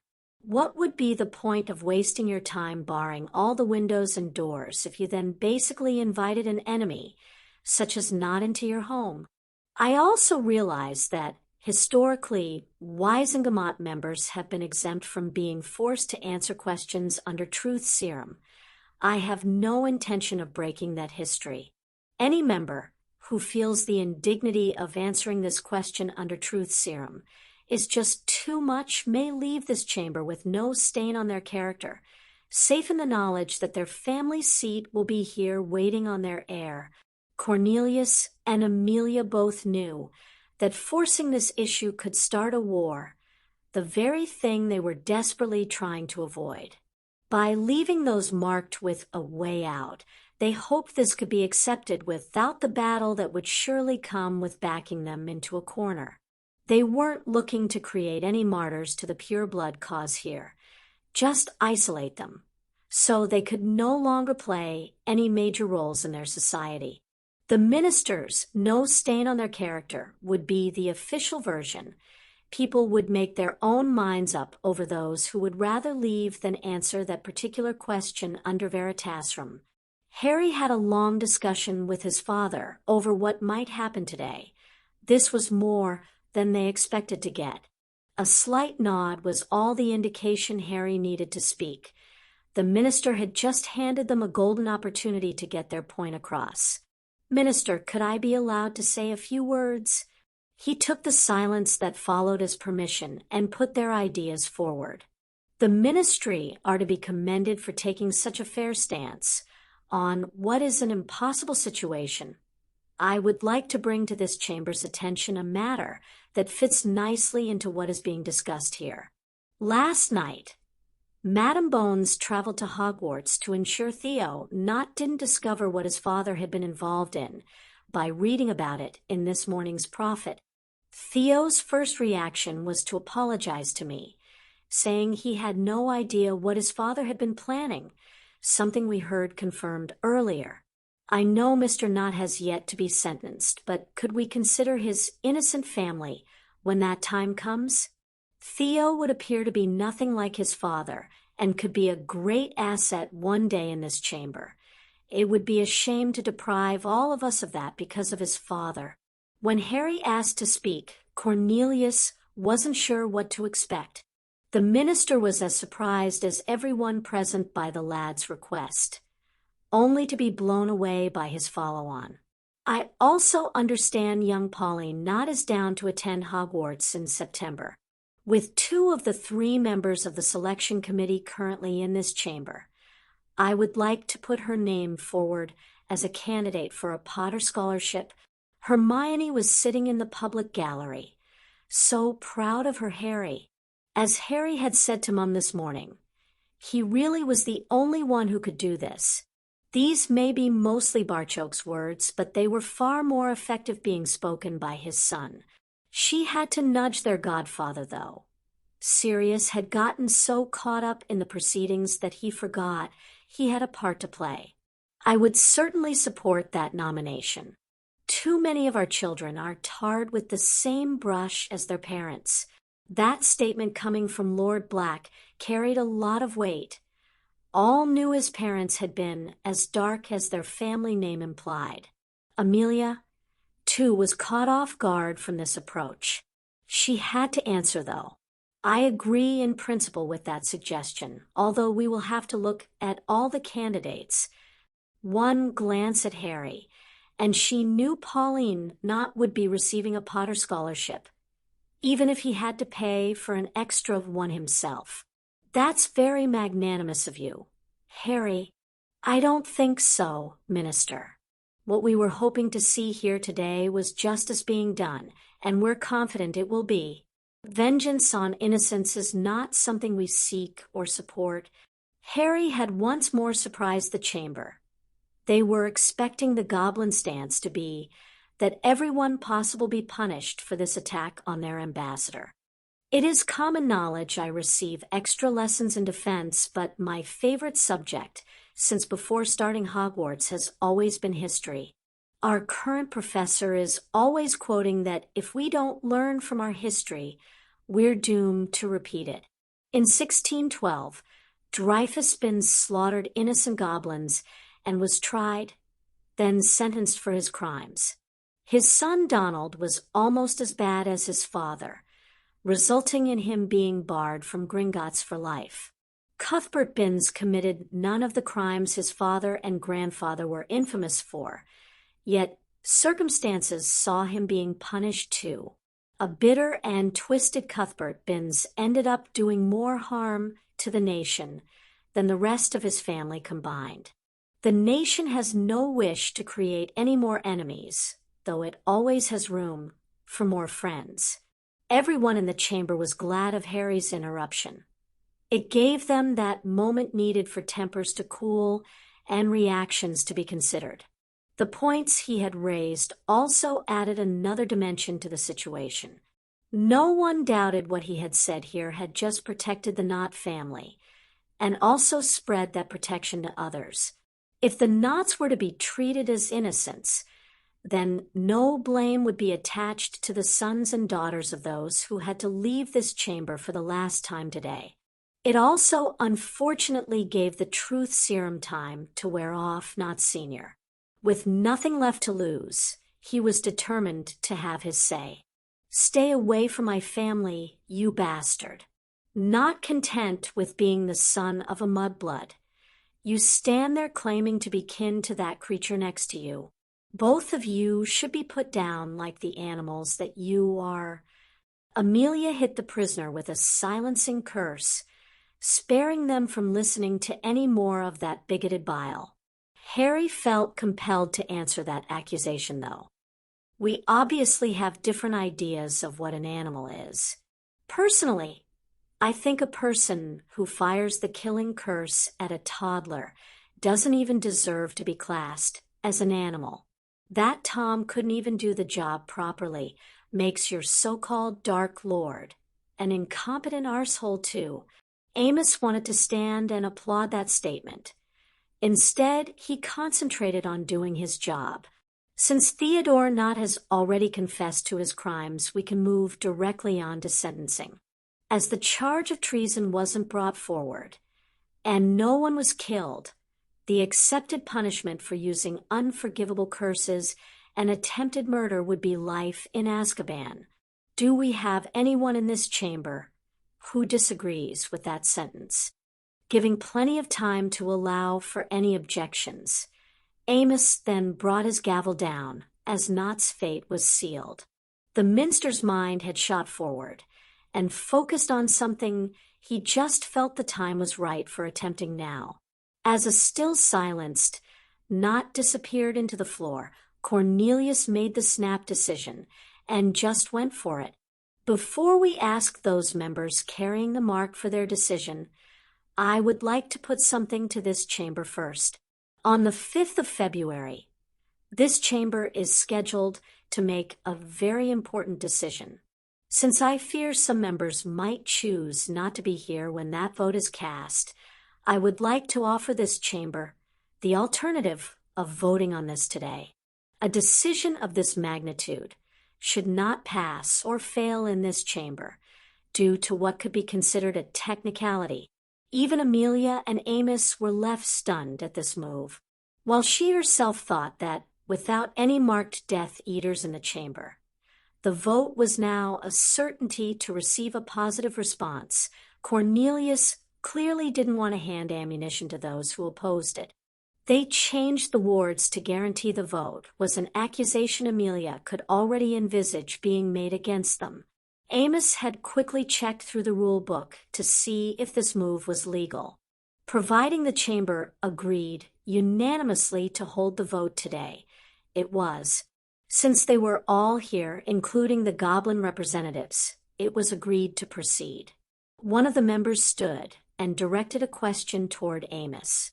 Since the proposed Baron is actually here amongst us, could he be asked what his intentions would be if the award were to be made? Amos glanced toward Harry, who nodded that he was quite prepared to answer, and did. We in no way wanted to be presumptuous, and just assumed the award was going to be made. So discussions have only taken place in the loosest possible sense.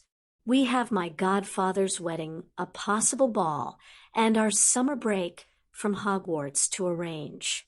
Part of those holidays would definitely be spent living in Kinyusi. It would certainly be somewhere Hermione, and I would think of as home.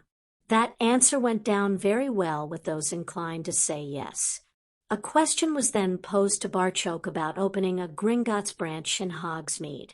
After confirming they were very keen to do so, the Goblin ambassador then answered the follow-on question about goblins living amongst wizards as honestly as he could. Our two nations have been separated for centuries. I don't think any of us are quite ready to be living cheek by jowl this time next week. Again, without attempting to prejudge any decision reached here, I made tentative inquiries to the proposed Baron of Kinyusi about the possibility of some goblins living in his glen as a first step. We goblins don't use crystal balls, but I would foresee a Gringotts branch opening in Hogsmeade long before any goblins even thought about settling there. Our whole approach to this would be to take things very slowly, giving all of us time to get used to the new situation. The contrast between the demented and bigoted ravings of their former member, not compared to the reasoned thoughts of Barchoke, couldn't have been starker or more thought-provoking. To the majority of the chamber, Nott's views were unpalatable, yet the Goblin ambassador was painting them a picture that they could all live with. When the questions moved to possible arrangements for the summer ball, it was hard to contain the excitement at what was effectively the Goblins' table. The decisive yes vote had those in the public gallery applauding loudly, with Hermione and Sirius jumping up and down while holding on to each other in sheer joy. The expressing of joy was confined to the public gallery, though. Those on the floor of the chamber understood the session wasn't over yet. It was left to Amos to bring the proceedings back on track. We have one more piece of business that must be dealt with before this session can be closed. Having already heard the question that would be asked, and the chamber giving a guarantee that only this question will be asked, Would any member like to forego their Wizengamot privileges and voluntarily accept Veritasrum? While this question was left hanging, Cornelius gave them notice of the timescale involved. Madam Bones hopes the new wards can be installed over the weekend, beginning on Friday evening. This will be the only opportunity to accept this offer. The rest of today will see every branch of the ministry made the same offer, starting in the Aura department. With no one making a move to accept the offer, Amos was left with no other option but to bring down his gavel, ending the session, and also any Death Eater involvement in the Wizengamot. It wasn't so much a victory for the light, more of a disastrous day for the dark. The Goblin party waited until they had reached the privacy of Arthur's new office before celebrating what was a stunning result for them. Sirius and Hermione soon arrived, with the latter immediately finding herself wrapped in a familiar strong pair of arms while being hoisted up into the air by her jubilant centurion mate. Harry then lowered her until their lips met. I've never kissed a Baron before. I could certainly get used to that. I've never kissed an Order of Merlin holder before either. Dumbledore really wasn't my type. This started Barchoke laughing, both at his son's joke and his daughter's reaction to it. Did you forget what else was settled in there today? Congratulations, my daughter. I am a very proud father. A father who now has 2 Order of Merlin, first class, holders in his family. Hermione had actually forgotten what else was approved today. The awards were a package deal, but all the emphasis had been on Harry's barony. That Hermione had actually forgotten something saw Bill and Sirius laughing. This was the first time either had experienced the phenomenon of a gobsmacked Miss Granger. It was into this oasis of mirth that Cornelius, Amelia, and Amos entered. They hadn't been experiencing much laughter as they worked their way through the ministry to make their dark mark exemption offer. Unsurprisingly, they had no takers so far. What was losing your job when compared to a stay in Azkaban? Arthur, I just spoke to your staff. While no one volunteered to take truth serum, I can't see you having anyone missing from work on Monday. Arthur graciously accepted the minister's backhanded compliment, but it was a bowing Barchoke who offered his nation's gratitude. Minister, that was masterfully played today. On all fronts, a smiling Cornelius was still coming to terms with the rush that pushing through this legislation had provided. He had a definite spring in his step and felt at least 10 years younger. Thank you, Ambassador. You and your son certainly helped. Sorry for just dropping it on everyone like that. I just didn't want the awards to be tainted by people claiming we rigged the vote by barring the Death Eaters. All 6 who received awards today thoroughly deserve them, as today's vote proved. It also ended beyond doubt that anyone who claimed they'd been under the Imperius curse when working for Voldemort was lying. We plan to marginalize them by taking away their power base. Meanwhile, keeping our eyes open that none of them try and do a Malfoy on us. Amos was pretty certain that wouldn't happen. They would be risking so much that I think they'll play the longer game here. Both Malfoy and Nott are now in Azkaban, and I'm assuming the Nott vaults will be frozen too. He attacked a goblin ambassador. The nation had to react. Barchoke's grin showed that the goblins had all different levels of reacting. His wife was served with her 24-hour notice, though we do have an advisor helping with her choices. An apology was also offered from Amelia. Sorry, Barchoke, for announcing these wards without confirming it with you first. You offered this service previously, and I'm hoping the offer is still open. Of course. Amelia, Friday evening suits us just fine. Are we erecting a new ward scheme just here, or is St. Mungo's included too? It was actually Cornelius who answered. We thought to leave St. Mungo's for now.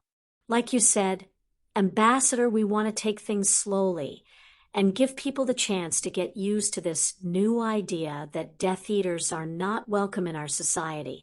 Now, if you will excuse us, we have many more departments to cover before people begin leaving for home.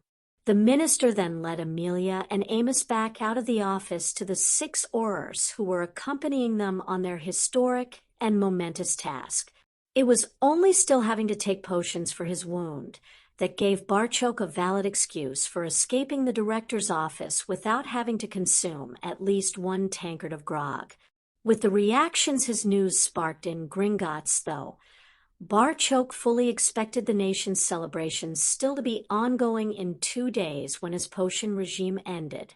This gave Barchoke some time to spend with his son and daughter, which had led directly to where they were now. Both he and Harry had loved Hermione's idea, so his son knocked on the door.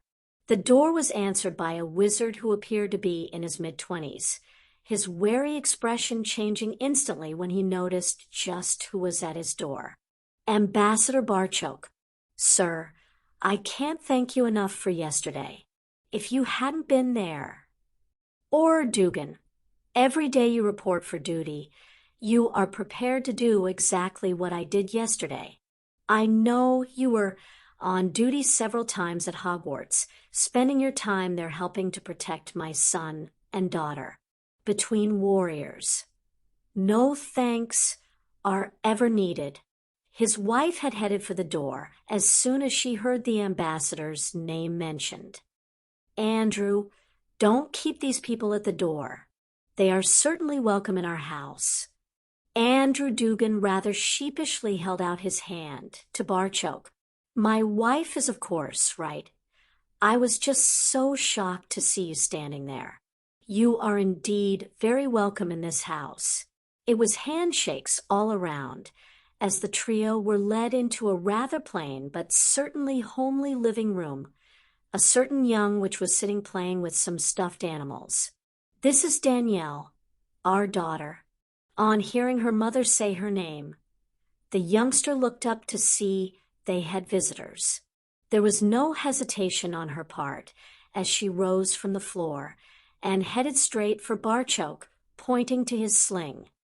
Does it still hurt? Sitting to be on the same level as the child, Barchoke gave a merry chuckle. It did, but not any longer. I have to wear this for a couple of days. On hearing that it didn't hurt, Danielle then did what she wanted to do in the first place and hugged the person who her mummy had said saved them both. Thank you. There was hardly a dry eye in the house, though Harry was smiling at how well his father was adapting to receiving hugs. You are very welcome, young lady. I just hoped it didn't spoil your birthday. To a goblin. That is a person's most important and special day. With complete innocence, the now 4-year-old which asked the nice little man a serious question. What's a goblin? That led to a smile and a knowing look in Harry's direction. My little boy used to ask me that very same question, not wanting this to turn into a blubberfest. Hermione slipped her hand into Harry's bag and withdrew the wrapped present they had bought for Danielle. She knelt beside her father and the little witch. We didn't want yesterday to spoil your birthday, and brought you this. Danielle had been taught proper manners, so looked pleadingly toward her parents for permission to accept the gift, permission that was soon forthcoming. She politely accepted the gift, and then her manners ran out. Danielle frantically ripped the paper off to discover what was inside. She squealed thank you before rushing off to introduce her new stuffed unicorn to the rest of her collection. Her mother looked on in awe. How did you know? Danielle had unicorns on the jacket she was wearing yesterday, and what little girl doesn't like stuffed animals? Hermione was still on her knees as Danielle then introduced her new human friend to all of her stuffed animals. Watching as Hermione interacted effortlessly with the child brought a lump to both goblins' throats. Danielle's long black hair, sending Barchoke and Harry's thoughts years into the future. The Dugans were also watching the scene, but had a different thought in their minds. Their daughter had no idea what a goblin was, far less possessing any knowledge of the prejudices that were linked to that race. They silently swore Danielle would never learn any of those prejudices from them. Chapter 55.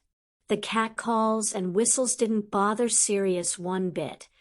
It took McGonagall's iciest tone to garner his attention. "Lord Black, I know she's your fiancé, but Professor Hobson is still a member of staff. Kindly save this type of behavior for when you don't have so many young students as witnesses.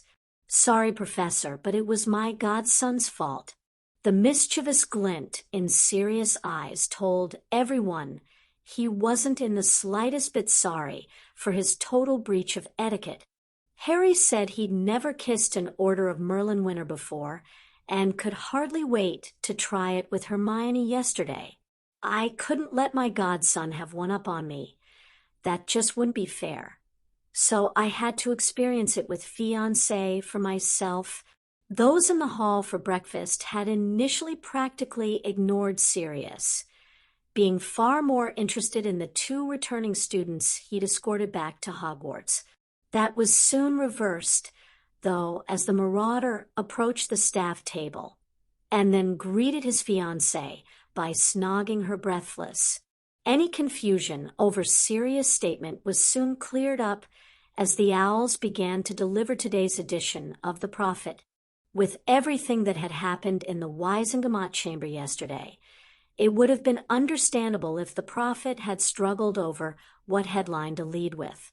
The newspaper, though, knew exactly what its readers would want to know first. "Baron who lived will call King Yusi home." That one line uttered by Harry yesterday was enough to convince the Prophet readers their ministry knew what it was doing. Assassination attempts, new goblin laws, non-pureblood orders of Merlin winners, and certain people not being able to gain access to the Ministry of Magic paled into insignificance when compared to the news their savior would now be living amongst them. Theo Nott, though, scanned the publication to discover where his father was mentioned. The fate that befell the impulsive Death Eater was never in any doubt from the instant his guilt was proven. That Crow had actually spoke to the Wizengamot in the hope of protecting the innocent members of the Nott family was unbelievable. That he'd gone as far as suggesting Pauline for a Potter scholarship was simply mind-blowing. Just mentioning he didn't want the innocents harmed should be more than enough to protect his family from any retaliation. Even the idea that his young sister might end up with the same status as Lovegood or Creevy was hard to believe, but Crow would certainly take a personal interest in whoever was awarded those precious scholarships. Neville and Padma were rather shocked by their news. It was one thing to be nominated for something. They were now faced with the reality that both would be holders of the ministry's top award. Then Neville spotted his Gran entering with Padma's parents, and it was hugs all round for the family reunion. A real air of celebration began to grip the hall. McGonagall approached and congratulated all the students involved, though Augusta had something to add. "Professor McGonagall, I want to have a meeting with 5 students in my office this morning." Looking at them, "I don't think they'll be fit for classes until after lunch anyway." The extended family had learned a hard lesson before Christmas and were including Parvati in this as well, especially with her mother and father visiting the castle. Augusta was also aware Henrika didn't have a class first thing today, so she and Sirius were invited too. There were some glum faces at the Slytherin table as a few individuals contemplated the effect these wards would have on their families. Pansy's contemplation took the girl in a whole different direction. She certainly wasn't glum. Pansy Parkinson was ecstatic and couldn't wait on the warning bell for their first class. Rather than sit there any longer, she excitedly dragged Draco out of the hall early. They had barely made the corridor when Draco wanted to know what she was up to. "What's in the prophet to put you in such a good mood? Did I miss something?" She flung her arms around her betrothed and hugged him tight. "That news today has saved us. Word will soon spread of who those new wards affect. When it becomes known that my father is one of those unable to enter the ministry, no family will touch a betrothal between their son and the daughter of Edmund Parkinson. And knowing you're not wanted makes you happy? I'll never understand witches. If no one else will take me, that means you're stuck with our betrothal. And that makes me very happy. And since no one else will want the son of Lucius Malfoy for their daughter, looks like you're stuck with me too." Two very happy Slytherins headed off hand in hand to their charms class. Neville had never seen his grandmother so happy. He was guessing that she'd been visiting great Uncle Algy, probably to rub his nose in her grandson's achievement. Neville was wrong, though. Augusta still had that pleasure to look forward to. After the Wizengamot meeting, she'd popped into Arthur's office to congratulate Harry and Hermione before following them and Barchoke back to Gringotts. She couldn't hold her excitement any longer and just had to tell Neville her news. "I visited your mom and dad yesterday and put something the healers had mentioned to me into practice. The healers think both are approaching the stage where we should be giving them targets to aim at. Yesterday, I gave them a target that certainly has both of them motivated. The day their son becomes a teenager, he will be one of the guests of honor at a ball where he and his betrothed will both receive orders of Merlin, first class. If Frank and Alice can get themselves healthy enough, they will have places reserved at our table." Padma had her arms around Neville, and it was probably just as well. He felt as if his body was going to burst wide open while trying to contain the combination of pride and joy currently coursing through it. Receiving this award was always going to be a great honor. Having his parents there to see him presented with it just pushed his emotions through the roof. To Neville, it didn't matter what the ministry handed him. Just having his mom and dad there would be his real reward. The excitement in the room was palpable, and that was before Sirius added to it. "If we have our wedding at the start of the holidays, we can be back from our honeymoon in time for my Lady Black to receive her Order of Merlin, first class." Sirius then turned his attention to the portrait of a former head of the Black family and former Hogwarts headmaster, Phineas Nigellus Black. "With my wife by my side, I intend to make the name Black one to be proud of. Considering I have centuries of bigoted arseholes like you to make up for, that will be quite a task." The portrait so wanted to hurl abuse at this descendant, standing there proudly boasting he was going to marry this creature and taint the House of Black forever. What held Phineas back was the forces that were arrayed against the mere portrait. The room currently held the head of House Black, the Hogwarts High Inquisitor, and also the Hogwarts champion. Phineas was never a stupid wizard, and his portrait contained all his best attributes, so he held his own counsel on this matter as they chatted about weddings, holidays, and balls. That didn't mean his eyes weren't boring into this happy group with a hate so hot it should have scorched his canvas. Funnily enough, Phineas Black's views were currently being shared in secret little bands the length and breadth of the country. Never meeting in groups of more than 3 or 4 people each knew could be trusted, they had been drawn together to discuss the dilemma all were now facing.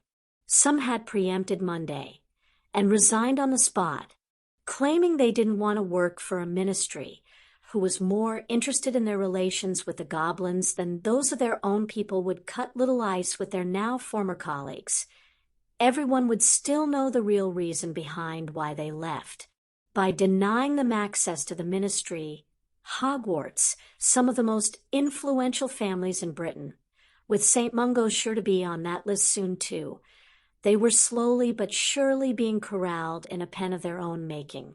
That their families were being spared this officially sanctioned form of bigotry left public opinion solidly behind the Ministry of Magic on the matter of these new wards. Their case for objecting had also cleverly been revoked, with everyone given the chance to prove they had been forced to take the dark mark, leaving them in a form of limbo. Whatever restrictions were placed on them by this system, it was still far better than having Azkaban as your new address, something that would surely happen if they pushed this attack on their liberties too hard. With Longbottom in charge at Hogwarts and Crow effectively leading the students, their children would be spending 10 months of the year in an environment that deliberately set out to erode their pureblood beliefs. A mudblood being awarded an Order of Merlin sent out all the wrong type of messages too, mainly that blood didn't matter. Their entire problem, though, was exacerbated by them being cut adrift like a rudderless ship. The Dark Lord didn't share power, rather demanded total obedience on pain of death. Only Lucius Malfoy had felt secure enough in his position to step in and take some semblance of control after that fateful Halloween. That Malfoy now resided in Azkaban left them not knowing who to trust, and certainly had none of them wanting to put their name forward to take over that poison chalice of a position. When a member of the Wizengamot could be caught, tried, and sent to Azkaban in the space of 24 hours, it was clear your family name, bloodlines, fortune, they all meant nothing now. As if that wasn't bad enough, the Ministry was being championed in its rush to embrace the light by Fudge, Bones, and Diggory. Throw in the goblin connection with the boy who lived, and this gave you a formidable force to be reckoned with. In every single case, those meeting agreed that something needed to be done about the situation. The reality was, though, that, again, in every single case, no one wanted to be the person who was going to do something about the situation. It would probably disgust those pure-blood Death Eaters to know that similar secret conversations were taking place deep inside Gringotts. Dragontooth was practically breathing fire while venting his anger. Why would we want to live amongst the human filth? This is all that bastard Crow's doing. And Ragnarok is strutting around as if he had discovered a dragon who lays golden eggs. We need to put a stop to this. His father, though, wasn't impressed by his son's juvenile anger. You need to learn patience and not go acting on an impulse. Or do you want to be considered the same as our fool of a director, making a human a centurion on nothing more than a whim, and then granting friend status to little ugly witches? Disgusting. We need to use finesse here. Your clumsy attempt to injure Crow's bitch will see the spotlight trained on us if anything happens to her. I wasn't trying to injure her. I was trying to kill the witch. How was I supposed to know she was wearing armor? You should have planned and prepared for every eventuality, not jumped in without even knowing anything about the human girl. She's a human girl and should be slaughtered on sight for daring to show her face below the bank. What more did I need to know? Bloodfong growled at his son's impudence. It was getting nearly as bad as his impatience. When a being carries a weapon, you never dismiss the danger without very strong evidence telling you that no danger actually exists. You acted the confident fool, and she bested you. If that wasn't bad enough, you then attempted to murder her. In full view of people we couldn't buy off. His father's voice had risen to a level where Dragoontooth knew it was time to lower his head and shut his mouth. To do otherwise would only antagonize his father more. Seeing this allowed Bloodfong to reveal some of the details he was working on to his son. To reverse this disgusting decision of living above ground and bring down Ragnarok, we have to attack the director where he's most vulnerable. He has practically aligned the nation behind Crow, and we need to prove to everyone that was a massive mistake. By discrediting Crow, or getting him to leave Gringotts, all Ragnarok's gains will disappear like humans in a dragon pen. It will be quick but painful and certainly bloody. The bloodlust was clearly visible in Dragontith's features. Crow had been a constant thorn in his side since they were infants. Father, do you really think you can force Crow out of Gringotts? I intend to see him storming out the door, swearing vengeance on goblins. At which point, I may have him killed, depending on whether or not it then suits my plans. The admiration a son had for his father was clear to see, causing Bloodfang to throw his son a bone of comfort. You were at least right about one thing that day. The way to Crow is through his mate. You just went about it all wrong. We need to take our time. Let the ugly bitch collect her award. Let Crow spend the summer with her family, growing closer all the time. When the dust from all this has settled, and they have grown complacent, only then will we strike. Those Muggle parents hide behind some of the nation's best wards, but wards that were devised to deny access to wizards. What do you think Crow's reactions will be if these two Muggles are found in their home with their entrails pulled out all over the floor? His son's eyes nearly popped out his head. You want him to know goblins slaughtered them. Of course I do. How do you think that bitch he calls a mate will react when she finds her parents like that? Knowing they died in agony and at the hands of goblins, she will never pollute our tunnels with her presence again. Mark my words, where she goes, Crow will follow. The director himself might even order Crow's extermination. The Centurion knows too much about us and could possibly be persuaded to lead forces against the nation. The bloodlust was back with Dragontooth. I was denied the pleasure of seeing the daughter bleeding on the ground. I want to be the one who guts her even uglier mother. Father, please. This would be a two-pronged attack, with Ragnarok facing an unprecedented political backlash that, as a counselor, Bloodfang would be well positioned to exploit. He didn't expect to end up as director this time, but could easily see himself in the position of kingmaker. He needed Dragontooth to grow up and get his act together. Then perhaps his son might one day claim the title of director for their family. That will depend on the reports I receive about you between now and then. I need to know I can trust you to follow orders before you would be allowed anywhere near this cleansing mission. In another eerie parallel that wasn't Death Eater related, Bloodfang had just handed his son an incentive to improve that was every bit as strong as the one now pushing the Longbottoms to excel. Alice loved watching the intelligence slowly return to the eyes she'd adored for so many years. At the moment, though, that intelligence was being masked by the frustration her husband was feeling because his body wouldn't respond as it used to. With slurring and a stammer, it was also difficult for him to verbally get his message across. After a few attempts, though, Alice thought she'd deciphered the gist of it. If you can't make it, you want me to go to the ball without you? Frank nodded in relief. It was a short-lived reprieve, though. After a kiss from his wife, she reminded him of something. We are a team, Frank, professionally and personally, together for the good times and the bad. If you're not able to attend, I'll be right by your side. I still think you're being too hard on yourself. Neither of us will ever be the people we were before. As long as I can take your arm and walk beside you into the ministry, that will be more than enough for me. Neither Mum nor Neville will be expecting any more either. Just us being there will make their evening special.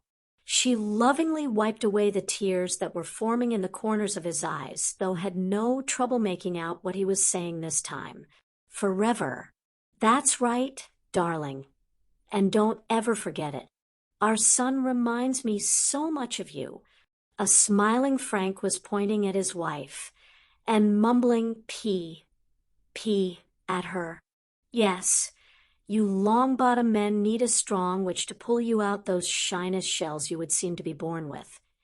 And our son has found himself a real beauty in every sense of the word. She would never let Neville face his troubles alone, just like I'll be there for you. We have time, darling. I'm still sleeping for the most of the day, too. We're getting a little better every day, though, so just keep looking forward. As the couple embraced, the healer from St. Mungo's was unsure if this latest episode in their healing program was really working. He aired his concerns to the goblin healer standing watching beside him. I don't really understand how raising Frank's anxiety levels will help with his recovery. Present thinking is that this would only hinder his progress. The goblin had been expecting this. While open-minded, this healer still labored under the impression that magic could fix just about everything. Unfortunately, this also meant to them the reverse would also be true. If magic couldn't fix it, then nothing could be done. Their medication may be repairing the damage, but they have to help that process along, and that is hard on them. To help them continue pushing when they feel exhausted, you have to offer some kind of incentive to achieve that level of commitment. Even as they are now, both would be able to walk into that ballroom and sit long enough to see their son and his mate receive their awards. We're pushing them to see how much more they're capable of. Is this a normal part of your treatments? When a limb is injured, even magic can't repair it to the degree where it is working at 100% in mere moments. You need the patient to rest and allow the healing to knit, then exercise to get that limb fully functional again. Repairing organs is no different, so the treatment will be similar. They've had the rest period. Now comes the exercise part. As you can see, we carefully monitor the situation to ensure neither overtaxes themselves. The healer was taking a note of everything that was said. He was, after all, here to learn. Remus had been worried about taking the second-year defense class. None of the rest of Hogwarts had experienced anything like a competent teacher in the subject and had welcomed him with open arms, but they'd had Bill Weasley almost from their first day in the castle.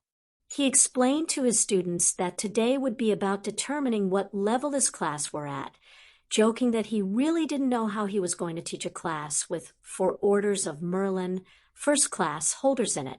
When Padma joked back, carefully, Remus just had to laugh, and his reaction set a relaxed atmosphere for the rest of the lesson, with the glaring omission of those who'd chosen to have their lessons from Lockhart.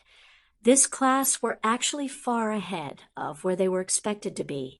Since everyone else he'd taught so far was way behind, this class were actually breathing down the necks of the third years in terms of knowledge and ability. He would have to adjust his lessons accordingly. After the bell, those same 4 award winners hung back, and it was Hermione who removed a ledger-like book out of Harry's bag before offering an explanation. We would normally speak with Professor Weasley about our plans for the Marauders tonight after this lesson. Would you mind taking a look over them for us? Remus was delighted to do so, and asked if he could attend too. He was timetabled for first year tomorrow, and this should let him ascertain what level they were at, and possibly skip the introductory lesson he'd needed with the other years.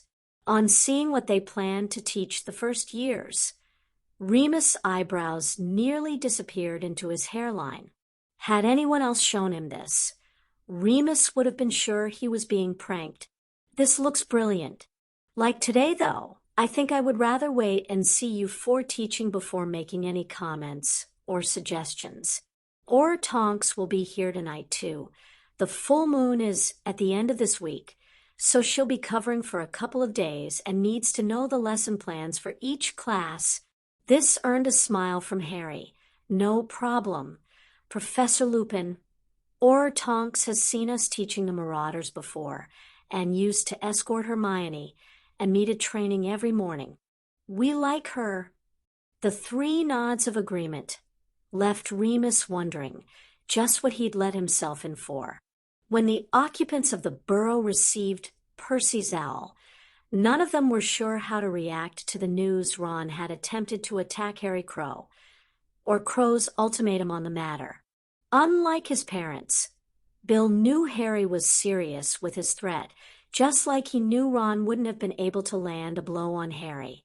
Bill had moved back home for a few days until Barchoke could arrange new wards for the Weasley home that they had wanted his father dead, as much as the Goblin ambassador shook all of them, and he would be staying at the burrow until those wards could be arranged. The warding of the ministry would now push that back, but Bill wasn't complaining. The director himself had decreed that these wards would be erected at no cost to the Weasley family, citing they were only placed in danger because of his father's job as liaison to the nation. Ragnarok felt it only fair that their nation offered a level of protection to those who worked for its best interests. While Arthur clearly worked for the ministry, he was undoubtedly also working to further the interests of both parties. That made Arthur Weasley someone the nation certainly wanted to protect. The three Weasleys present eventually decided Bill would let Ron know his fate when he visited Hogwarts at the weekend. This would also provide some time for their tempers to cool. Neither male Weasley could dissuade Molly from sending her youngest son a howler. Truth be told, neither of them tried that hard. Remus was trying hard to figure out why he was here. These four had the first years hanging off their every word. When they then had their students practicing shield drills as a refresher, the original Marauder almost needed to sit down. Henrika and Tonks had been watching him, waiting on his reaction. Both were now smiling as the Auror offered some solace. "Don't take it too hard, Professor. I've been there too." Henrika here thought it would be a good idea if these four went up against some trainee Aurors in a speed and accuracy drill. Just as well they made it best out of three, or we would have left here with egg on our faces. They beat them. Harry called it a draw, but we both know the truth. I felt a bit of a fraud accepting, but I didn't want moral to take a nosedive. Aurors being defeated by Forsaken Years would have done just that. At least then it would have. Now, these four would probably be favorites to win. To tell the truth, I feel a bit of a fraud accepting this Order of Merlin too. I was against going down there in the first place, and then it was those four who killed the Basilisk and Voldemort. I just felt so useless. It was Henrika who quickly rubbished Tonks' doubts. I think Dan Granger said it best. It took the six of us down there to accomplish what we did. You've seen their teamwork. Neither you nor I could emulate that in the time we had available. You stood guard over Parvati, and me while being prepared to attack Riddle if he truly regained a body. I know those four very well, and they certainly regarded your role down there as crucial, just as I know they would want your award to be the same as theirs. I agree with Henrika on that point. I'm also going to need both of your help. Unless I can match what the first year are being taught here, I'm going to be the one with egg on my face. I neither have access to this fabulous room, nor those dueling dummies. How am I meant to compete? It's not a competition, Remus. This is an after-school club. As club staff sponsor, Henrika was very protective of Crow's Marauders. The first years are learning the practical side of magical fighting here. They're using neither notes nor textbooks. They need to know the theory behind the procedures they're learning here, and also those behind the spells they're using. If you talk it over with the four of them, you could all be teaching the first years the same things, with them then getting a few hours of extra practical experience every week Remus could instantly see the benefits in that system and knew he would have to change his current plans. Nott's arrival in Azkaban left Rookwood thinking he would have to change his plans. Rather, the information the convicted Death Eater was providing did. His crime of attempting to kill a pair of Weasleys and a goblin in the Ministry atrium saw Theodore receive a much smoother ride than Lucius had. He still managed to provoke a reaction from Bella, though. Something about just how the Ministry and Gringotts were cozying up to each other didn't sit well with any of them. That the goblins had developed wards which wouldn't let those carrying a dark mark past was also a worrying development. It was when he mentioned that the goblins not only knew about their master's Horcruxes, but had been actively searching for them since that fateful Halloween night that had Bellatrix exploding. Her tirade was aimed more at all the thieving goblin bastards she was personally going to torture to death than the person who seemed to just have passed on some very bad news. This was leading Augustus to believe that their master's Horcrux Bella is protecting was currently stored in the Lestrange vault at Gringotts. This presented the ex-unspeakable with another set of problems. His initial plan was, once he was outside his cell, to ask Bellatrix to tell him where she'd hidden their master's Horcrux. He was certain a promise to return their master to life would see that information being passed on. Bella would also know that when their master returned, he would want his loyal followers beside him. Azkaban would certainly be his first target, especially with all the inside information that would be available to him.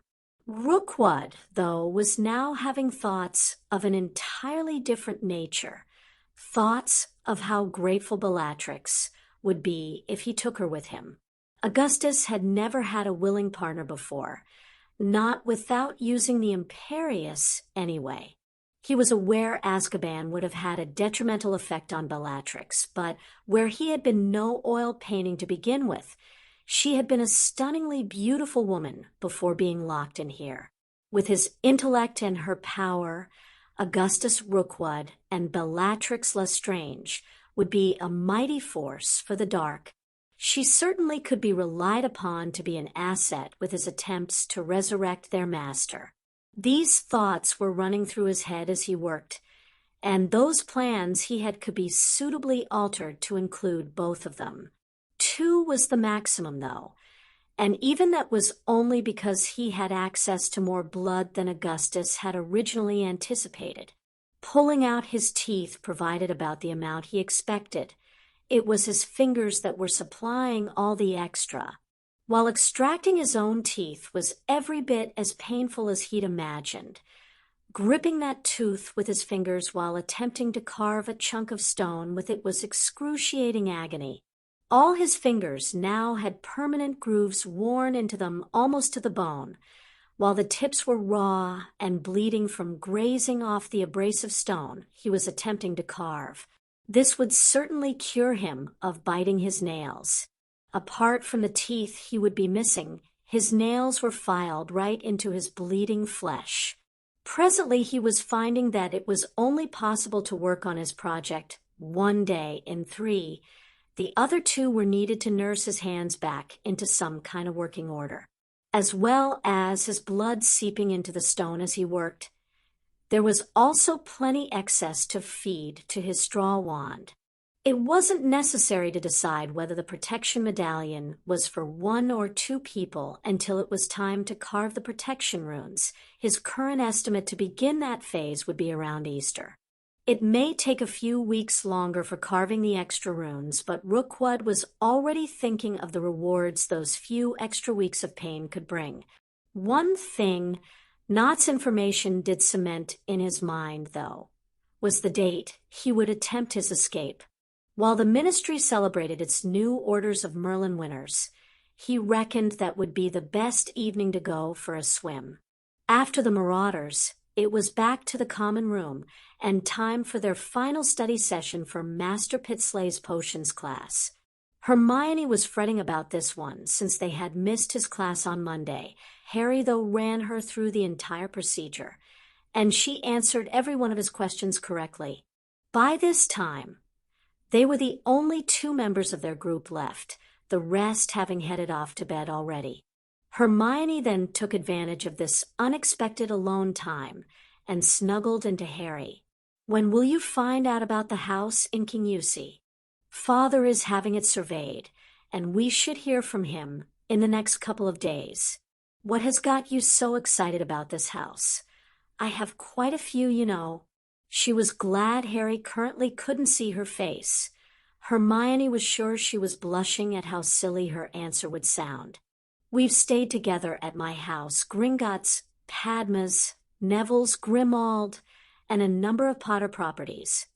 I've enjoyed every one of them, but even with the Potter properties, I always feel as if they belong to someone else. I'm hoping Kingusy feels like home because it's ours. You earned it." "We earned it, Hermione. It's all ours." She then let Harry hear her idea. "Last year, you shared Neville's birthday party because the ball was on the 31st. This summer they're planning it for the 30th. I was hoping we could hold a birthday party for you both the following evening. In our Kingusy home." Hermione was waiting on his laughter, but it never came. Instead, Harry lifted her chin and tenderly kissed her lips. "I think that is a wonderful idea. Our very first party in our very own home. Once we hear from Father, we'll know if it's feasible. The house itself might be nothing more than a large cottage which, while fine for us, will hardly be suitable for a large party." The sparkle in Hermione's eyes clearly announced to anyone who knew her that she'd just had an idea. A really good idea. A marquee. It'll be the middle of summer, so a marquee will work. That means it doesn't really matter how big our new house is or what condition it's in. We can still hold a birthday party for you and Neville and Kingusy. After recent happenings, it was nice to concentrate on something relatively normal for a change. Even though the event was still 6 months away, Hermione was already gripped with excitement at the organizing she would need to do, so their first party would be a success. Harry's goodnight kiss blasted all that from her mind. When her mate kissed her like that, Hermione had trouble remembering what day of the week it was. She headed off to her bed wearing a goofy smile, her only thoughts being of how good it would feel while they moved their relationship along as they got older. For Ravenclaws were heading down to breakfast. Luna had Moonlight cradled in her arms. The smart Kneazle knew Tasty Treats would be coming its way soon.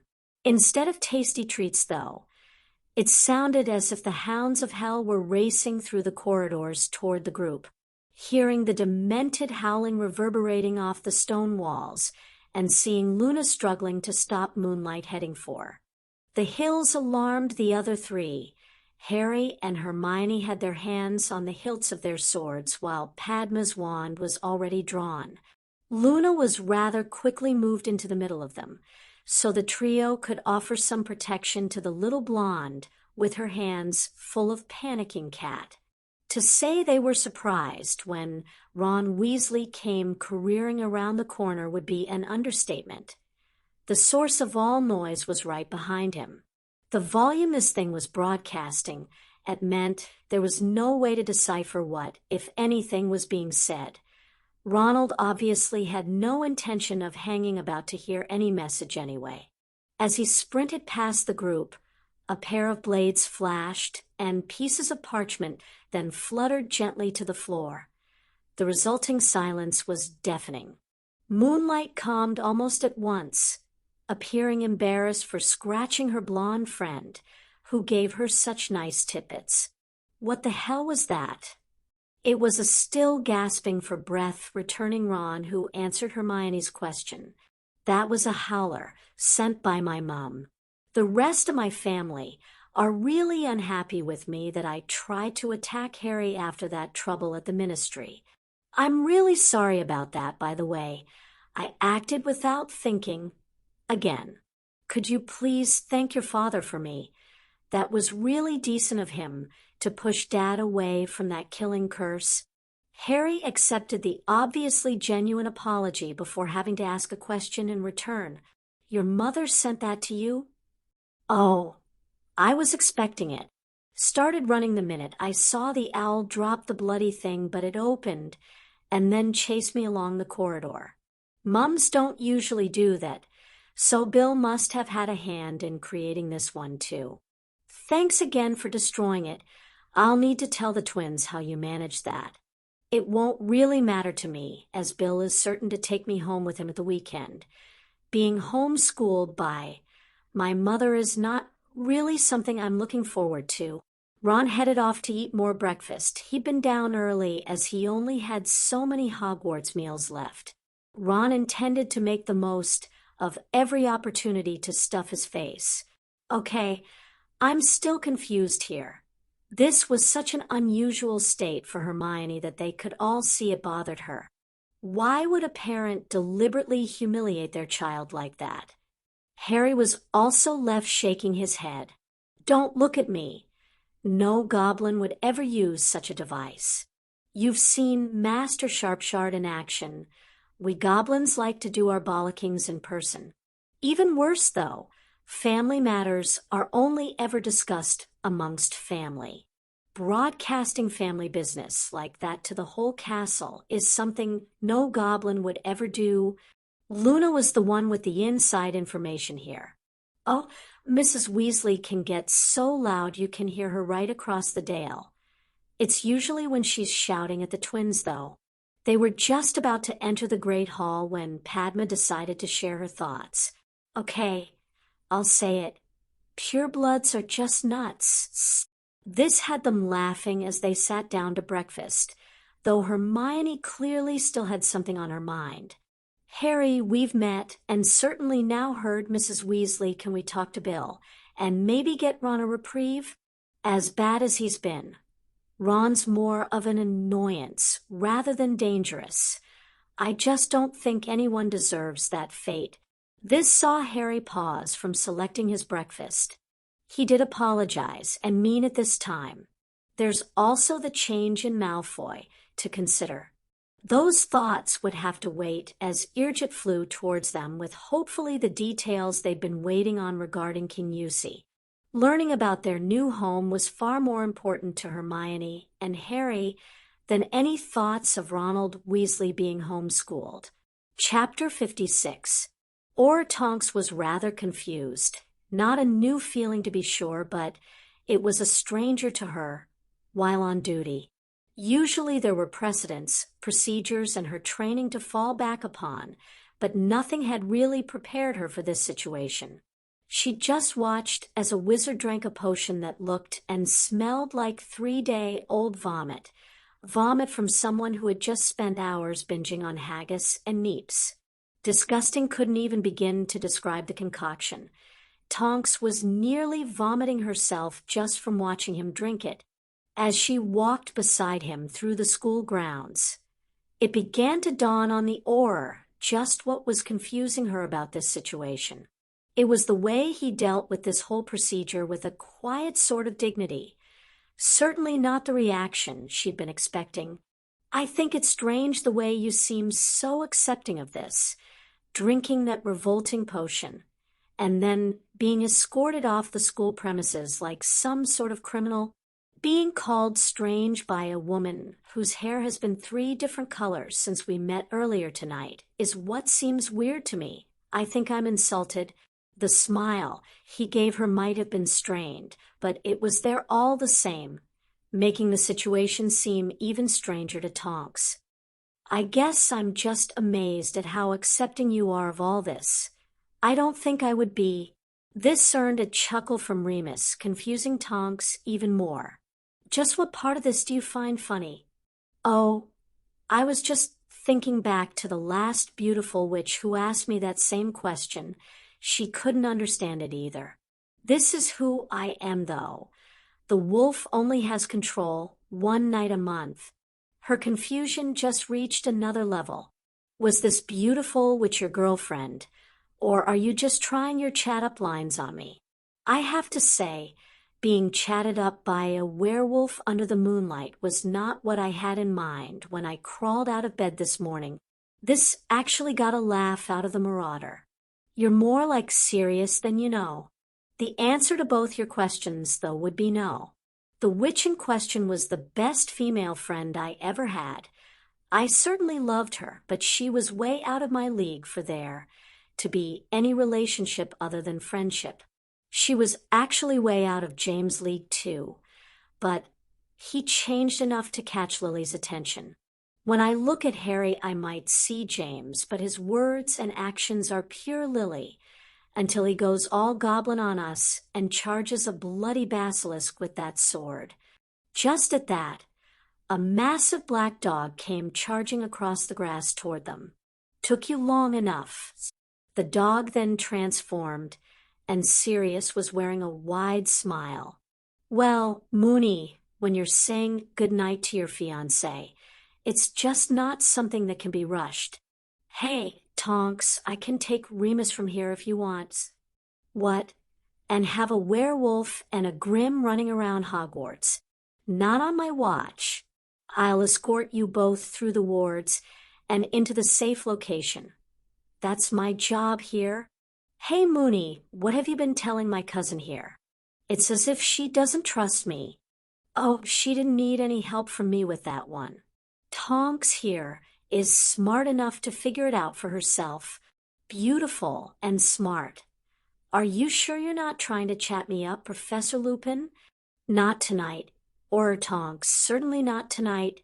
This left Sirius looking at them both with some bemusement. Okay, you two. What did I miss? This scheme had seemed fine when Gilderoy had talked it over with himself.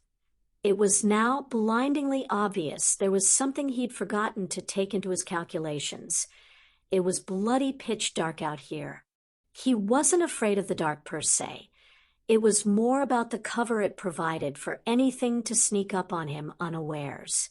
Lockhart had no idea how true that would soon prove to be. He was originally going to attempt this from the edge of the Forbidden Forest. There was no way, though, he would be going anywhere near that dangerous place in the dark. The locked front gates of Hogwarts was about as near as he could get, and having first made sure Hagrid had spent the evening in the Three Broomsticks, Gilderoy proceeded to put his simple plan into operation. Emptying out the sack of entrails and blood from the butchers right at the front gate, Gilderoy then cast a sonorous on himself. Ho, ho, ho, ho. The howl reverberated around the castle and its grounds, just as Gilderoy had hoped.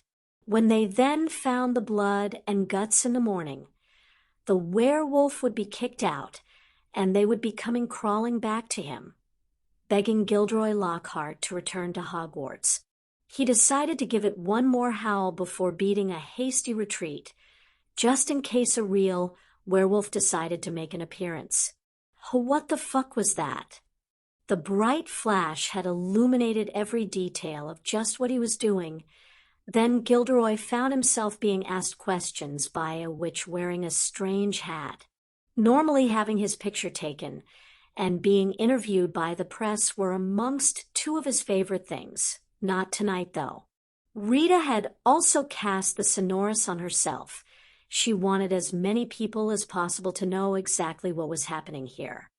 Gilderoy Lockhart, can you explain why you are standing there with your hands covered in blood while howling like a wolf? The photographer's flash went off again as his camera caught the panicked look in Lockhart's eyes. A panicking Lockhart was only ever going to react one way, by drawing his wand and casting the only spell he was proficient in. Also forgetting he still had the sonorous cast on himself. Everyone within a quarter-mile radius heard him scream "Obliviate" while his wand was pointing at Rita Skeeter. Rita, though, had been studying her victim for a while and knew his modus operandi inside out. She should, since Lockhart talked about it to himself. With only his portraits for company, Gilderoy would chat away to himself all day long, allowing Rita to discover most of his secrets and be here tonight. Disillusioned in the dark, They had followed and waited on Lockhart, putting his scheme into operation before she and the photographer revealed themselves. Knowing her latest victim's modus operandi also meant Rita had talked with her powerful friend on just how to protect her memories. The warm fur hat she was wearing was nothing more than camouflage for the goblin-raised and charmed protective steel helmet that was under it. That protection very effectively kicked in and blasted Lockhart's spell straight back at him, with the photographer's flash indicating that he'd at least caught part of that action. The photographer's latest picture would actually show Lockhart's curse rebounding and knocking him flying into the entrails he'd spread along the grass. Being a careful man, the photographer took another picture of Lockhart lying there amongst the blood and guts, just in case. Tonks arrived a few moments later and confirmed this evening was just getting stranger. A clearly dazed Gilderoy Lockhart was sitting in a pile of blood and guts, smiling as if he hadn't a care in the world. "Oh, hello. You're pretty. What's your name?" "What's my name?" This drew a groan from the oar. "Bloody hell. Must be my night for getting propositioned. Can anyone tell me what the hell happened here?" The front page of the Prophet informed the entire country just what was going on there. The picture really was worth 1,000 words. Lockhart was sitting in a gory mess of his own making while smiling like a loon. Tonks had her wand covering him, while Rita Skeeter could be seen writing notes. Rita explained that she had been researching material for a book on Lockhart, pointing out that these investigations were uncovering truths that showed a much darker side behind the award-winning toothy smile. When her research uncovered his plot to discredit someone who was quickly becoming one of Hogwarts' favorite professors, Rita had felt compelled to act, even though her research was far from over. While she hinted that doing her public duty might cost her in book sales, she never mentioned the large payment from the Prophet for this story, nor the free advertising for her yet-to-be-written book this article just provided. What Rita did clearly state, though, was her thanks to goblin craftsmanship and ingenuity that protected her memories from Lockhart's attack, an attack that was also clearly displayed in a smaller photograph. Her research had led to the knowledge that the memory charm was really the only spell Lockhart was proficient casting, so she had obviously taken precautions to protect herself. His own spell rebounding saw the once famous wizard now unable to remember his own name, leaving Rita very thankful for her borrowed protection. How a person can accomplish everything that Lockhart claimed to have done in his books while really only being able to cast one spell would be revealed in her forthcoming novel, a true biography of a wizard who had conned all of them. The mood inside Hogwarts was that of jubilation and relief. They were ecstatic that Lockhart wouldn't be returning. Ever. There was also a fair mixture of relief in there, as well. Relief that there hadn't really been a werewolf roaming the grounds last night. Harry's comment to the Ravenclaws that Tonks securely locked Professor Lupin off the Hogwarts grounds, and that Lord Black had spent the entire night watching over his best friend, was soon spread around the castle. Rita was correct in that Remus was becoming popular as a very good teacher of his subject. Whether that popularity could have survived Lockhart's attempt to discredit the werewolf is thankfully something they would now never have to find out. That Lockhart was now in St. Mungo's, still not knowing his own name, was considered poetic justice by most who had ever sat through one of his classes. Roger's comment that perhaps they could post all those questionnaires about Lockhart they were forced to complete back in September to St. Mungo's to see if it would jog his memory raised a few laughs. Padma, though, had to have the last word. Since Rita Skeeter is hinting that most of what he wrote was actually done by someone else, those questionnaires didn't really apply to Lockhart anyway. Bill had worked the four of them hard this morning without receiving one complaint. They appeared to be so glad to see him back in the castle that they just got on with the lesson and did their best. At the end of the class, all four also took time to talk to him about the Marauders and what they had planned for this week. As usual, Bill made a few suggestions that Hermione carefully noted in the ledger they used for club business. As they were getting ready to leave, Harry then totally surprised their tutor. Assistant Ambassador Weasley, your brother Ronald wanted to thank my father for pushing yours away from that killing curse. Could you pass that message on to my father for me, please? This so dumbfounded Bill, he really had to ask for confirmation. Ron actually said that. Oh, yes, just after he apologized to me for acting without thinking. Again. He really seemed to mean it this time, too. Well, see you tomorrow. The four walked away, leaving a completely flummoxed Weasley behind. As they headed off to their dorms for a much-needed shower, Neville nodded his agreement of the way Harry had handled that situation. It's a Weasley family matter. Harry, you provided the information without expressing your opinion. It's now up to them what they do with Ron.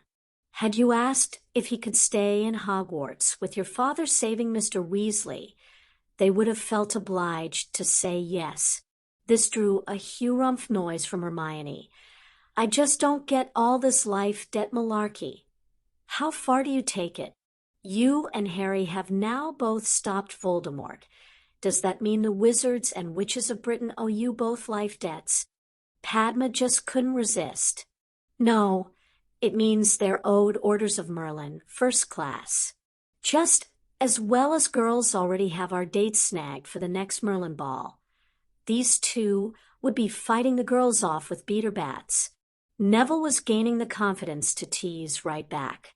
I won't be going to any balls without my beautiful betrothed on my arm. See, Hermione, get them young enough, and any wizard can be trained. Padma was now squealing with laughter as Neville began to chase her along the corridor, leaving Harry and Hermione in their wake. Neville's right, Harry. You did the best you could.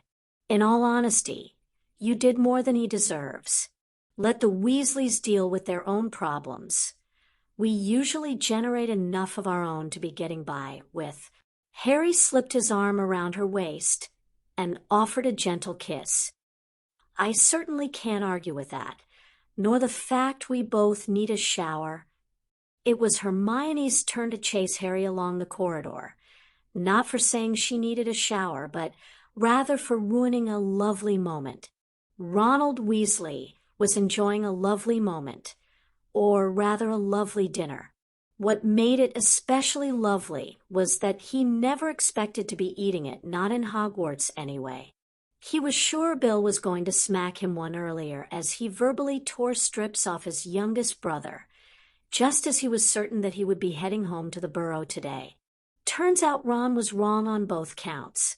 Bill, though, had left him in no doubt whatsoever that he was now standing on the very edge of being withdrawn from Hogwarts. For Ron to remain in the castle would take a marked improvement in behavior, study habits, and academic achievement. He had, of course, agreed to everything, but Ron had his own plans that being homeschooled would destroy. If he wished to meet his own goals, then his behavior simply had to improve. There was no other option. He would have to try and control his temper, certainly not an easy task. His study habits, too, would have to be worked on. He needed to be here for 7 years, and the only way to do that was to pass some OWLS.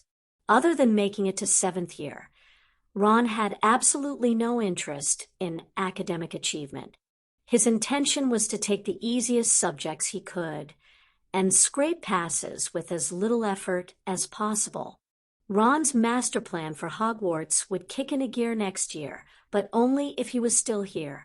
He was honest enough to know he would never make prefect, and certainly not head boy, but that left one very important position open to him: Quidditch captain.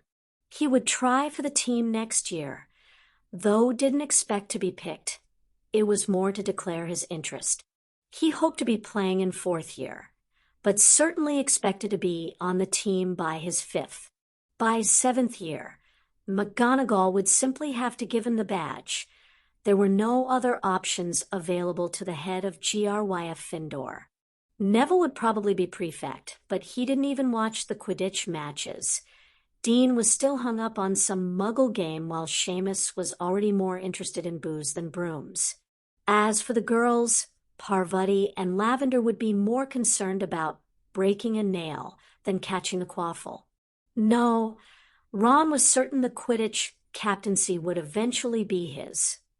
All he had to do was stay in Hogwarts until his older competition left.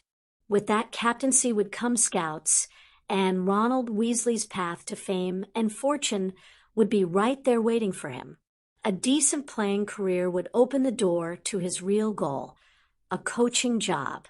Yes, Ron had his future all planned, but first he needed to keep his head down and ensure he stayed at Hogwarts. It was great to get away from Hogwarts for the weekend and see their extended family again.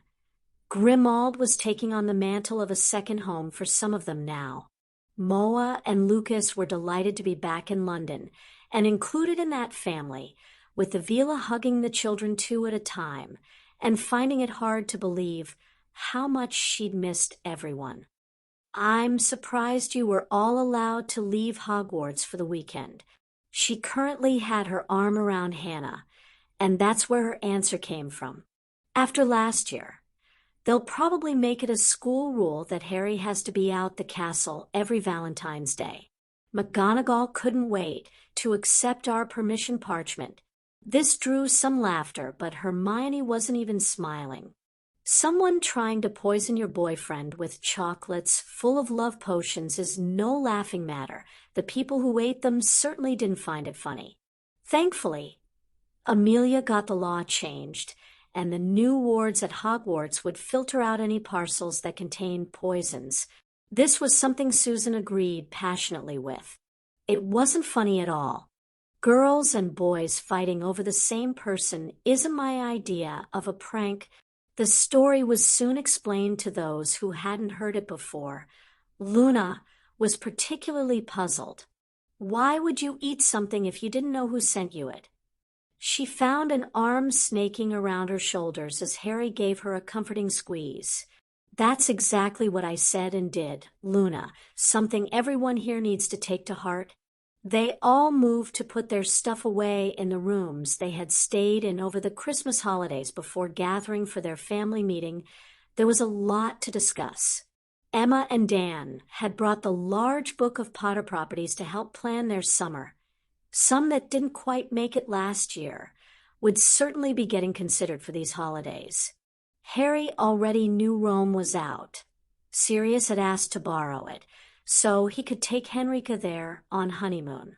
It was Sirius who got the ball rolling, as all the adults had their diaries out. The Ravenclaws were working off a holiday planner that Hermione had already prepared. The Express dumps this lot back in London on the 19th of June. My fiancé and I are looking to hold our wedding on the 26th of that month. Sirius was being deliberately formal, trying to contain his excitement at the surprise he now had for his future wife. The wedding will be in Lulia, and of course everyone here is invited. Henrika was staring dumbly at her parents for confirmation. Their wide smiles had her heart doing backflips that her future husband would be so considerate and thoughtful. That was until her father spoke. Sirius has been back and forth to Sweden, making sure all the arrangements are in place. He's even rented out half a dozen holiday homes, so everyone will have somewhere to stay while they attend. Your mom's not been able to talk about anything else, so of course half the country now knows about your wedding. By the 26th, the entire region of Scandinavia will know every detail. Henrika missed her mother playfully having a swipe at her father. She was too busy rewarding her fiancé.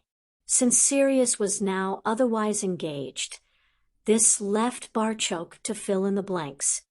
Lord Black has those properties rented for the week before and after the wedding, with Gringotts supplying the portkeys to take us there and back. You may only be able to stay for the weekend, but it was easier to book the block of homes for the 2 weeks. This was met with nods of appreciation from all the adults. Whether they arrived on Friday evening before leaving on Sunday would depend on what other holidays they planned here. Harry had been thinking about that and offered his suggestion on the matter. I think the way we did it last year was brilliant. 1 week busy, and then 1 week relaxing. What I would like to say, though, is that we should keep those relaxing weeks to just us. Luna, your dad is counted as one of us too, and like his daughter, is welcome any time. Hermione didn't know someone could blush and smile at the same time, but Luna managed it. She then expanded on Harry's suggestion. We've all got friends that could be included in some of our holiday. It's just we want to keep the quiet times to just us. This was where Dan felt he had to say something. I agree with that idea, but we may have to limit the numbers depending on the amount of adults available. Emma and I accompanied these 4 to Florida last year and had a great time. I really don't think we could keep an eye on 8 of you. Never mind anyone extra you might want to add. This again made sense to those sitting around the room, though Hannah, Susan, and Parvati all clearly wanted to visit this other world their friends had told them about. Since it will obviously be after the wedding, Moa and I would be more than happy to help out any way we can. Spending time with people you like while seeing different parts of the world is not exactly a hardship for us. Put both of us down for whenever we're needed. This was a very popular announcement, though Harry then gently explained the situation to the Hobsons. It's not a case of need. Lucas, you and Moa are invited to anything and everything that we decide over this weekend. That goes for Luna's dad, and of course Alice and Frank. We're just hoping that work schedules can be arranged so that we can all take part in pretty much everything we decide. Hermione's grin was goblin-worthy as she revealed one of their hopes. Can you imagine certain Slytherins coping with Florida? Padma and Neville were holding on to each other while laughing at that image. The rest weren't sure just what Florida entailed, so didn't want to say too much. Parvati, though, had a question for them. Who do you mean when you say certain Slytherins? We were thinking of Pansy and Draco. Blaise would be your call. We would never make you choose between him or Lavender. We just thought she would appreciate something like sightseeing and shopping in Paris more. Hermione's answer just kicked the excitement in the room up another level, as she enlarged then stuck her holiday chart to the wall so everyone could see it. It now had the wedding date confirmed, and the blocks either side of it color-coded for Lulia. The ministry ball and a certain joint birthday party had already been fixtures on her chart before today. With the wedding now confirmed, Hermione ran her wand over the chart and highlighted 2 3-week blocks, one in July and the other in August. We hope to spend the week before the ball, and the one before returning to Hogwarts in Kingussie, leaving us these 2 blocks to plan for holidays. Ideally, we would like to return to Florida for the first week again, and the island after the ball was just wonderful. If we can all agree on what to do for the other weeks, then everyone will be able to schedule their summer. Augusta had really enjoyed her summer last year, with this one already certain to be better. She was first to put her options to the group. Like last year, I would be delighted to accompany everyone on the quieter weeks. Florida might sound fun to our younger members here, but to me it just sounds exhausting. This drew some laughter, and Neville sprung to his grand's defense, citing she wasn't that old. I also have another reason. We won't be visiting your mom and dad tomorrow. Neville, they'll be visiting us. The healers want to see how they are after getting out for a few hours, so they're coming here tomorrow afternoon. They should make the ball, and may even come on holiday with us. Not Florida, mind you. Neville was out of his chair and hugging his grandmother. Padma had also followed her betrothed to do the same. There was hardly a dry eye in the house, though Hermione did try to get everyone's attention back. She knew Neville would need a moment to get himself together after that. Okay, so we have Lucas and Moa for all 6 weeks, Augusta for the quiet weeks, and Father. Will you be the same?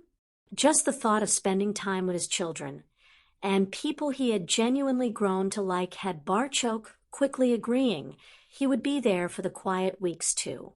As names began appearing on Hermione's chart, she turned her attention to her mum and dad. We can't really take the whole summer off, but if we make Sweden a weekend, then your mother. And I should be able to swing both 3-week blocks. Moa was quick to offer reassurances the children would be fine and well looked after in Luleå, no matter how many decided to stay, or for how long. The Patils were the next names to appear on the sheet of parchment. They too were having to make the wedding a weekend jaunt, though would then accompany their children for the first block of the holidays. They would also be going to the island. No one who'd visited there last year wanted to miss that. Serious announcement that Lord and Lady Black would be delighted to join the party for the last block had Henrika rolling her eyes while the rest chuckled at her antics. Remus was still in Hogwarts, so his participation would be discussed when they returned, but Amelia also put her name forward for the last 3 weeks too. Hannah rather shyly asked if her parents could be included in Florida to provide an extra set of adults. She couldn't contain her wide smile when their names quickly appeared on the parchment for that week. One glance at Hermione's chart was enough to see that the adult supervision would be more than enough to cover all the friends spending their holidays together. A few nods, and the parents had all agreed to that, creating a real mood of celebration. Then Emma placed the book on the table, as Padma emitted a squeal more reminiscent of her twin sister. This saw some glances being sent in her direction, but she was unrepentant. Once you all see what's in that book, you'll be squealing too, as they began to search for another 4 destinations to fill the holiday chart. Padma was proven right on more than one occasion, and not all of those squeals came from a Hogwarts student. Padma enjoyed spending some time alone with her sister. They were both in their room at Grimmauld. What was Father desperate to speak to you about? Oh, can't you guess? He's had a few more betrothal offers for me, and wanted to know what I thought. Seeing that Parvati didn't seem too excited by that prospect, Padma wondered what the problem was. Her inquiries just received a set of shrugged shoulders. This time last year, I would have been talking your ears off about this, and been so excited I wouldn't be able to sit down. I think that diary changed all our lives. Betrothals now don't seem to be all, and end all I thought they were. Sorry, sis. I wasn't including you and Neville in that. We can all see how happy you are. I guessed you didn't mean us, Pav, but I thought this was what you wanted. I know Father wouldn't betroth you to someone unsuitable. Mother would never let him. Sitting with her head down, Parvati knew she owed her twin an explanation. It was my desperation to find someone for myself that saw me trapped by that bloody diary. It also showed me how immature I was being. Being possessed by a dark lord is a sure way to make you grow up. Padma now had her arm around her twin, as Parvati told the only person she could really talk to about what was on her mind. I now have a famous sister who has an even more famous betrothed, with best friends people are already trying to get close to. She held her hand up to stop Padma interrupting. I'm not complaining, sis, just pointing out a fact. I also have thousands of galleons in Gringotts, again thanks to you and your friends. Parvati Patil is now very desirable, and that's my problem. I want someone to like me for me. What about Blaze? Oh, we get on fine. and at least he was interested in me before all of this. If he comes to Florida, that will give mother and father a chance to see for themselves what he's like. After the ball, father might approach the Zabinus about a contract between us. With an Order of Merlin, first class, in the family, the Patils now have options that weren't open to them before. Parvati's smile robbed those words of any jealousy or hurt. Both sisters were well aware what would have happened if Padma hadn't come down to the chamber. And what do you think about being betrothed to Blaze? This rather caught Parvati on the hop and made her think about the possibility of that happening. Blaze is really nice and treats me well. With Neville and Harry watching his every move, I can understand that. With you and Hermione snagging your two guys, I would place Blaze right at the top of everyone else. That was why I asked him out in the first place. I know I'm the Gryff Findor, but I don't think I would be brave enough to do what you and Neville did. My insides were churning waiting on the result of your bonding, so I don't know how you felt. I was terrified. I think Neville was too. When I felt the bond forming, I've never been happier in my life. Getting betrothed was never top of my to-do list. Getting betrothed to Neville was simply amazing. Take your time with Blaze. I'll even speak with father and get him to hold off with the betrothal offer until you feel ready. If you want, I'm sure we could get Harry to invite him for another week too, if you're serious about Blaze. This got a smile from her twin. That actually sounds good, but can we wait until after Florida? Spending a week in his company should give us both a better idea of where we're going. I also want to see how Blaze reacts amongst everyone else. I like our extended family, and any boyfriend is going to have to fit in. Fila, muggles, goblins, and a werewolf added to us being from India might be too much for a Slytherin pureblood to accept. This had Padma chuckling. We are a rather weird lot, aren't we? I wouldn't change it though. Harry and Hermione were currently talking with a couple of those muggles and a goblin. They were desperate to find out about their house in Kinusi, but were surprised when Emma was the one doing the talking. She even had some obligatory photographs. The house is badly in need of renovation, but the countryside around it is simply stunning. It reminded me of some Victorian landed gentry who would use it as a hunting lodge for their guests. There were certainly enough stuffed animal heads hanging from the walls to support that idea, while noticing the visible shudders this produced in Harry and father. Hermione still had another question she wanted answered first. Mom, you've seen our house? Barchoke immediately took on the role of mediator. My daughter, you have stayed in our dwelling at Gringotts. I believe the word you used to describe, it was Spartan. We wanted to make the house into a home ready for the summer. While we goblins can easily handle all the structural repairs the building required, to do any decoration I needed help, it was certainly a help to get all the carcasses out of the building. We goblins only mount the heads of thieves and criminals as a warning to others, not animals we have killed. Dobby took the mounted heads and sold them. Turns out they were all antique. It gave you two quite a budget for redecorating, though probably not that much where Harry's concerned. Dan's levity lifted the mood once more, as both Harry and Hermione hung excitedly on his every word. There's 12 bedrooms, a number of reception rooms, and a lovely big dining room. Plenty of room for the people who are here this weekend to stay, but not really suitable for a massive party. Barchoke, your mom and I intended to take you both there on Sunday for a look before you head back to Hogwarts. Harry was looking at the photographs while Dan spoke. Their new home would certainly be more than suitable for him and Hermione. After a quick apology to her mum, Hermione was also devouring the photographs with her eyes.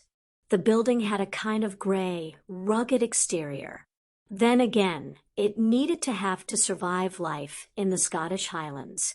Her eyes were drawn to all the fireplaces, almost one in every room, imagining spending her evenings sitting in front of a roaring one with a good book.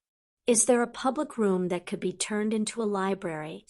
Emma had samples of materials, color charts, and even pictures of the style of furniture that might turn this wonderful house into a home. Her daughter's question, though, just started her laughing while thinking of the old axiom: the more things change, the more they stay the same. Oh, I think you should be able to fit one in. Now, about color schemes, I thought that something like this would work well. At this point, Dan and Barchoke withdrew, wondering if the now totally absorbed trio even noticed they'd gone. The healers didn't want Frank and Alice's first time out of Gringotts to be Longbottom Manor, fearing too many memories might actually hinder what they were trying to achieve here. Getting out of their room and meeting people was just wonderful for the couple that they got to see their son, and his betrothed with all their friends already made their visit a success. Behind their smiles, both Dan and Emma thought Frank resembled someone recovering from a stroke. They decided to pass on all the information they could find on that subject to the healers looking after the couple. It might be nothing, but they couldn't ignore something that was so obvious to them. Neville was simply ecstatic. For the first time in his life, he was seeing his parents outside of a hospital room. That Padma and all his friends were there too, just added to his emotions. Hearing of their plans for the summer, Sirius and Henrika found themselves being congratulated on their upcoming marriage. Alice was being carried along with the excitement and enthusiasm in the room, but she had to protect her husband and not commit themselves before they were ready. She would hate to say yes and then have to disappoint Neville. The ball, and then a birthday party the following night might be too much excitement too soon for us, but this island sounds like something we could look forward to. Neville would have been happy with a lot less than that, so there were no complaints from him. Nothing was going to put a dent in his good mood today.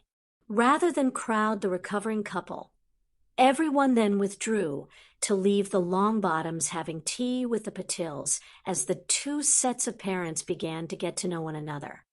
Harry found himself being wrapped in a tearful Emma's arms after they left the two families to their tea. Harry, every time I see Frank and Alice, I can't tell you how proud I am that you made it happen. There are just no words. Neville would have done the exact same for me if the positions were reversed.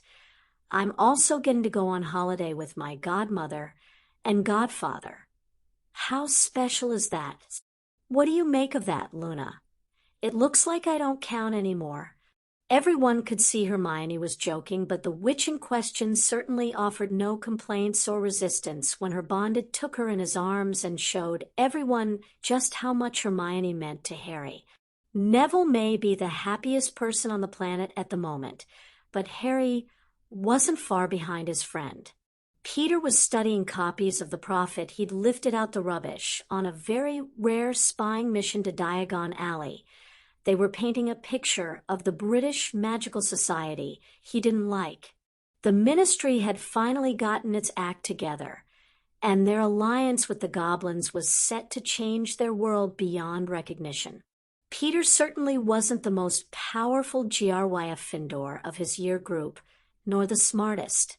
Then again, he was up against Remus, James, and Sirius. Peter was certainly clever enough to see what the Ministry was up to here, and while he hated what it would force him to do, he thought it was pure genius on their part. The Dark Lord had coined the term blood traitor to tarnish those families who had the correct bloodline, but didn't agree with his philosophy. The Ministry had just gone one step further. Their use of these new goblin wards to stop marked Death Eaters entering the Ministry building was brave, bold, and brilliantly executed.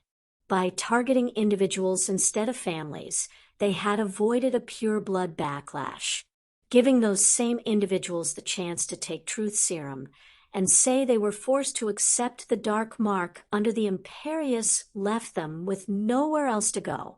It was either leave the ministry or a one-way trip to Azkaban. The ministry had just created a whole different class of sub-citizen, and the wizarding public backed them all the way. These Death Eaters had made their choice and were now no longer welcome in their society. Peter could only see these wards spreading and wondered how long it would be before the first business or shop had them installed. It was also entirely plausible that Gringotts would erect the same wards at the bank that protect the ministry, denying those carrying the mark access to their gold too. Peter read the issue, where just about every report of the prophet was at the ministry, waiting to see what the first day of the new wards would bring. The prophet was proclaiming a stunning victory for the ministry, since there was not one incident. Everyone marked had stayed away. The prophet had no option but to proclaim this, since nothing happened, and they had no story otherwise. It was time for Peter to leave Britain, and he had his escape route all planned. The Channel Tunnel wouldn't officially open for another year. The tunnels themselves were complete, though. There would certainly be precautions in place to stop rats infesting the tunnels, but then again, he was no ordinary rat. His main worry was currently that these goblin wards would be erected across the entrance, with the ministry appearing to be on top of things. Peter thought it would only be a matter of time before someone decided to do it. He would need to leave and find his master. Only at his side would Peter be safe. The ministry wanted him, and so did the Death Eaters. He was the one who led their master to his destruction, so he would find no succor amongst his former colleagues.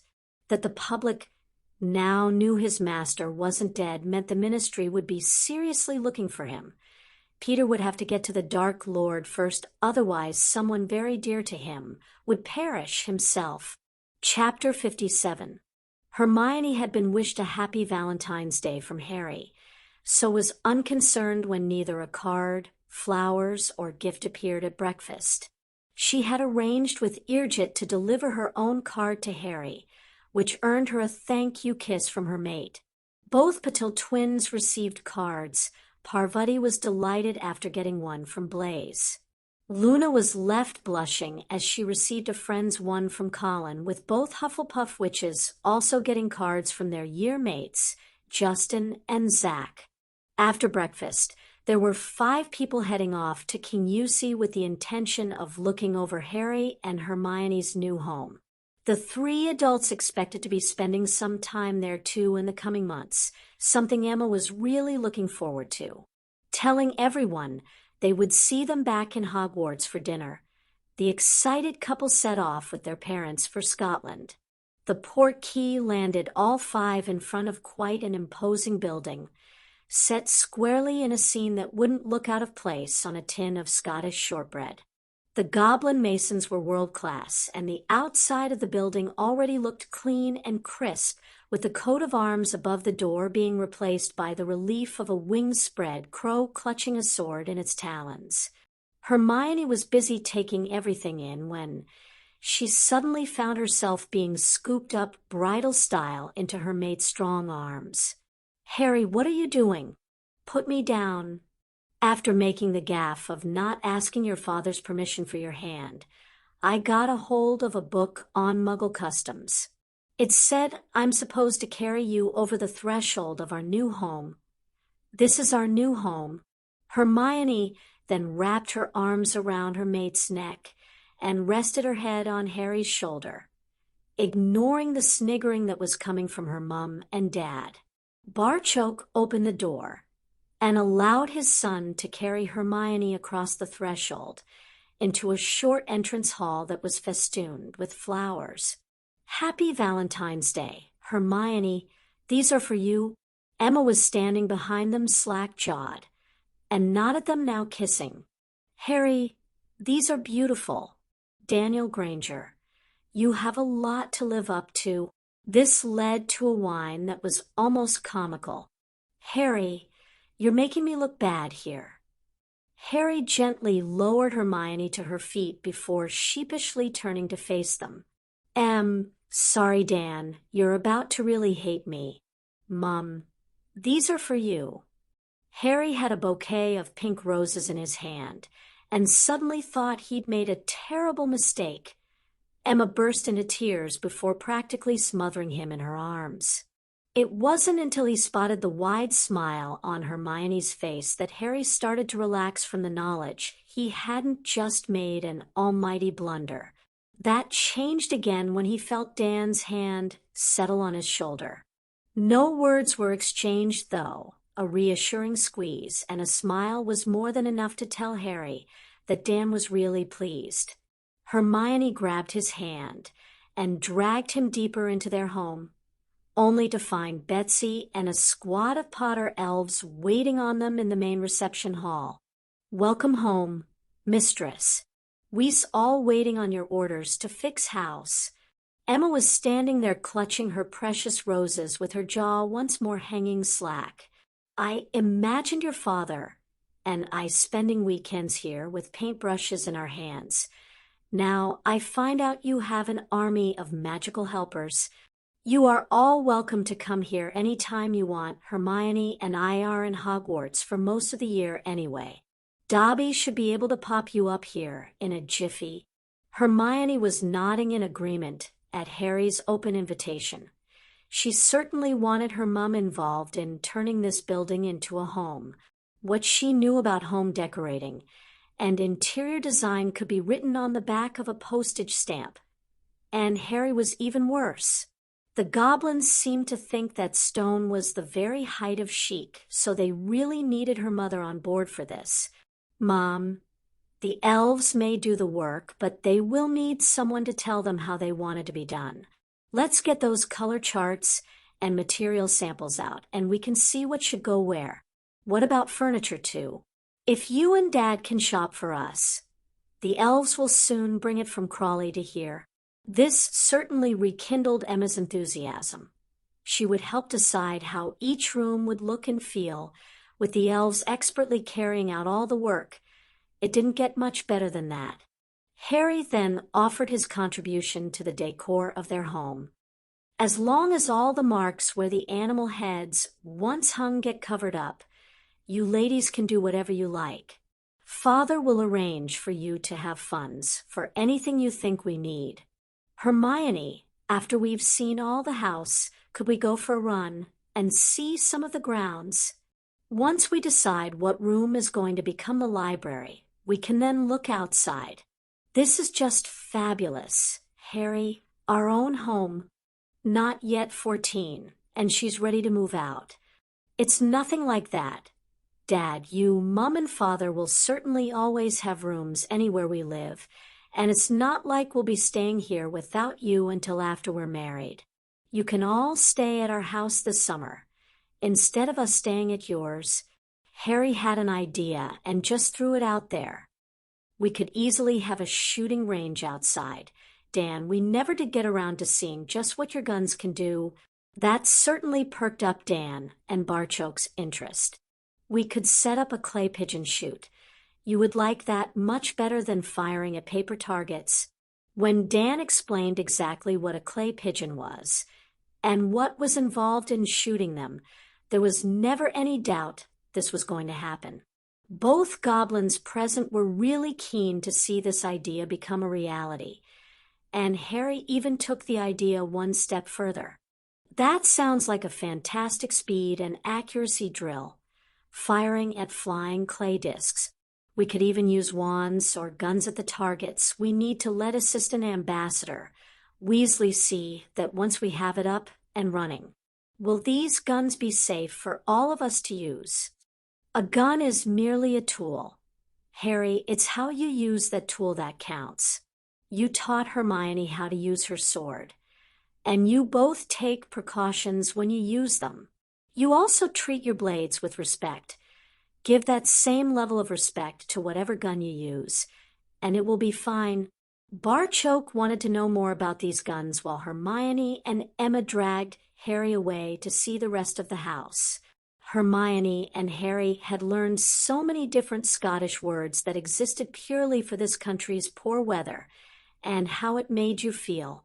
Dreech, drookit, chittered, smur, snaw, and snell were all words both had become accustomed to, as well as becoming accustomed to the conditions those words described. On a day like today, though, both felt Scotland was simply one of the most beautiful countries in the world.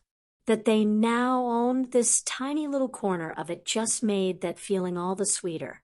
The air was crisp, clear, and so fresh you could taste it every time you drew breath. This was also one of those exceedingly rare February days where there was not a cloud in the sky, with barely a hint of wind either. It was still cold, but refreshingly so. She had also ensured Harry had received proper running clothes as a part of his Christmas. She loved seeing him in his tunic, but it wasn't really practical for those dry, but icy cold days at Hogwarts where they would brave a few laps around the Black Lake. Jogging bottoms and a fleece top now protected them on those mornings when the mercury didn't sneak up past freezing. As they approached a rocky little valley, where even the local heather struggled to gain a foothold, Harry's eyes were sparkling with more than the cold. This would be a perfect location for a small settlement. Goblins will tunnel into rock, using the spoil to build the outside part of their home. There must be room for about a dozen dwellings here, and that hillside is granite, simply the best building material. Hermione was caught up in the enthusiasm Harry was displaying. She was pretty enthusiastic about their new home herself. I would love to be able to go running around our home and meet goblins living here. How soon do you think that will happen? Oh, certainly not before the ministerial ceremony. We may have already been granted this land and house, but I have no intention of pushing it. There could be the first signs of work beginning before we head back to Hogwarts in September, certainly before we return home for Christmas. This saw Hermione leap into his arms, and Harry had to spin around with his mate, so they didn't topple over.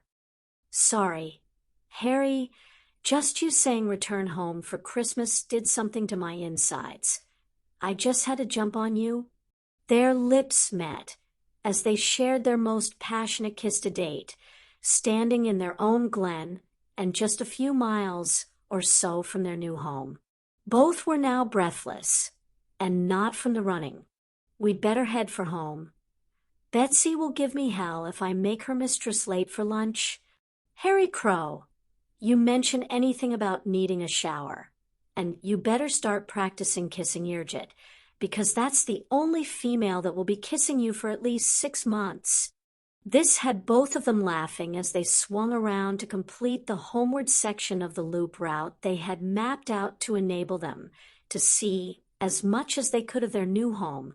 Their arrival back in Hogwarts was only about 20 minutes later than the rest of the group who'd spent the weekend at Grimmauld. All had shared a great few days, and it was now time to pass the joy around. Hermione and Padma started handing out invitations to Florida to their 6 Ravenclaw yearmates. This rapidly resulted in them facing a barrage of questions from half a dozen excited friends. Harry nodded to Parvati, and they made their way to the Slytherin table together. She had an invitation for Blaise, while Harry handed envelopes to Draco and Pansy. Harry just had to chuckle at the reaction he received from the couple. Don't panic, you two. It's not a Valentine's card. Draco looked really worried there for a moment. Parvati was also having to deal with a wide-eyed Blaise. His envelope did contain a Valentine's card, with an invitation to Florida tucked inside. You'll get to meet my parents, as they'll be there too, along with Hermione's, Hannah's, and the Hobsons. We're not sure if Professor Lupin will be able to make it or not. All the adults are choosing between what weeks they can holiday with us over the summer.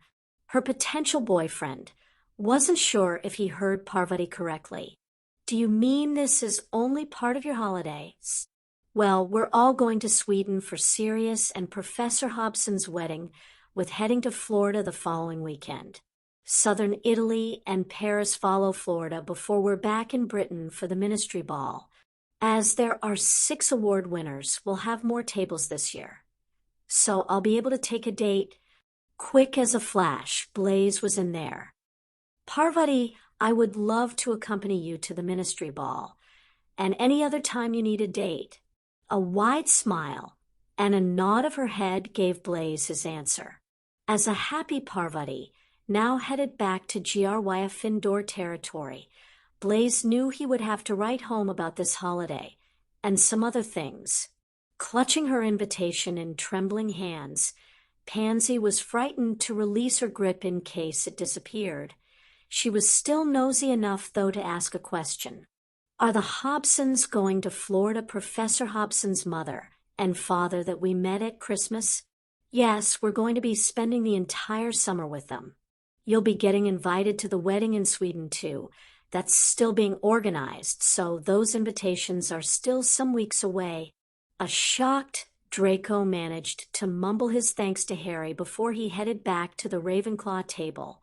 With the covetous glances being sent their way, he was beginning to think Pansy had the right idea of holding on to hers tightly. Luna almost started a riot when she handed out invitations to Ginny and Colin. Ginny was just so excited to be going anywhere, but Muggle-born Colin knew exactly what a trip to Florida meant. Luna confirming that they would be visiting some other world had the young wizard hyper. Dean Thomas mentioning that his family were saving up to visit the Florida theme parks and hoped to go next summer just added to the excitement. Parvati then sat beside Lavender and began to wonder if she'd made a mistake. It was too late to change her mind now. Though, Lav, I've got something here for you too, but it's not Florida. I thought you'd enjoy something that's a bit more us. How does a week's sightseeing and shopping in Paris with the gang sound? Parvati now had some appreciation of just how annoying someone emitting a high-pitched squeal close to your eardrum could be as Lavender pounced on her, before sitting back and looking serious. We need to study your issues of Vogue. We'll be able to see the real clothes that have been in that magazine actually in the shops. Lavender, you already know every issue from cover to cover. But that was before I knew we were going to Paris. We still have the April and May editions to look forward to. The Hufflepuff table had its share of excitement too, with Justin and Zach receiving invitations. Muggle-born Justin had actually visited before. His tall tales had his housemates wondering whether to believe him. Susan and Hannah, though, were able to confirm some of what Justin said, thanks to Emma's ever-present camera and all the photos she took from last year. As the excitement spread through the hall, Remus was sitting with Henrika at the staff table.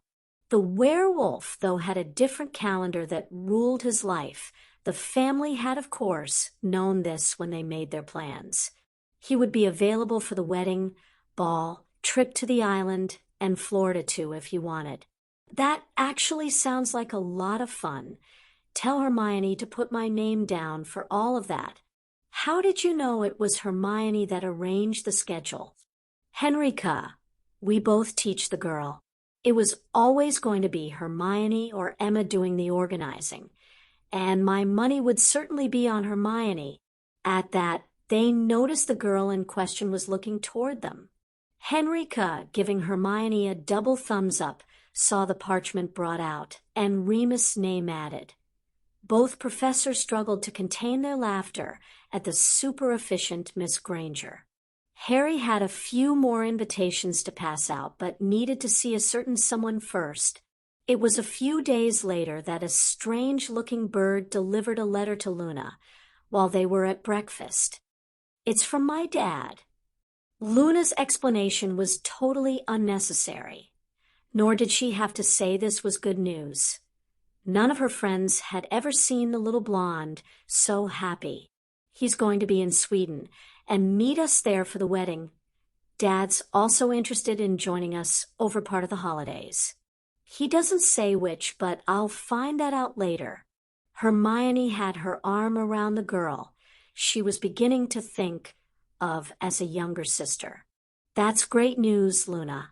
We get home on the Saturday, stay with Mom and Dad, and then head for Sweden on Monday morning. I'll write and let him know. I don't think Lucas or Moa would mind if he was a day or so early. Luna was about to ask the bird if it would wait and take a letter back for her when a certain regal snowy owl had other thoughts on the matter. The strange feathered creature knew its place and had no intention of getting into a disagreement with a hacked-off bird of prey. It would seem Harry, Hermione, and Moonlight weren't the only ones in the process of adopting Luna into their family. Irgit was making it clear she would carry any mail for the young witch. Hermione already had parchment, ink, and a quill out for Luna to write her reply. They were all really keen to meet the man who Luna clearly adored. Ragnarok walked with Barchoke over the land in Kinusi, now owned by a goblin. Both were impressed with the site Harry had indicated might be suitable for dwellings. Your son has surpassed all expectations we had for him.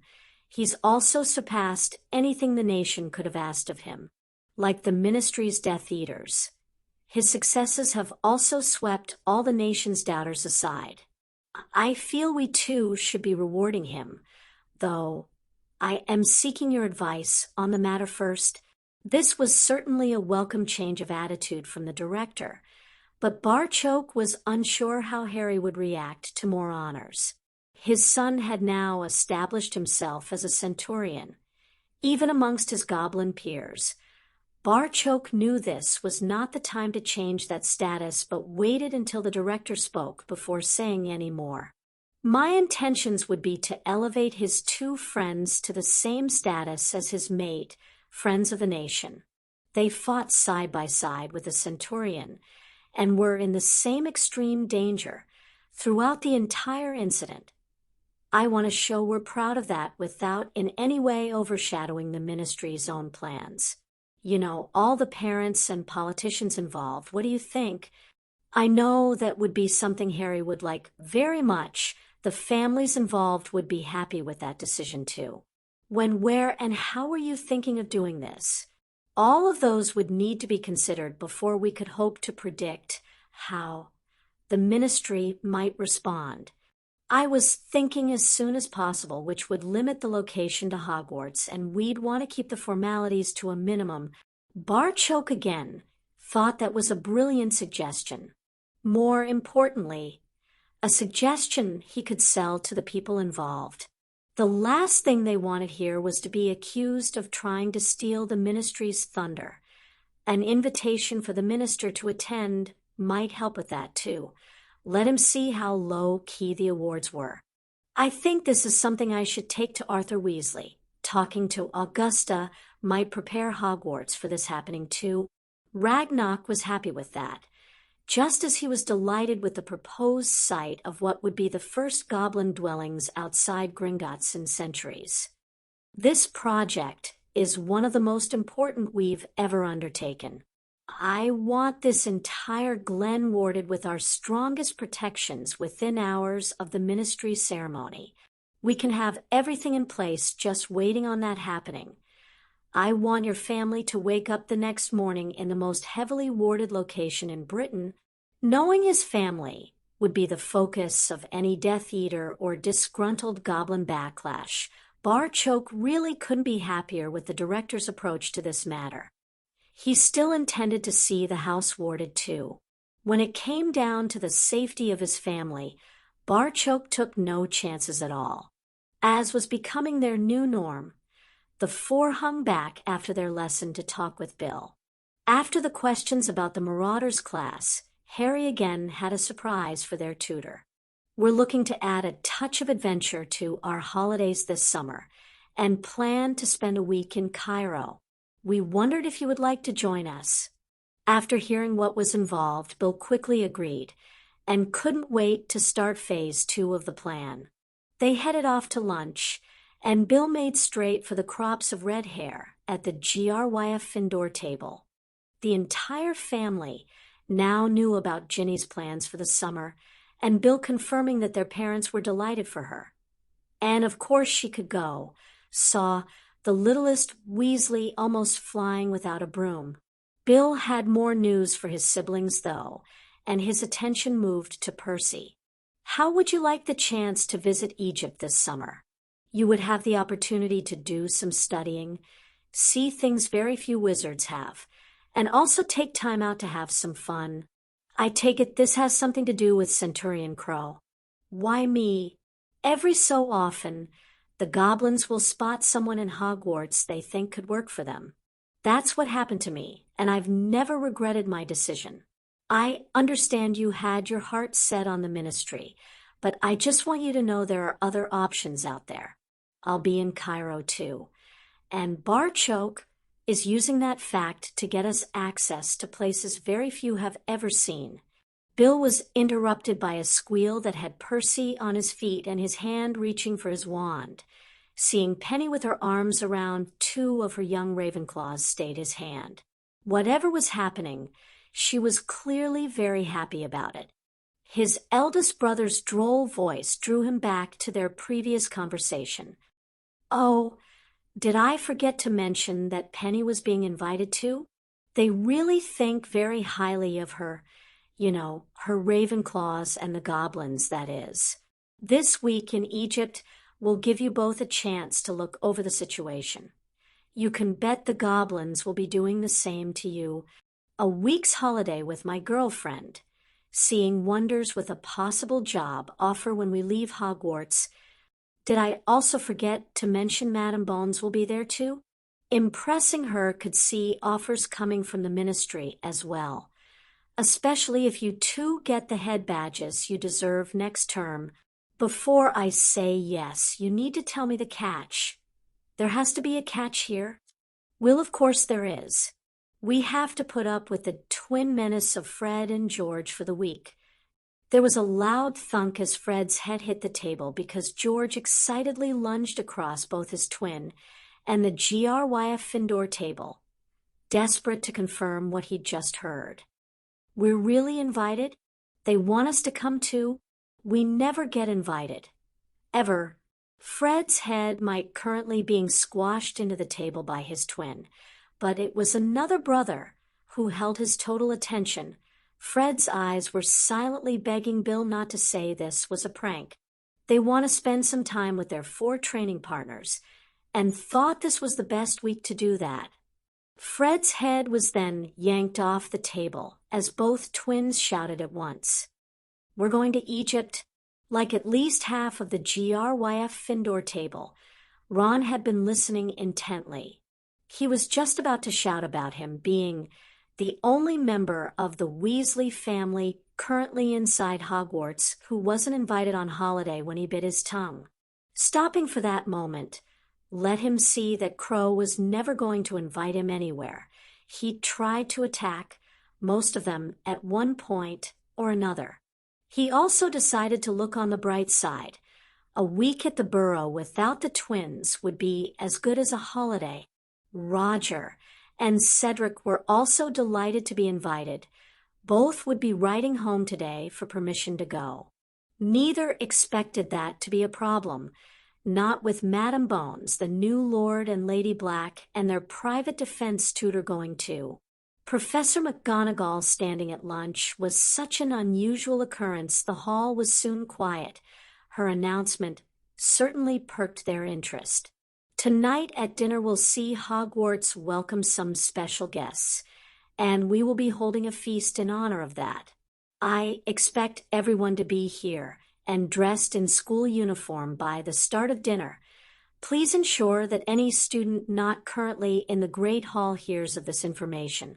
As the 4 headed off for their lesson with Sirius, Hermione was denouncing the latest rumor sweeping the castle as drivel. Can you honestly see McGonagall holding a feast just because Sir Nicholas is getting made an honorary member of the Headless Hunt? Do you know what type of food they serve at those parties? Even Ronald Weasley wouldn't eat it. It can't be that bad. Harry. They deliberately let food rot until it positively reeks in the hope of getting some sensation when they pass through it. This drew a disgusted expression from Padma. Hermione, too much knowledge can be a dangerous thing. I could quite happily have gone my entire life and not known that fact. Just thinking about it nearly has my lunch passing right through me. You and I give out too much information? I could certainly have done without that mental image. Miss Patil, Harry had another question, though, so interrupted the girls. Just how rotting are we talking here? I'm still not sure Ronald would be able to resist. Can't you just see him holding his nose while shoveling the food into his mouth? That was too much for Neville. Oh, yuck. I declare Harry the winner of this grossing me out contest. And can we please change the bloody subject? Sure, honey, whatever you want. We know you've got to share a dorm with him. Padma then played her ace. Imagine waking up to that in the morning. That tipped the scales for Hermione. Okay, we have a new winner. Sorry, Harry, but I can't think of anything grosser than that image. So Padma is still the reigning champion. He accepted his defeat with good grace. Her title is safe. Hermione, I can't think of anything grosser either. They arrived at the 7th floor to find an excited Sirius waiting on them. That Henrika and Remus were there too put all thoughts of tonight out of their heads. They were far more interested in what was about to happen. Sirius could hardly wait to tell them. I know all 4 of you are becoming frustrated at the lack of results in your search for an Animagus form, even though I warned you it would take time. There is a potion you can take, though, that will help you with this process. The Marauders didn't have access to this potion because it's incredibly difficult to brew, but we all know a goblin that would have no trouble completing it. The 4 would also have no trouble accepting something Master Pitsley had brewed. Hermione, though, felt as if they were cheating. Do you mean we drink this potion, and that's it? We're all Animagi? No, the potion only shows that you have a form, and what that form is. You still have to do all the hard work required to master the transformation. Think of it like an enticement. It will not only show you what's possible, but let you see your form too. That way, if it's a flobberworm, you can decide whether it's worth all the work or not. They all knew Sirius wasn't really joking with that last part, who would want to spend months working hard to discover what their form was, only for it to be useless. Why would anyone want to be a flobberworm? Harry didn't really know what to ask Hogwarts for, but she provided a room anyway. It was large and dome-shaped with a high ceiling. 3 sofas surrounded a thick mat on the floor. They naturally headed for the sofas, as Sirius explained the process. This is just a glimpse you'll get today, and will keep your own mind. We won't have to deal with feral lions or anything like that running about the room. You'll only transform for a minute or so. Try and make the most of it no matter what you get. There was no surprise that Harry went first, sitting on the mat with everyone watching him closely. He drank the clear liquid that tasted faintly of peppermint. Harry was beginning to think Sirius had pulled a prank on them when his body suddenly felt as if a dragon had just sat on him. They watched intently as Harry transformed into some kind of bird. It was slightly bigger than the common blackbird, but appeared really ungainly on the ground. It was Hermione who recognized the high piercing chirp, and also what the problem was. She gently lifted the bird up before it appeared to flop out of her hand. What was ungainly on the ground was sheer poetry in motion in the air. Harry was zooming about the room quicker than the latest nimbus, and certainly living up to his form's name. I recognized that chirp before his form. You just never see them on the ground because they don't ever land. Harry's a swift. They all watched as Harry twisted and turned around the room in a display of aerial acrobatics no broom could ever match. They then noticed another transformation as the mostly black bird became golden. Harry then wobbled in the air before diving toward Hermione. She held her arms out wide to give him something to land on, but he shot right to her chest, clutching onto her robes with his short legs until the transformation reversed, and her arms wrapped around a golden centurion. During the resulting kiss, Harry's armor faded as he returned completely to normal. Their foreheads were now resting on each other as Harry spoke to the room. That was amazing. The flying wasn't too bad either. This had both marauders roaring with laughter while Padma and Neville plied him with question after question. Hermione, though, had one that stumped everyone, except Harry. You told us that mass plays a role in transfiguration.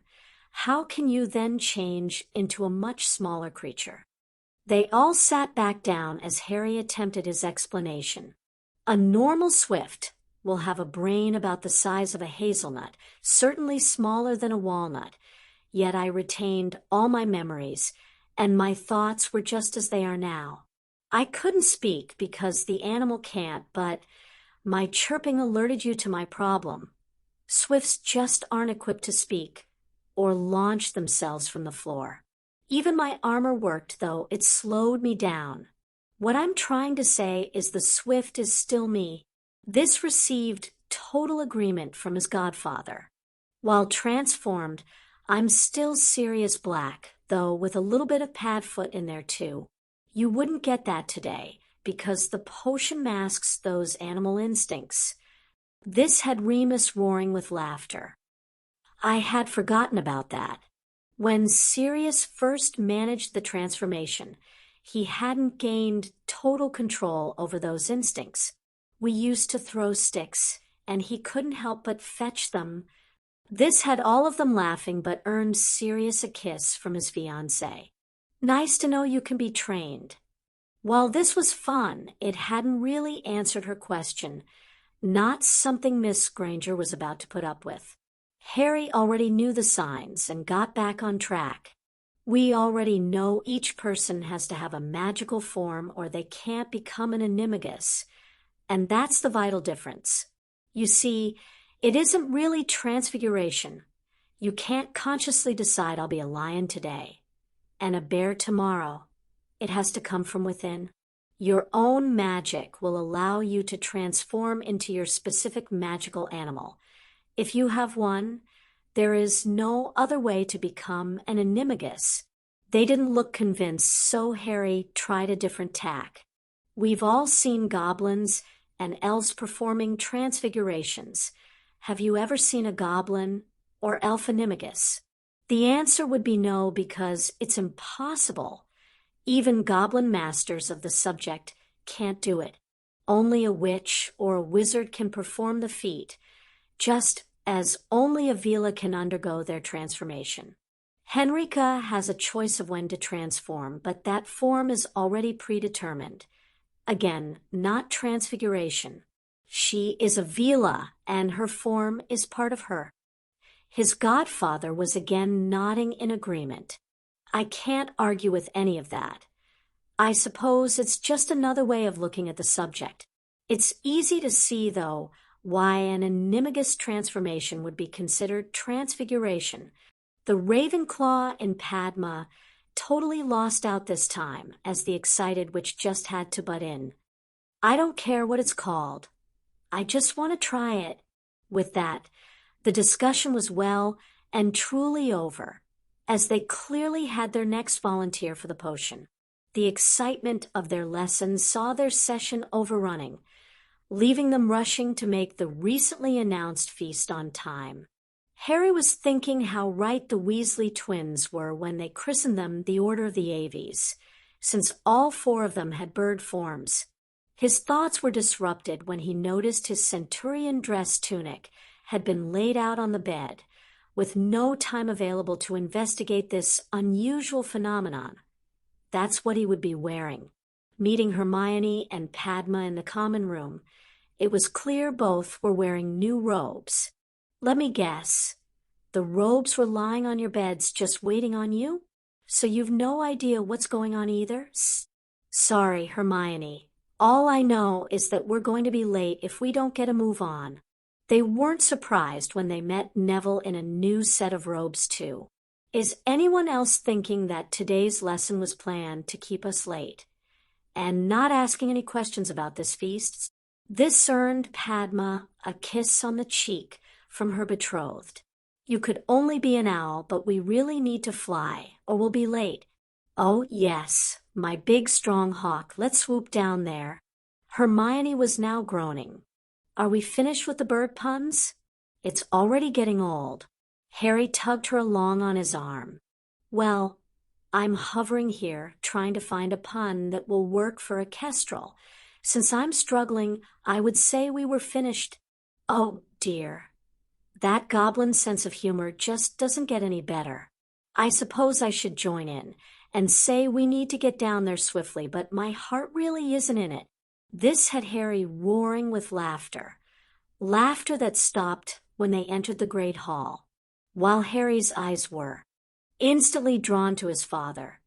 He couldn't miss the presence of the director, Minister of Magic, members of their family, along with about 50 goblin warriors and some centurions standing around the perimeter of the hall. McGonagall stood and beckoned them forward. As the guests of honor have finally arrived, we can now begin this evening's festivities. Her broad smile informed the quartet they weren't in any trouble. I'll now hand over to Director Ragnarok to handle the formal part of the proceedings. As they reached the front of the hall, Harry gave the centurion salute before kneeling. Well met, Director. I am rather surprised to see you at Hogwarts, though. The other three knelt and offered the goblin greeting too, before Ragnarok replied in English. Please rise. We hope to keep this as informal as possible. As the quartet got back on their feet, Ragnarok addressed the hall. Barely months ago, a titanic struggle took place underneath this very castle. These four were involved in a battle that demanded every ounce of their courage and recently acquired skills. They fought side by side, caring not who was which, wizard or goblin. Centurion Crow needed every one of his friends' help to overcome their foes, something I would like to recognize here. Harry relaxed for the first time, understanding what the director was about to do, and that the warriors were here merely as witnesses. His hand found Hermione's and squeezed it reassuringly before the director continued. Mr. Neville Longbottom and Miss Padma Patil, betrothed to the House of Longbottom, Gringotts would like to bestow Friend of Our Nation status on you both. At that, Barchoke and Master Pitsley came forward. Both had a scabbard containing a sword in their hands. As they fitted the blades to their new owners, whispered instructions were passed. As both goblins retreated, Neville drew his sword, and the words choked in his throat for a moment, as his eyes focused on the word Longbottom, engraved the entire length of the magnificent goblin blade. I thank the nation and hope to prove myself worthy of this honor. Padma had noticed their families present and proudly drew her sword. She too hesitated, though, when she saw her blade also carried the name Longbottom. A tingle passed right through her body at the thought of one day being Neville's wife. She also gave her response in Goblin. A delighted director nodded his acceptance as the four made their way back, and the feast began. Padma headed over to Gyarwaya Findor with Neville and sat beside Parvati. The sisters sitting together at either table had become such a normal occurrence that not one eyebrow was raised. Cornelius was quite impressed with the simplicity of the ceremony, yet the emotional response from all four was hard to miss. Even the couple not receiving an award were clearly delighted for their friends. He said, as much to his opposite number from the nation. Ragnock couldn't be happier with how this evening had played out. The compliment from the minister just added to that. Thank you, Minister. We goblins are a simple people who value honor, courage, and honesty. How could we not wish to honor those young people? They stand for everything that's good in both our worlds, a fact emphasized by your government's own upcoming recognition of their achievements. Approval of his plans from another national leader was a new but very pleasant experience for Cornelius. He also got a chance to experience for himself how the extended family operated.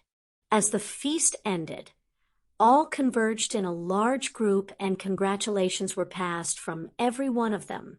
Cornelius had made a career out of studying people, but even watching closely, he couldn't decipher any hierarchy amongst the group, apart from their children being at the center of everything. It may be a very strange mixture, but it certainly worked for them. Making something similar work for the whole of the British Isles, though, was a daunting challenge. He would ask Arthur tomorrow about the possibility of inviting the director to their awards ball in the summer. Both Grangers had visited Hogwarts before, but this time it was full of bustling students, every one of whom appeared to know their children. All of the first years were easily identifiable by their Crow's Marauders badges that they all proudly wore on their robes. Emma thought they must have met all of them now as they came over to congratulate Neville and Padma. There was no question that Harry and Hermione were delighted for their friends, though Emma had a question she just had to quietly ask. Harry, why is Hermione's the only sword without a name on it? She's blood-bound to you, same as another couple we know. It's really simple. What name would they put on her sword? Emma was about to answer when it hit. There was still a decision to be made in a few years' time.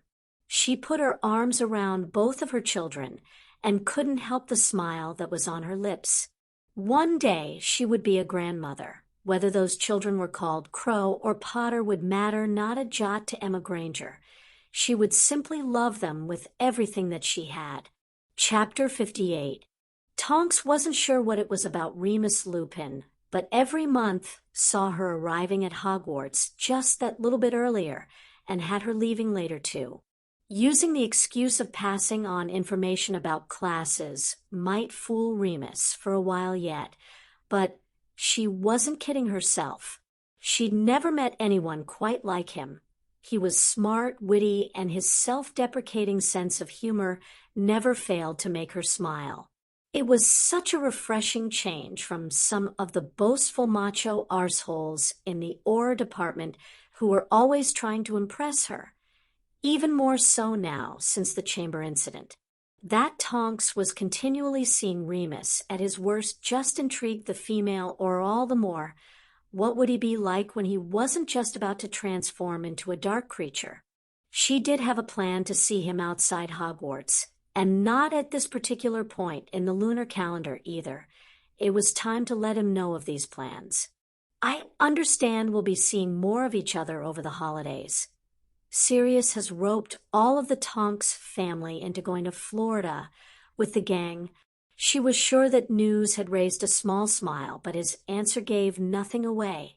With all the friends they've invited along, a few more adults will certainly be welcome.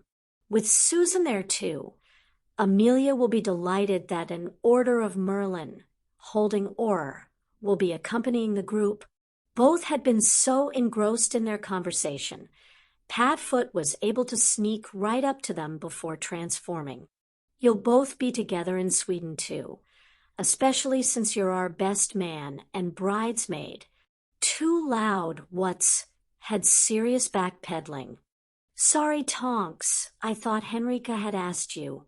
She wants to see me after I lock you two up for the night. You've just left her though, didn't she tell you that? The marauder sported a wide grin as he answered. We didn't have much time for talking. Remus interrupted Sirius boasting. And just when were you going to ask me? This dented Sirius smile. I didn't think I needed to ask you. Who else was going to be my best man? Oh, I thought you were going to ask Harry. Don't be stupid.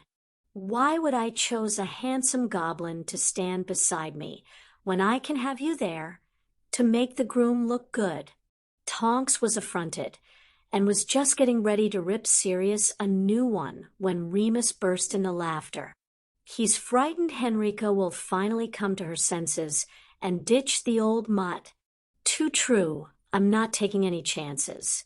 That woman is the best thing that ever happened to me, and I can't wait to get a ring on her finger. Tonks now recognized this form of gallows humor for what it was. This pair's way of dealing with a situation that must be horrendous for both of them.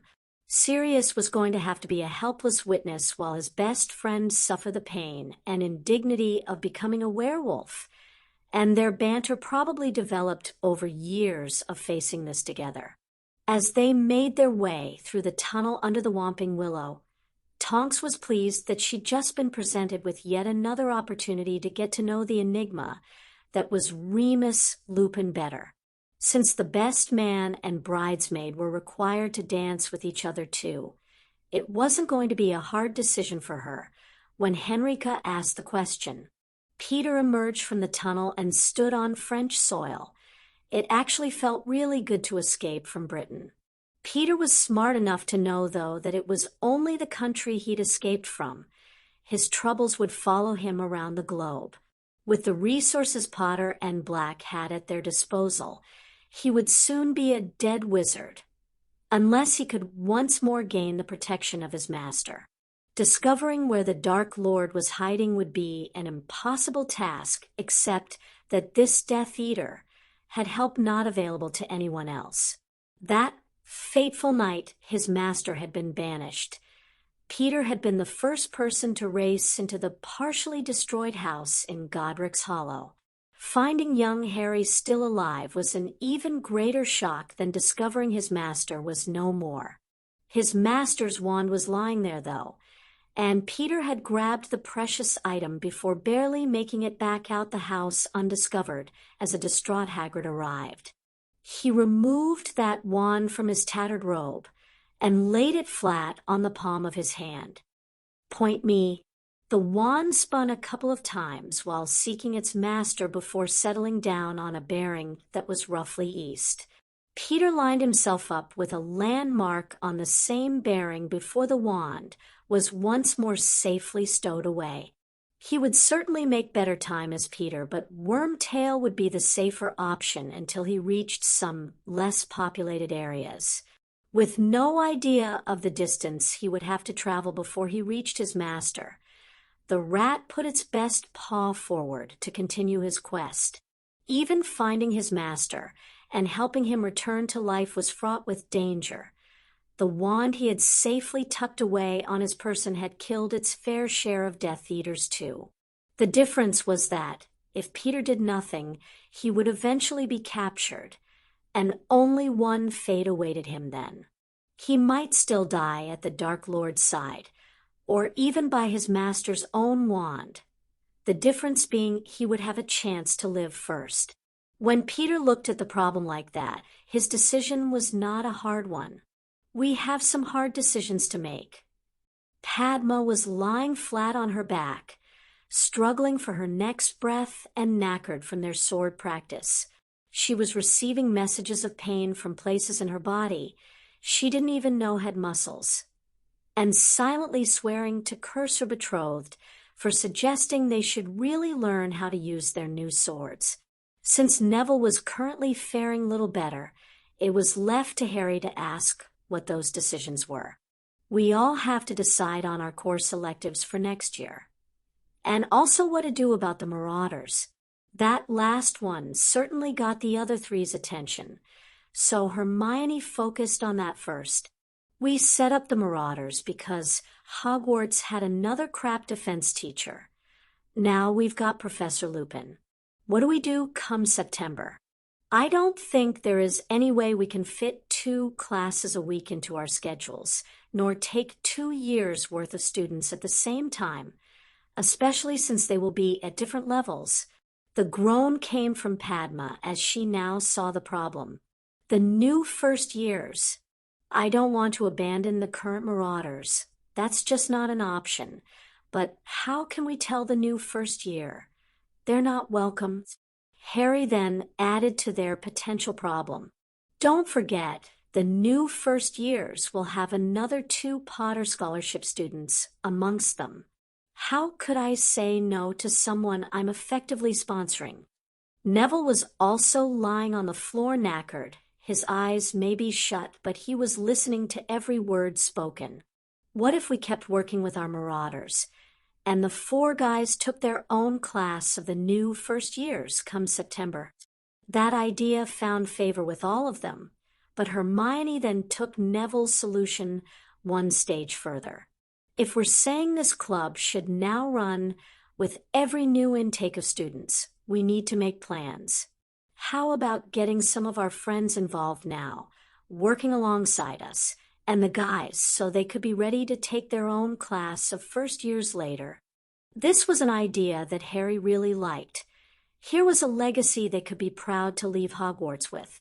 I think we need to approach Augusta and McGonagall with this, get it formalized.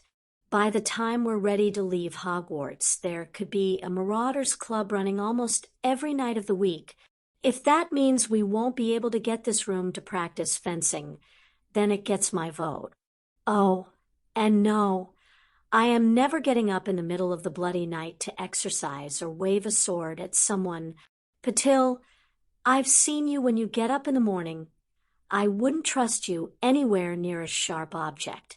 Does Neville know how grumpy you are? Neville, honey, remind me when I'm not half dead that I owe Granger an arse kicking. Yes, dear, can you help me up first, or will we just sleep here? Neville Longbottom, the first night we spend together will not be on a cold stone floor with both of us too knackered to do anything. It had better be a damned sight more romantic than this. Hermione bent down to help her best friend to her feet. It's really only this bad for the first couple of weeks, and then the pain goes away. Oh no, your body just gets used to it. Granger, what kind of a friend are you? You don't even have the decency to lie to me. Harry was also helping a groaning Neville to his feet. I haven't felt this bad since Professor Weasley's very first lesson. I seem to remember the second one was just as bad. You use different muscles for fencing, Neville. Just be thankful we're using swords and not battle axes. The training for that is brutal. Padma was now on her feet and attempting to glower. See, Hermione, that's how you do it. Tell us how lucky we are, and that the situation could be much worse. Oh, I was going to tell you that Betsy gives wonderful massages, but if you'd rather... Padma spun round and kissed Neville. Good night. See you in the morning. Come on, Hermione, let's go. Hermione found herself being dragged out of there by a stiff-gaited Padma, leaving 2 laughing boyfriends behind. Sorry, Neville, I know nothing about massages, and the goblin cure can be as bad as the pain of sore muscles. I'm almost afraid to ask what it is. Oh, nothing sinister, just lying in a bath of ice water. After 10 minutes, you don't feel a thing. Neville could quite believe that. I think I'll stick to hot baths, and one of them sounds great just about now. After dropping Neville off at Gryff Findor, Harry entered Ravenclaw to find Hermione waiting on him. Padma's getting a massage just now. It will put her to sleep, and she'll feel much better in the morning. Sounds like you're speaking from experience there.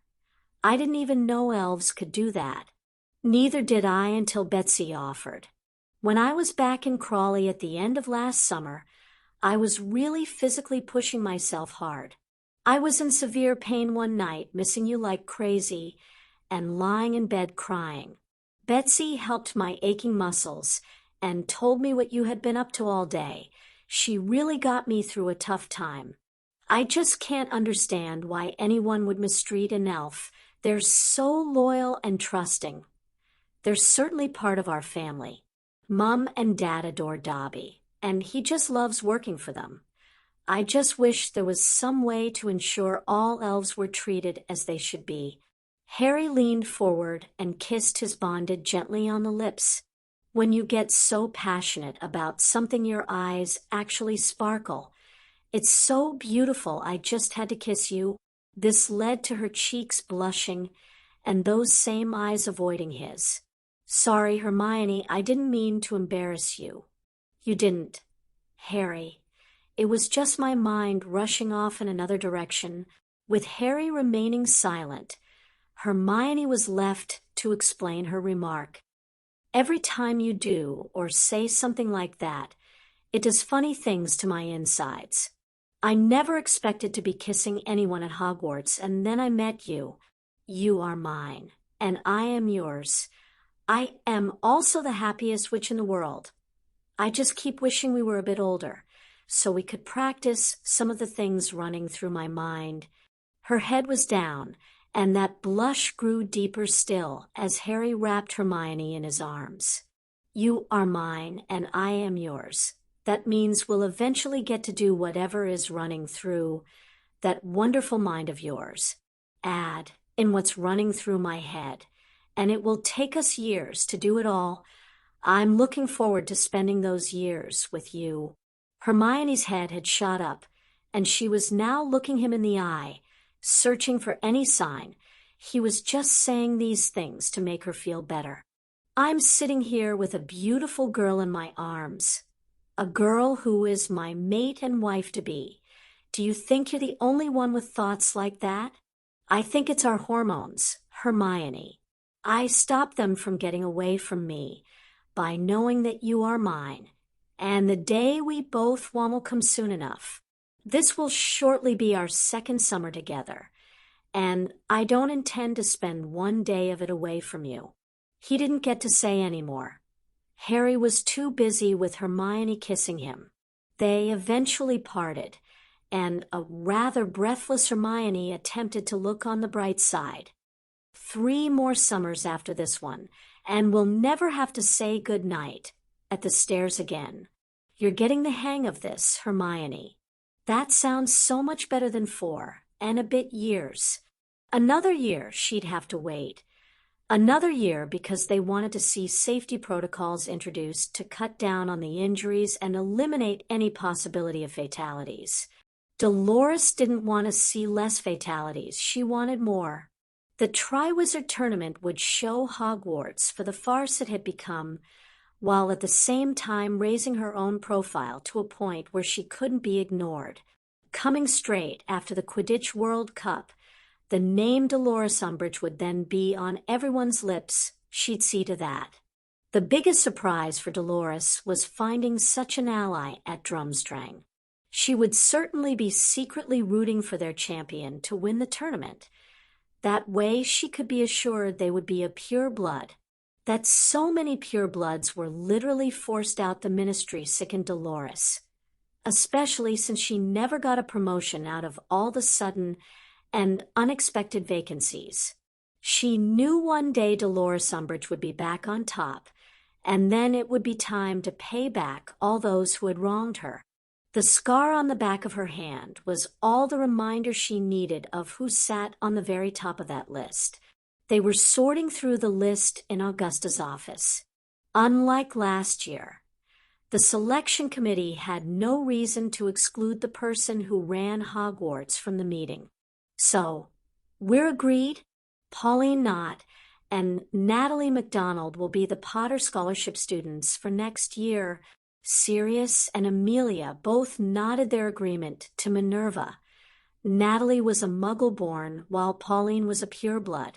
Apart from one of them not being a wizard, they really couldn't have picked 2 more balanced or deserving cases.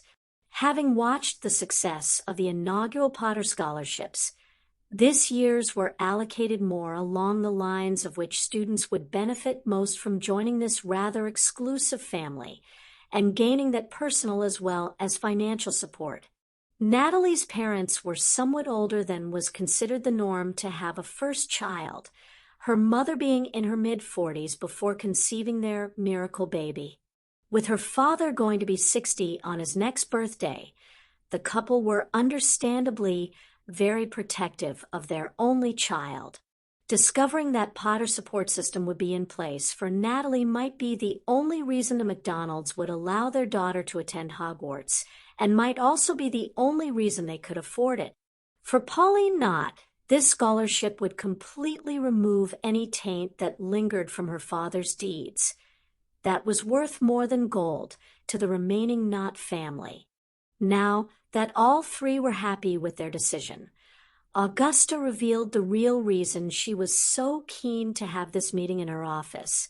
I've finally decided that Muggle studies simply can't continue being taught the way it is, just by spending time with Dan.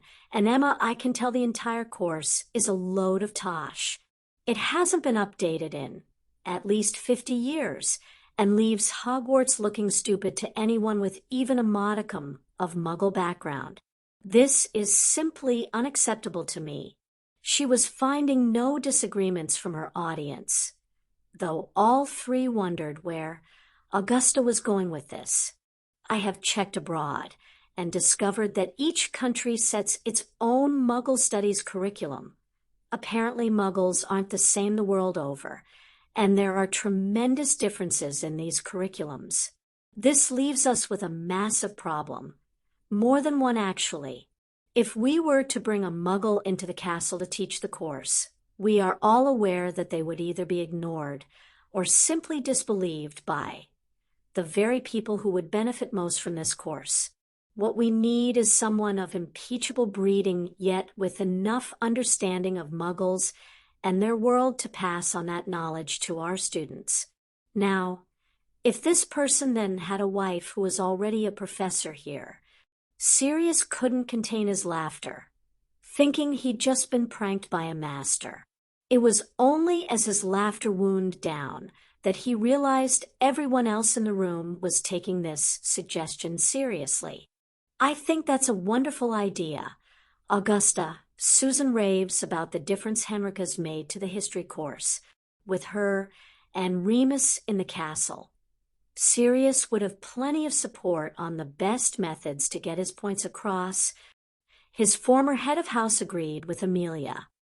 Having Lord Black teaching Muggle studies would certainly remove the stigma that's attached to the subject by the pureblood children, and we all know Sirius has more experience of that world than any of us. Before Sirius could raise any objections, Augusta revealed this was certainly something she'd put a lot of thought into.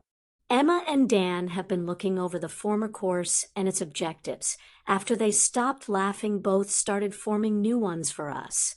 They've also had the advantage of having Harry, Padma, and my Neville staying in their home, giving them a fair idea just how clueless we are in relation to their world. They would be delighted to work with you on this, and are certainly a resource you should use. Both you and Henrika, being Hogwarts professors, would see you living and working together in the castle, and also allow you to see Harry and Hermione every day.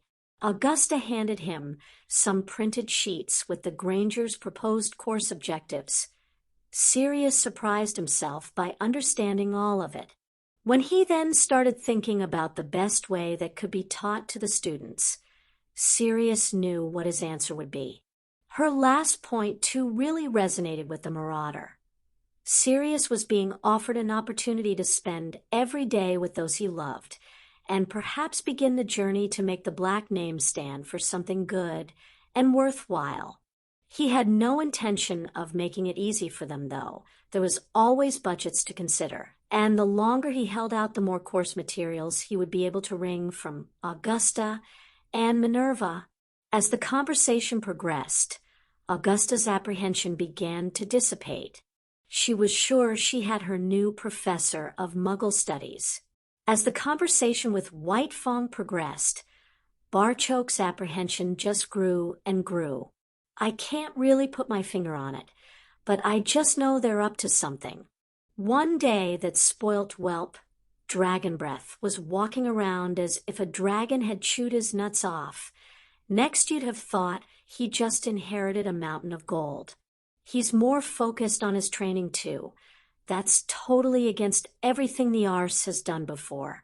Barchoke knew Bloodfong was far too wily an operator to give anything away. His son, though, was a whole different matter. The animosity between Dragontooth and Harry had been present right from their first meeting, with Harry coming off second best in the early exchanges. It was only after Harry started to dominate their clashes that the real trouble started.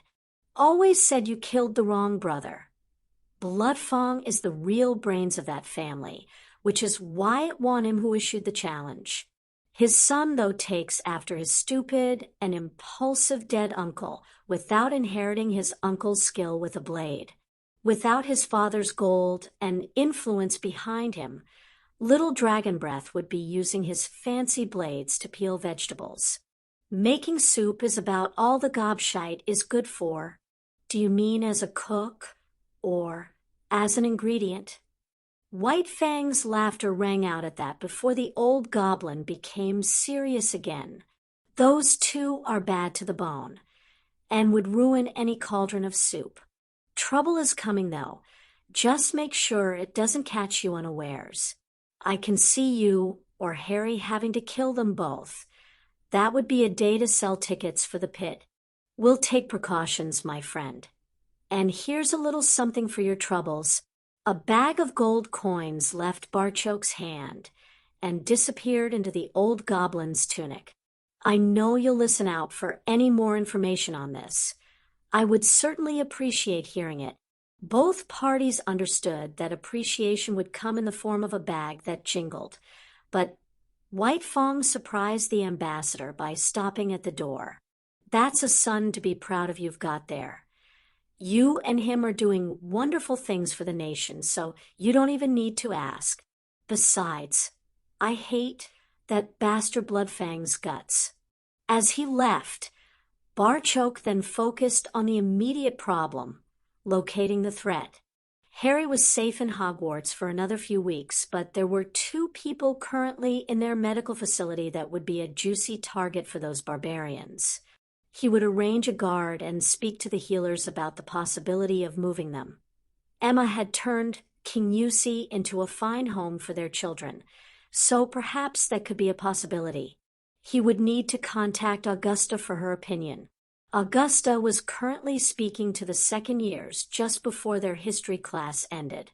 We are going to try something this year that hasn't been done before.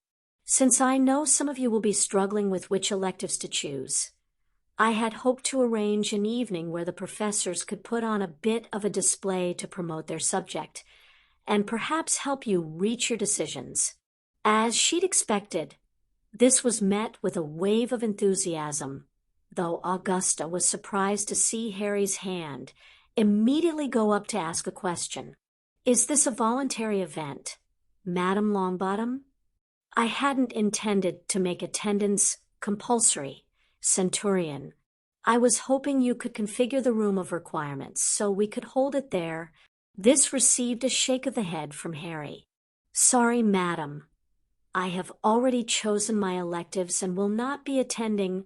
Having kept the fact that Sirius was going to be the new Muggle Studies professor a secret, this was going to be their big reveal. She was really keen for Harry to be there. His non-attendance would certainly put a damper on the evening, and probably encourage others not to go. You really should attend, Centurion. I guarantee there will be a surprise or two, and I don't want to be forced to make it compulsory. This didn't sit well with Harry. Should you make this event compulsory, I still wouldn't attend, and certainly contest any punishment handed out because of that. Hermione could tell from the way Harry was sitting that this couldn't end well. Augusta, too, wasn't used to being told no. Hermione just didn't understand what Harry's problem was here. Neither could Augusta, nor could she let a student challenge her authority, even if it was a student she knew well. I'll give you a moment to explain that answer, Centurion Crow. Then you and I will be heading for my office. Harry never backed down an inch. When you say these professors are putting on a bit of a display of their subjects, Madam Longbottom, What exactly do you mean? Does the care of magical creatures professor perhaps have my father there to tell us how we should look after him? Feed and water twice a day while keeping his cage clean? What about Professor Lupin or Professor Hobson? Will they be modeling for the creature's professor? Perhaps a house elf, centaur, merperson in a tank even? You will perhaps understand why the very mention of that subject disgusts me. And since Hermione is far better at teaching me about muggles than anyone you could possibly find, I will not be attending this display evening. As I said, I have chosen my electives. The bell for end of class rang throughout the stunned room, allowing Harry to pack his stuff and leave without another word being spoken. He didn't get far, though, before his arm was grabbed, and he had a face full of an exceedingly angry Neville. "Who the hell do you think you are, talking to my gran like that? You crossed the line, Crow. I was not aware I insulted your grandmother. It was certainly not my intention. She asked me for something. I said no. She asked for my reasons. I gave them. I don't give a shit about that. It was the disrespect in your entire manner that I'm talking about. You just trod all over her, as if she meant nothing. She means bloody everything to me. I wasn't talking to your gran. I was talking to the Hogwarts High Inquisitor. Yeah, and Nott wasn't trying to kill your father, just the Goblin Ambassador. Would that have made you feel any better if they'd succeeded?" At that, both girls interceded, physically pushing themselves between the two and forcing them further apart. Hermione managed to get a shocked Harry turned and heading in the direction of a certain alcove she knew of. They were bigger this year, but she solved the problem by plunking Harry down and sitting on his lap. At this moment in time, the only thing Hermione was certain of was their talk this year wouldn't be interrupted by their two best friends bringing them some dinner. "Harry, you are mine, and I am yours." Why are you saying that now? I just want you to understand that, no matter what we say here, that's not going to change. People argue, "Harry, it's not the end of the world. We need to talk about this and be totally honest with each other. You are mine, and I am so bloody lucky." That Harry ended his proclamation with a light kiss to her lips was Hermione's first indicator that things might not be as bad as she thought they were. "First, I agree with everything you said in there about the ministry classes creatures." This drew a smile from Harry, but Hermione was far from finished. "Can I ask you if you think Augusta or Neville agree with your opinion too?" "I thought they did." "Of course they do, Harry. We've both seen Augusta sitting chatting to Father late into the night. They certainly consider each other as friends. We both know Remus and Henrica fit squarely into that category too, for all members of the extended family stopping and taking a calming breath." Hermione then continued with trying to explain exactly what he'd done. "I know the creature situation disgusts you, and I share that disgust, but you just dealt with Augusta as if she was Dumbledore. You stomped all over her. She already shares your views, but had probably never thought of the situation from that angle before. All you needed to do was gently point that out to her. And that's why Neville was mad. Neville was way beyond mad. Harry, he was bloody livid. Anyone else would have received a punch in the mouth before they could leave the class. I never intended any insult to his gran, and clearly said so. Why did he then need to bring Father, almost being assassinated, into it? That was just his temper talking. We both know how he feels about Father. Yet he doesn't know how I feel about his gran." Hermione left that for a moment before asking the question that was the crux of the matter. "Are you prepared to apologize to Neville, even though you think you did nothing wrong? Is their friendship not worth that? We both know Padma is involved in this as much as I am. A goblin should always do the honorable thing." "Hermione, He paused, and Hermione could see there was more to be said. She sat quietly on his knee and waited on her mate putting his thoughts into words. I'm frightened I'm beginning to forget just who I am, Hermione. There's a war going on inside me that's every bit as crucial as the one outside Hogwarts. I'm going to have to make decisions here. And now that will affect us in the years to come. Now that she'd got him started speaking about this, Hermione had no intention of letting him stop. She did have to correct his misconception, though. We're going to have to make decisions, Harry. Now spill it. They were still sitting there chatting when Penny and Percy found them hours later. There's only 15 minutes to curfew. Are you two okay? Percy sent Neville to bed. And I made sure Padma got to her dorm when I didn't find either of you. There we came looking. This saw a groan coming from Harry. Does the entire castle know what happened? It was actually Hermione who provided the answer. Harry, our entire year group watched it happen. You two weren't exactly quiet. You know how this place works. It would have been all over Hogwarts within minutes.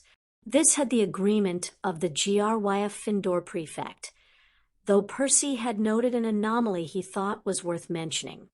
Normally people's responses go along house lines, not this time though. I think everyone is so shocked that you and Neville were actually fighting. We weren't fighting, Percy. We just had a disagreement. The prefect in Percy didn't seem impressed with that. You weren't fighting because your girlfriends got between you, and that's the only reason you're not in trouble. That will change if you don't both head to your dorm right now. Deciding that was a good idea, Harry and Hermione headed off to Ravenclaw Tower hand in hand. Augustus cradled his precious stone disc in his hand, allowing the blood seeping from his damaged fingers to coat his ticket out of Azkaban. Rookwood was delighted with how things were going. He was actually ahead of the schedule he set himself, and that was before he redesigned the runes to protect two people. The delicate work he was doing for this stage meant that he had to carve during the day.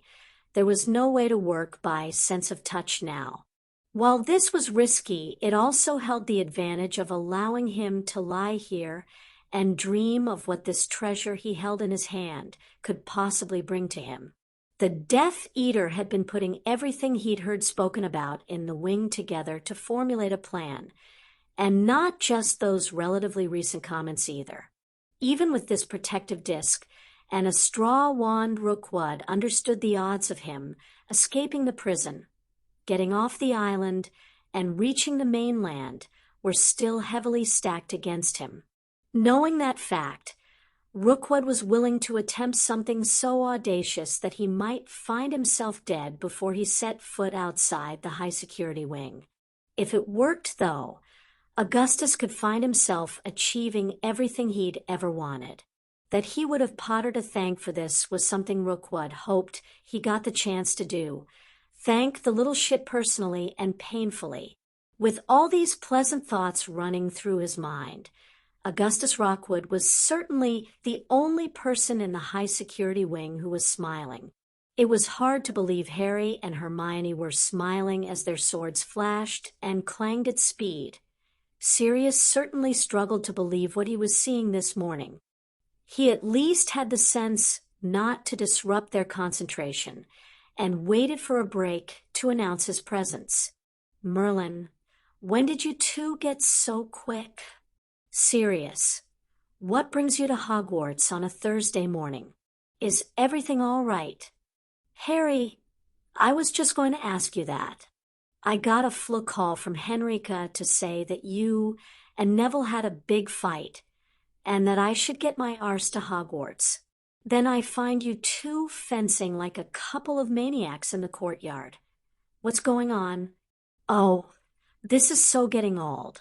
We never had a fight. Padma and Hermione were there. Do you think they would let us do something stupid like that? We had an argument over the way I spoke to Augusta. I intend to sort it at breakfast. That news took away most of the worries Sirius had. Glad to hear it. Now, what's this I hear you're not taking the subject your godfather is going to be teaching? You are both looking at Hogwarts' new Muggle Studies professor, after receiving their genuine and heartfelt congratulations. Sirius, though, he had the entire situation under control. So, can I assume I'll see you both in my class? The serious expression that came over both of them warned Sirius there was more going on here than he thought. I'm sorry, Sirius, my answer is still no. I'm also intending to drop a few subjects next year too. I feel I'm losing my way in Hogwarts and treating my time in the castle as a bit of a holiday. That attack on Father shows the Death Eaters haven't gone away, and Voldemort is still out there too. I need to train more to meet that threat, and sitting in Muggle Studies with you isn't going to do that for me. Hermione and I intend to set our own timetable to prepare for this threat. We can't really live our lives in peace until this threat is dealt with. Turning his attention to Hermione, Sirius asked if she agreed with this new regime Harry wanted to instigate. Harry actually wanted to deal with the entire situation by himself. We were up most of the night while I convinced him that simply was not an option. An invisibility cloak can certainly come in handy. Compromises were made, and now both of us are getting what we want out of this. Professor Weasley thinks our magic is reaching the point where we can start to learn some of the more destructive curses. We intend to do that come September, but not just at the weekend anymore. We're only taking 2 electives while dropping herbology and astronomy, since Harry has no intention of sitting his OWLS anyway. There really is no point in continuing with these subjects. They won't help us fight who we need to. This puzzled Sirius as he knew how seriously these two took their education. They weren't placed in Ravenclaw by accident. If you don't sit your OWLS, what are you going to do about NEWTS? We don't intend to sit them. We actually don't intend to be here past 5th year now. Harry's glib answer had Sirius once more turning his attention to Hermione. And you're okay with this? What will you do? This was met with a wide smile that confused the hell out of Sirius until Hermione explained the reasoning behind it. My brilliant bonded mate pointed out something to me that he'd sneakily researched. The Muggle legal age to get married in Scotland is 16. Do you know we actually live in Scotland now? I plan to marry the Baron of Kinusey the summer he turns 16. Any further planning past that will depend on the situation with Voldemort and his Death Eaters. A horrible thought just struck Sirius. Ah, shit. I guess I get to be the one that passes this piece of news on to Dan and Emma. That these two planned to marry a year earlier wouldn't create too many waves, especially since it was legal to do so. What would spawn the hurricane, though, was the thought of their son and daughter training to fight Death Eaters and Voldemort. As the implications of this sank into Sirius, Harry's arm slipped around Hermione. Told you he was the best godfather in the world. The best godfather in the world had kept them late delving deeper into their plans, so everyone was already sitting at breakfast when they arrived in the Great Hall. Padma was unsurprisingly at the GRYF Findor table-keeping company with Neville and Parvati. The atmosphere was so thick with apprehension and expectation that you could have cut it with a knife. All eyes were on the couple as Harry escorted Hermione to a seat beside Luna before heading alone to the staff table. Madam Longbottom, if I offended you in any way yesterday, I offer an unreserved apology. My intention was merely to inform, never to insult. Harry then shifted his attention and offered a respectful bow. Professor Kettleburn, I meant no slight on you or your abilities as a professor either. You merely teach the course that is dictated to you. That I have issues with the material you are obliged to teach should not reflect negatively on you, your subject, nor Hogwarts. Harry received a nod of acceptance from the professor before Augusta stood. For myself, no apology is necessary. Centurion. I am well aware no insult was intended. Instead, I would like to offer an apology of my own. You are attending Hogwarts as a goblin, something that was forgotten yesterday, and your reaction could and should have been anticipated. With a rueful smile, Harry answered Augusta. No apology needed, madam. Forgetting I'm a goblin is an easy mistake to make.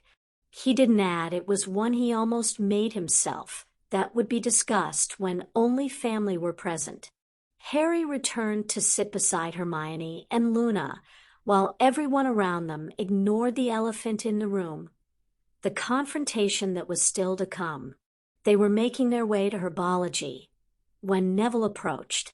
Harry, Don't worry about it. Neville, I hear the word creature, and the red mist descends. I shouldn't have. You didn't do anything, Harry. It was... Padma had seen and heard enough. She was delighted these two were able to get over this. Both had a stubborn streak a mile wide, and, as she'd suspected and hoped, Hermione had clearly been working on her mate as much as she'd been doing with Neville. Okay, you two. Enough. Do you intend to keep that up all day? Pack it in, and let's not keep Professor Sprout waiting. Hermione, did you guys miss dinner last night? Oh, Hogwarts looks after her champion. We had something brought up to us in Harry's room. We spent half the night talking, and we'll need to tell you about it. It's the half of the night you spent when you weren't talking I want to hear about. Now, Padma, that would really be telling. Parvati kept her voice low so only her sister could hear. Did she just say they spent the night together? Padma just couldn't resist teasing her sister. The fact that it was true just made it all the sweeter. It wouldn't be the first time, Pav, or even the second. Chapter 59. Even though it wasn't her money she was spending, Emma had balked at the prices being charged for quality period furniture, especially with the amount that would be needed to fill the house in Kinyusi. That all changed when she made a startling discovery. She could buy pieces that were badly in need of repair for a fraction of the cost, and the elves would soon have them looking as good as the day they were made. She and Dan had then spent some wonderful weekends roaming through flea markets and antique fairs with a hired van in their search for broken and worn furniture. The sellers were always happy to manhandle whatever junk they bought into the van, thinking they had found a right couple of mugs here. The elves would then take each piece directly from the van to Kinyusi, and those same sellers would have been kicking themselves if they ever laid eyes on the finished piece again.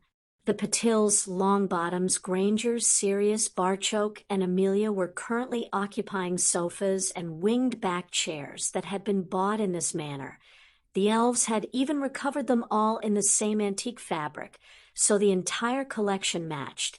The room may have been decorated to offer an air of tranquility and peacefulness, but that design was about to undergo a severe test.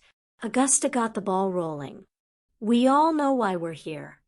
We have 4 of our children wanting to tailor their Hogwarts curriculum to that of a more defense-orientated nature.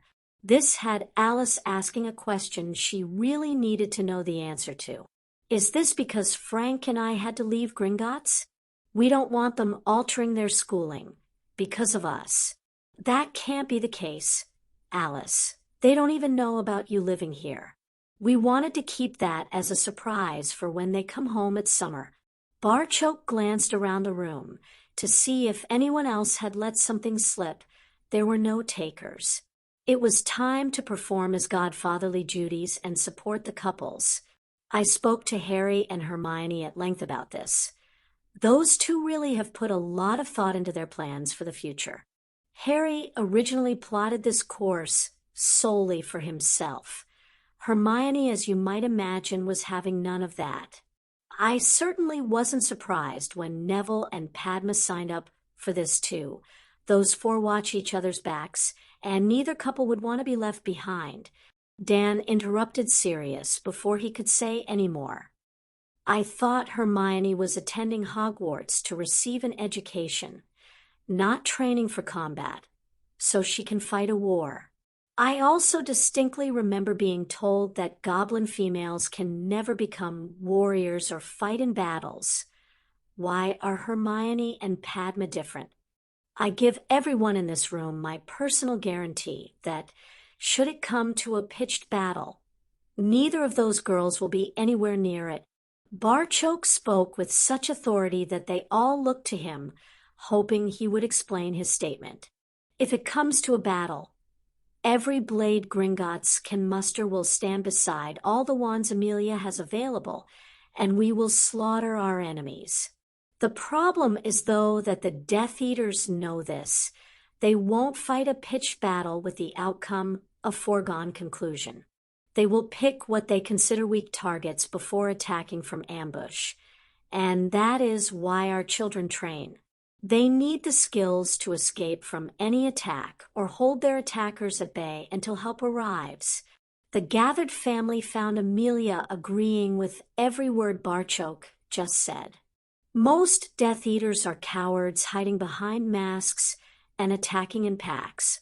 They almost won the last time because people stood back and let them literally get away with murder.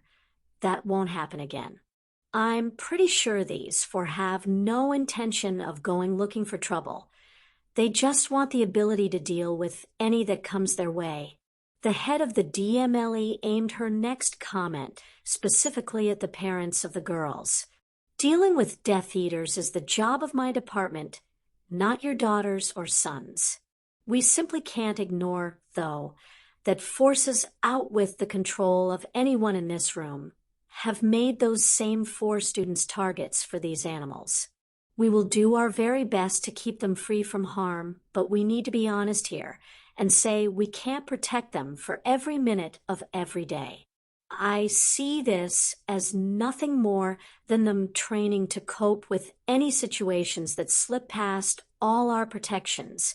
The ambassador, and the Auror had turned the situation on its head, but Dan still wasn't convinced about their children dropping subjects and then leaving Hogwarts at 16. What about their education? How will this affect them in later life?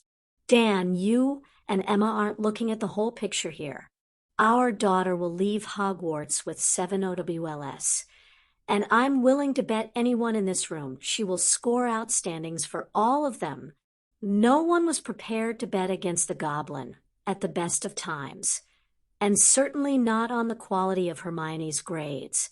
All three will also certainly be capable of passing their NEWTS in potions and defense, throw in their Orders of Merlin, first class, and any doors they want will be open to them. They're finishing Hogwarts, but that doesn't mean they will be finishing their education. There would be a long line of tutors queuing to teach those for any subject they wanted. Again, Amelia added her backing to the Goblin ambassador. Those potential results alone would see Hermione qualify for most jobs in the ministry. An Order of Merlin and being married to Harry would tick any boxes her qualifications missed. I think they're actually being fairly sensible about this, getting a wide educational base while training to protect themselves.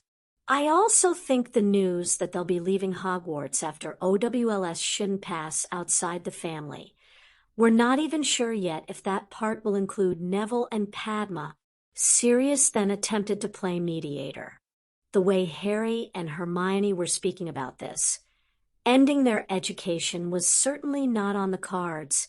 I heard Hermione mention to Harry that there are university courses in diplomacy, something he seemed really interested in. If that's the case, then we'll be relying on the only two people we know who've actually attended university to steer the family in the right direction. This left Dan gobsmacked, while Emma wanted to make sure there was no magical/muggle misunderstanding going on here. Is that even possible, transferring from one system into another? It was a now smiling Amelia who fielded that question. It's not well publicized, but the occasional Muggle-born student will transfer back into the system they left at 11. The Ministry can issue Muggle Education Award certificates to match their achievements after sitting our exams. It's really then up to the individual to study the Muggle material they are sure to have missed while at Hogwarts. She had been worried how they would deal with the backlash that was certain to come if Harry left Hogwarts after 5th year. Here, though, was a scenario that would negate that problem nicely. I have to say, Harry leaving Hogwarts in order to study for the position of ambassador will not raise any eyebrows in our community. That type of education is not really available anywhere except as a junior in the Department of International Magical Cooperation. Something I can't see Harry accepting. This drew a laugh from Barchoke, a centurion working as an office junior in the Ministry. Sounds like an exceedingly bad joke. Dan burst out laughing and couldn't stop for a minute or two. He needed to wipe his eyes and drink some tea to get himself back under control. Sorry, folks. I just needed to let that come out. I was suddenly worried about Hermione's university fund until I remembered I was siding in what is to all effects and purposes her house, and she received a fortune from the sale of that basilisk. The whole situation just freaked me out for a moment there. If you'll excuse me, I need to go and shoot something to calm down. A kiss for his wife. And Dan left the room with everyone now staring at him. A cry of pull was soon followed by a pair of shotgun blasts. Dan was immensely pleased to see he had again hit both discs that sailed out from the bushes. This was such a wonderful setup, but he could never bring any of his friends from the gun club here. How would he explain his gun handler to them? Dobby was at his side, ready to take his shotgun and hand Dan its partner that was already loaded and ready to fire. Who would have believed that elves would love the sound a shotgun made? And all politely refused to wear ear defenders, claiming they were unnecessary. They were always more than willing to operate the clay pigeon thrower, but Dobby had gained prestige amongst his fellow elves from being the only elf trained to handle and load the shotguns. Pull, blast, blast. It was such an easy rhythm to slip into that Dobby had to inform his master they had an audience before handing over the loaded shotgun. Instead of snapping it shut, Dan removed the cartridges before turning to see who his guests were. It turned out Emma was having great difficulty explaining what clay pigeon shooting was to a room full of purebloods, and simply brought them all out to see for themselves. Barchoke had heard the explanation from Dan before, but it in no way did justice to what was happening here. He was desperate to discover what one of those weapons would do to an enemy, yet wouldn't ask that question while there were ladies present. He would get his answer from Dan later. Dan was secretly pleased. He'd clearly impressed his audience with his skill. He was also glad to be unaware there were people watching him while he was actually shooting. That looks fantastic. You have got to let me have a go at that. Amelia couldn't let that pass unchallenged. Sirius Black with a gun in his hands. Time to run for cover. Oh, there are strict safety protocols that need to be learned before anyone gets their hands on a shotgun. Pranks and tomfoolery aren't allowed anywhere near a shooting site. I'm hoping we can fit some time in over the summer where I can teach our crew the basics. Smeeta was flabbergasted at what Dan was suggesting, though for another reason than magicals using guns. Can witches learn this as well? Absolutely. Emma has tried shooting a few times. I would be delighted to teach anyone who wants to learn the basics and get you started. Could a goblin learn this? Barchoke's request had Dan smiling. You mean a goblin who isn't Harry? I don't see why not. There should be a model of shotgun we can adapt to suit your trigger finger being longer. This had Amelia joking with the goblin. Should the ministry be worried that Gringotts will soon be issuing their warriors with these weapons? I think the minister would lose some sleep if that were the case. I see a sport here requiring skill, accuracy, and timing where magical, muggle and goblin, be they male or female, can compete equally. I know my son. He will love this, and I want to be able to shoot with him. Master Dan, Dobby will order more cartridges. The little guy couldn't hide his excitement at the thought of even more shooting. Won't you need more of those discs too? Or do you think we're all going to miss? No, sir, Lord Black. Elves copy them and is now making discs from rocks. We have many, many rocks here. Dobby thinks it will be lots of years before we need to buy more discs. The little elf picked up a rock and soon had it transfigured into an orange disc. Another elf then popped beside him and took the disc to the pile they had stored beside the thrower. Dan may not be able to bring any of his club here, but it was now looking like he was going to have a club of his own. Being outside and shooting had also given him an opportunity to clear his thoughts about their children. There was no question that Harry would never place Hermione in danger unless lives were literally at stake, allowing Dan to look on their extra training as self-defense lessons. The prospect of them one day attending university pleased him more than he could express.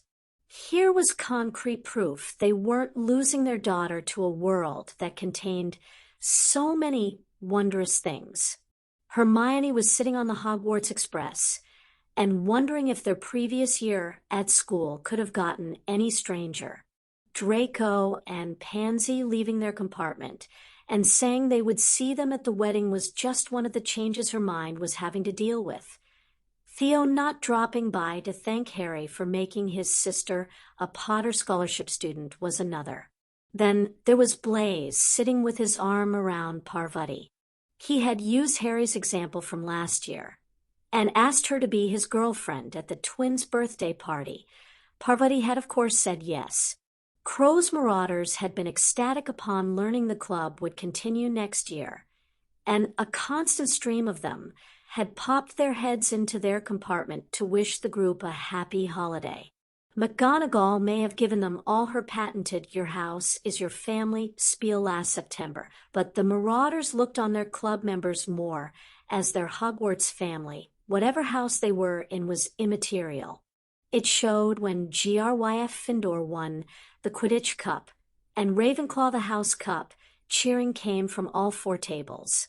Fred and George also stopped by to ensure for at least the 100th time that they were indeed invited to Egypt. And no, it wasn't a prank. They would actually be in Egypt when the results of their potions OWLS arrived, but neither seemed too worried about that. The four boys were all delighted at the thought of running their own Marauders Club with the new first years. They also had a copy of all Hermione's lesson plans and notes from this year's club to work with.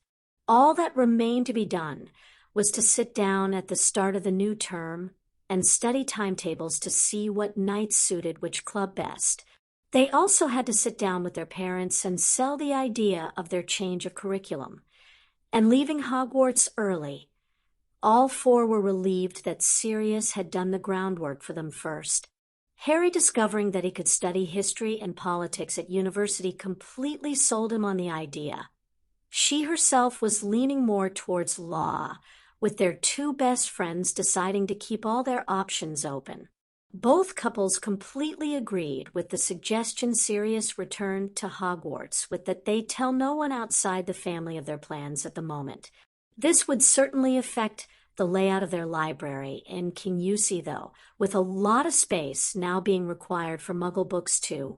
Their summer plans were also having an effect on the train. There were 11 students outside the family traveling to Florida with them, Lavender spending the week in France, and another 6 joining the group in Egypt. The excitement was palpable as the express sped to London. They would be seeing a lot of their friends over the summer, but at the moment, everyone just wanted to get home. Wormtail was also traveling on a train, but not in a comfortable compartment. The rat was hiding under a freight container as Central Europe sped past. While somewhat cramped and drafty, it certainly beat walking a few hundred miles.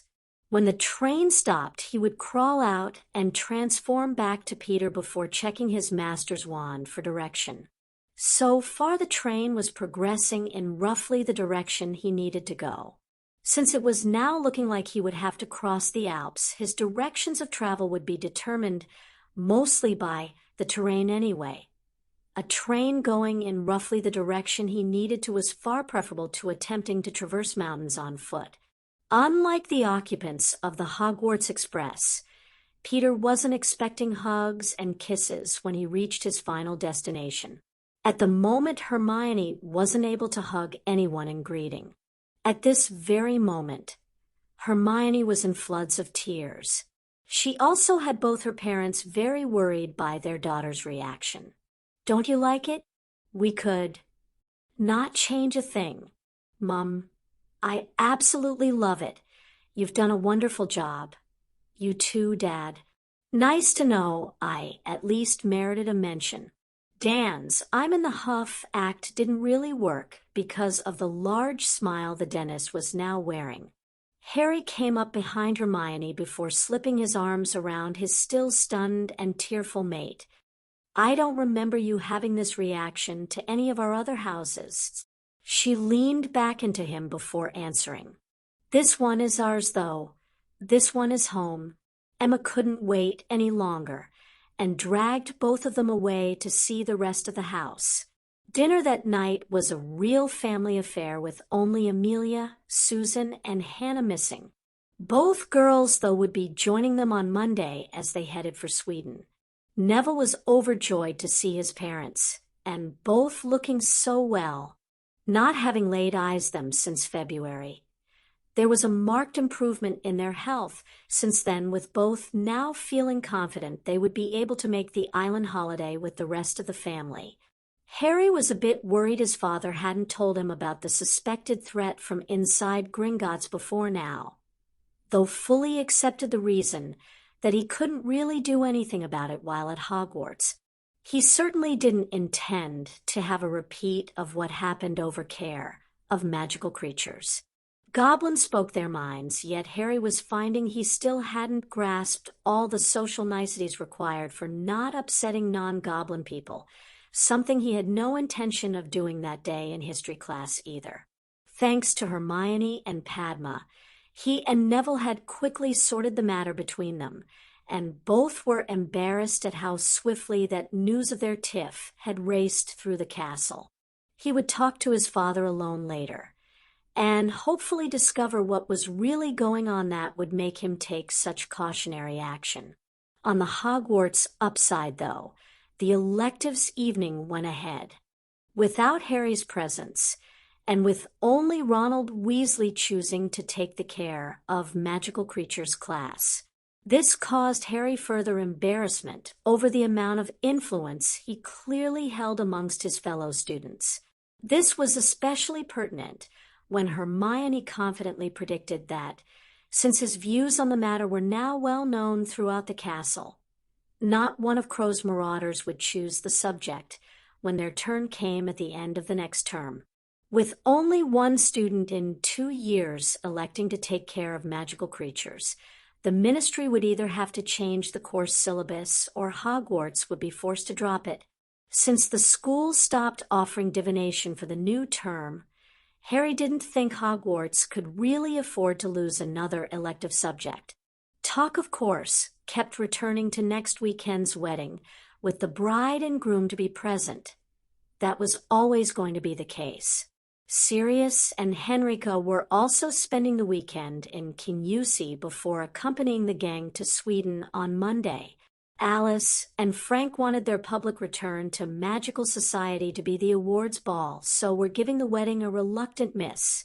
Neville and Padma were also going to miss the first week in Sweden too, wanting to spend the time with Frank and Alice before arriving in Lulia on Friday with most of the adults.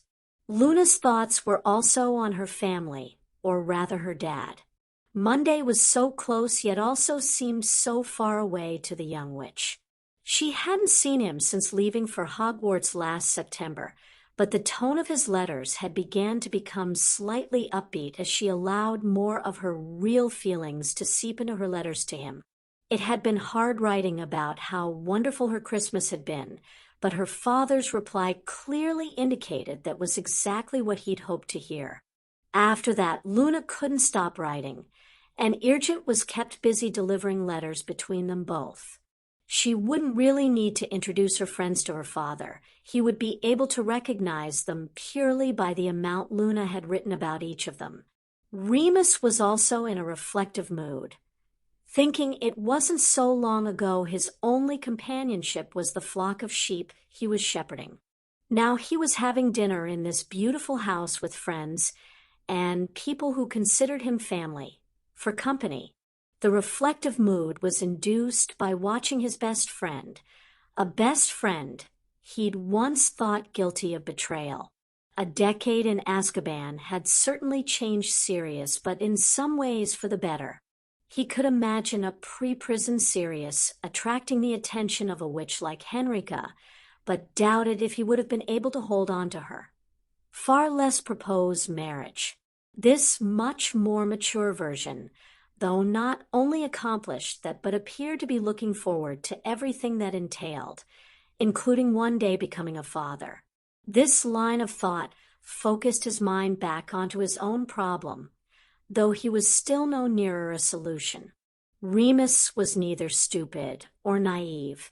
He could plainly see Tonks was interested in him.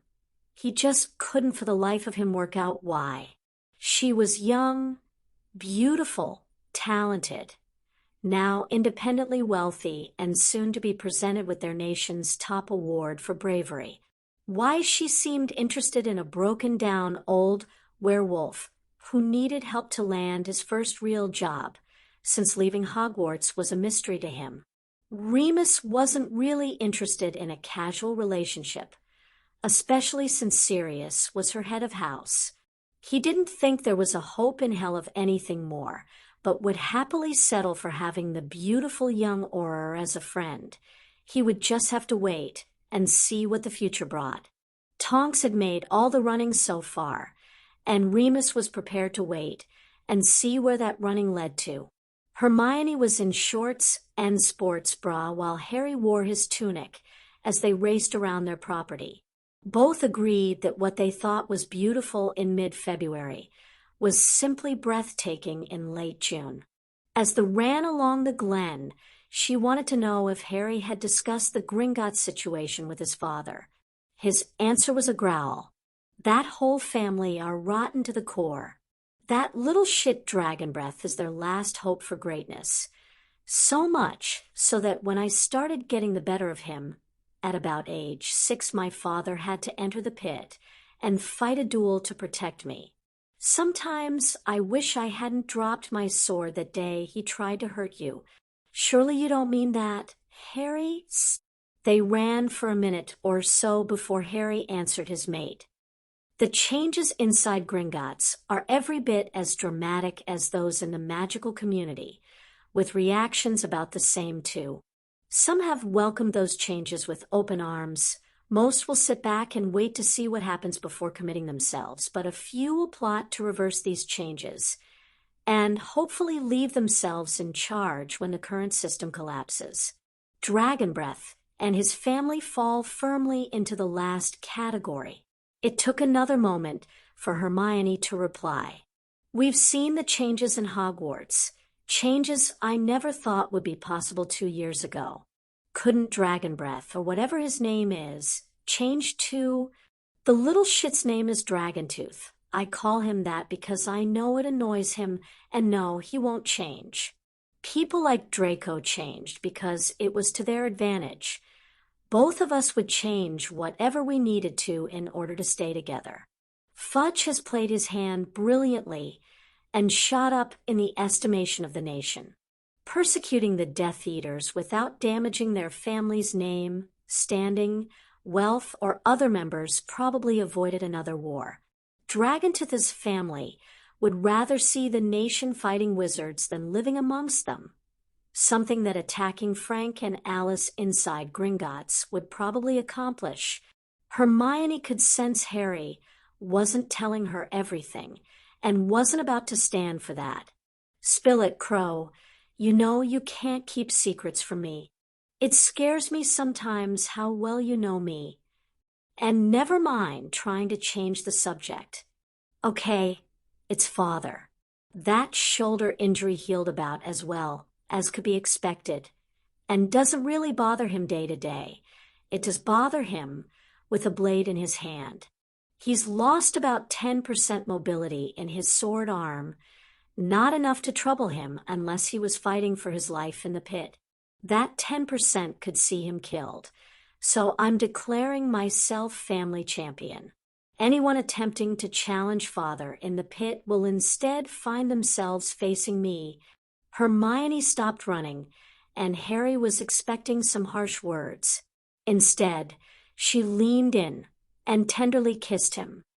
"Like you said, Harry, I know you so well. Certainly well enough to know you could never have reached any other decision. You nearly killed yourself attacking that basilisk to protect me. Of course you're going to protect your father any way you can. Do you think it will come to that?" White Fang provided the initial warning, but things have quietened since father moved Frank and Alice to King Yusi. The truth is we just don't know, and that's what has us worried.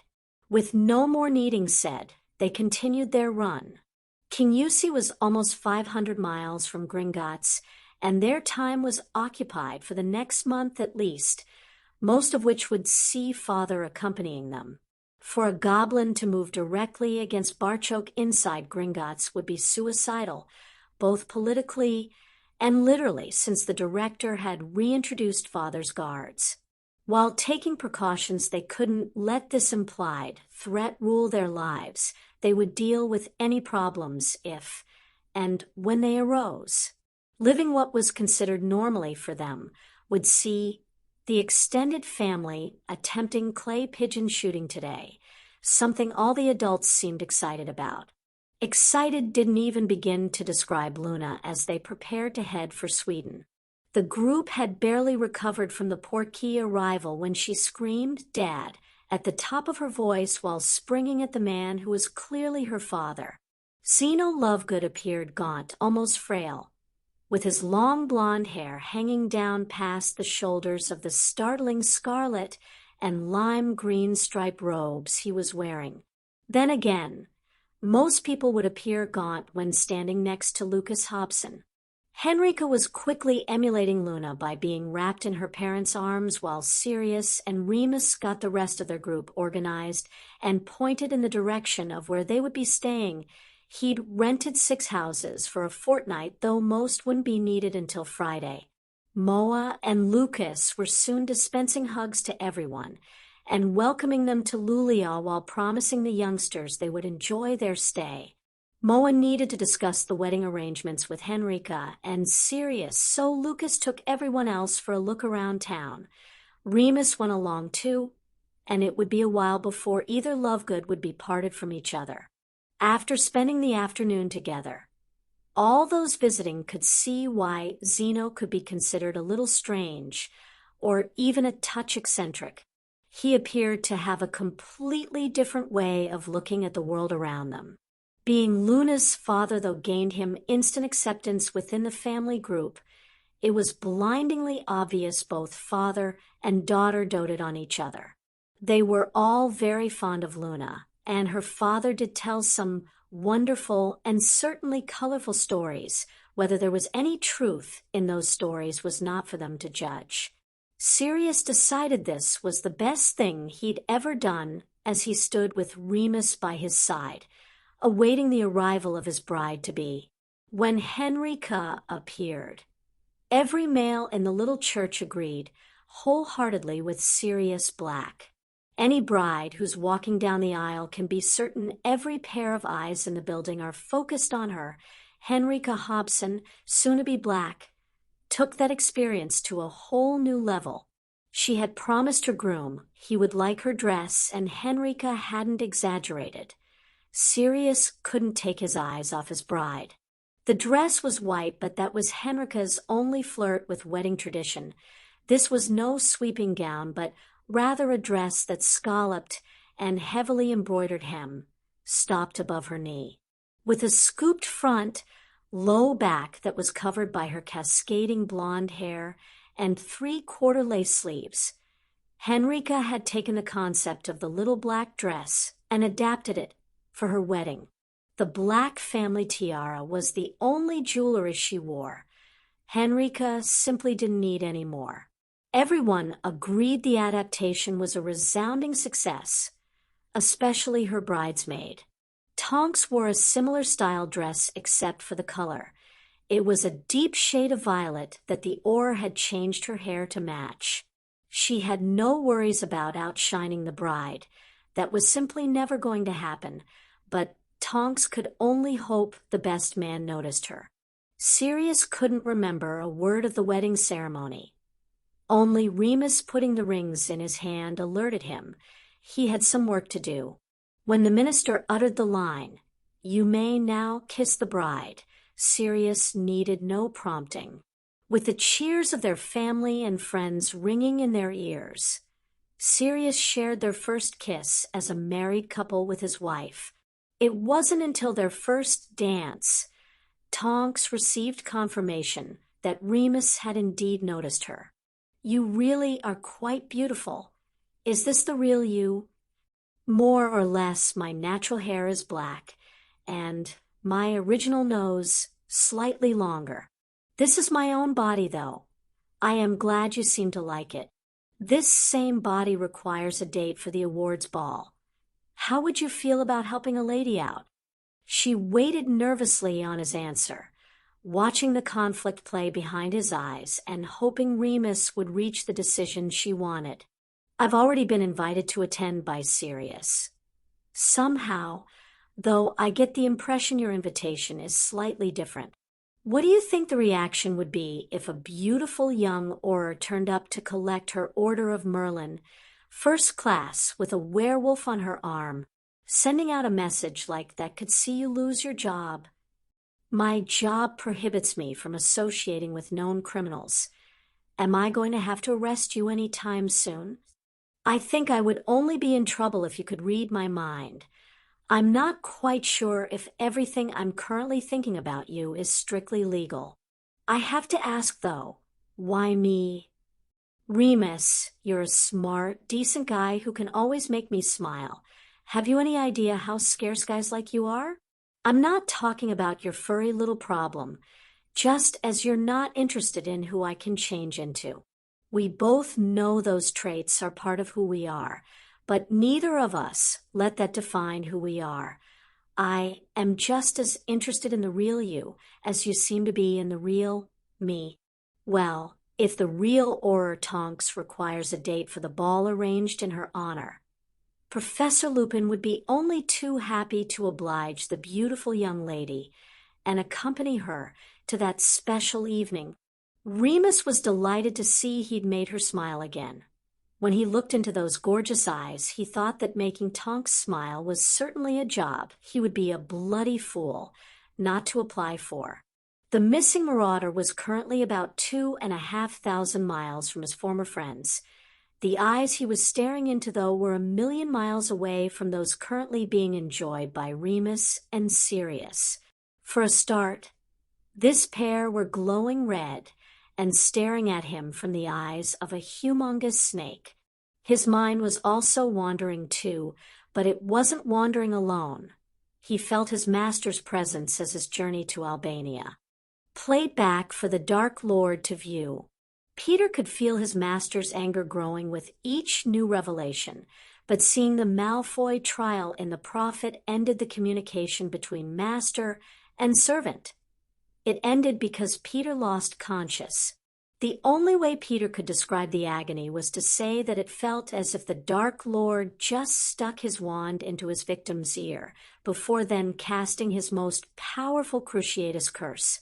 Peter had never felt pain like that in his life before, and would be exceedingly happy never to have a repeat performance. His body was still trembling as he slowly regained his senses that were telling him there was a massive snake just waiting to have him for supper. It was almost as if he was feeling his master's voice inside his head. Peter certainly couldn't understand what the reptile was hissing at him. Res SSD, Wormtail, we have much to do. There are certain people that need to be rewarded while others SS have outlived their Usifons SS. As something I intend to remedy at the earliest ST opportunity. You are now on the reward lease SST. Fail me again, and you can join the other. Those SSC on that lease SST are already dead. They just ST don't know it yet. Maniacal laughter now filled his head. Peter just wasn't sure if any of it was coming from him, or whether it was all Lord Voldemort. Draco was lying in a strange bed, struggling with himself not to break into maniacal laughter at the day he'd just had. He was worried that if he started it would be impossible to stop. Thinking that talking to his roommate might help, Draco gave it a try. Blaze, are you still awake? No. Draco fell right off to sleep the moment my head hit the pillow. My brain feels as if we're still on one of those coaster things. It's whizzing around at speed, and I'm sure it turned upside down at least once. I know exactly what you mean. The world we thought we knew just got turned upside down today. Draco, I thought sitting with the girls at the pool yesterday was the greatest day of my life. Today just blasted that to smithereens. We took a boat ride through a jungle, saw pirates, and were shooting down a water slide while sitting inside a log. How are you supposed to deal with all that?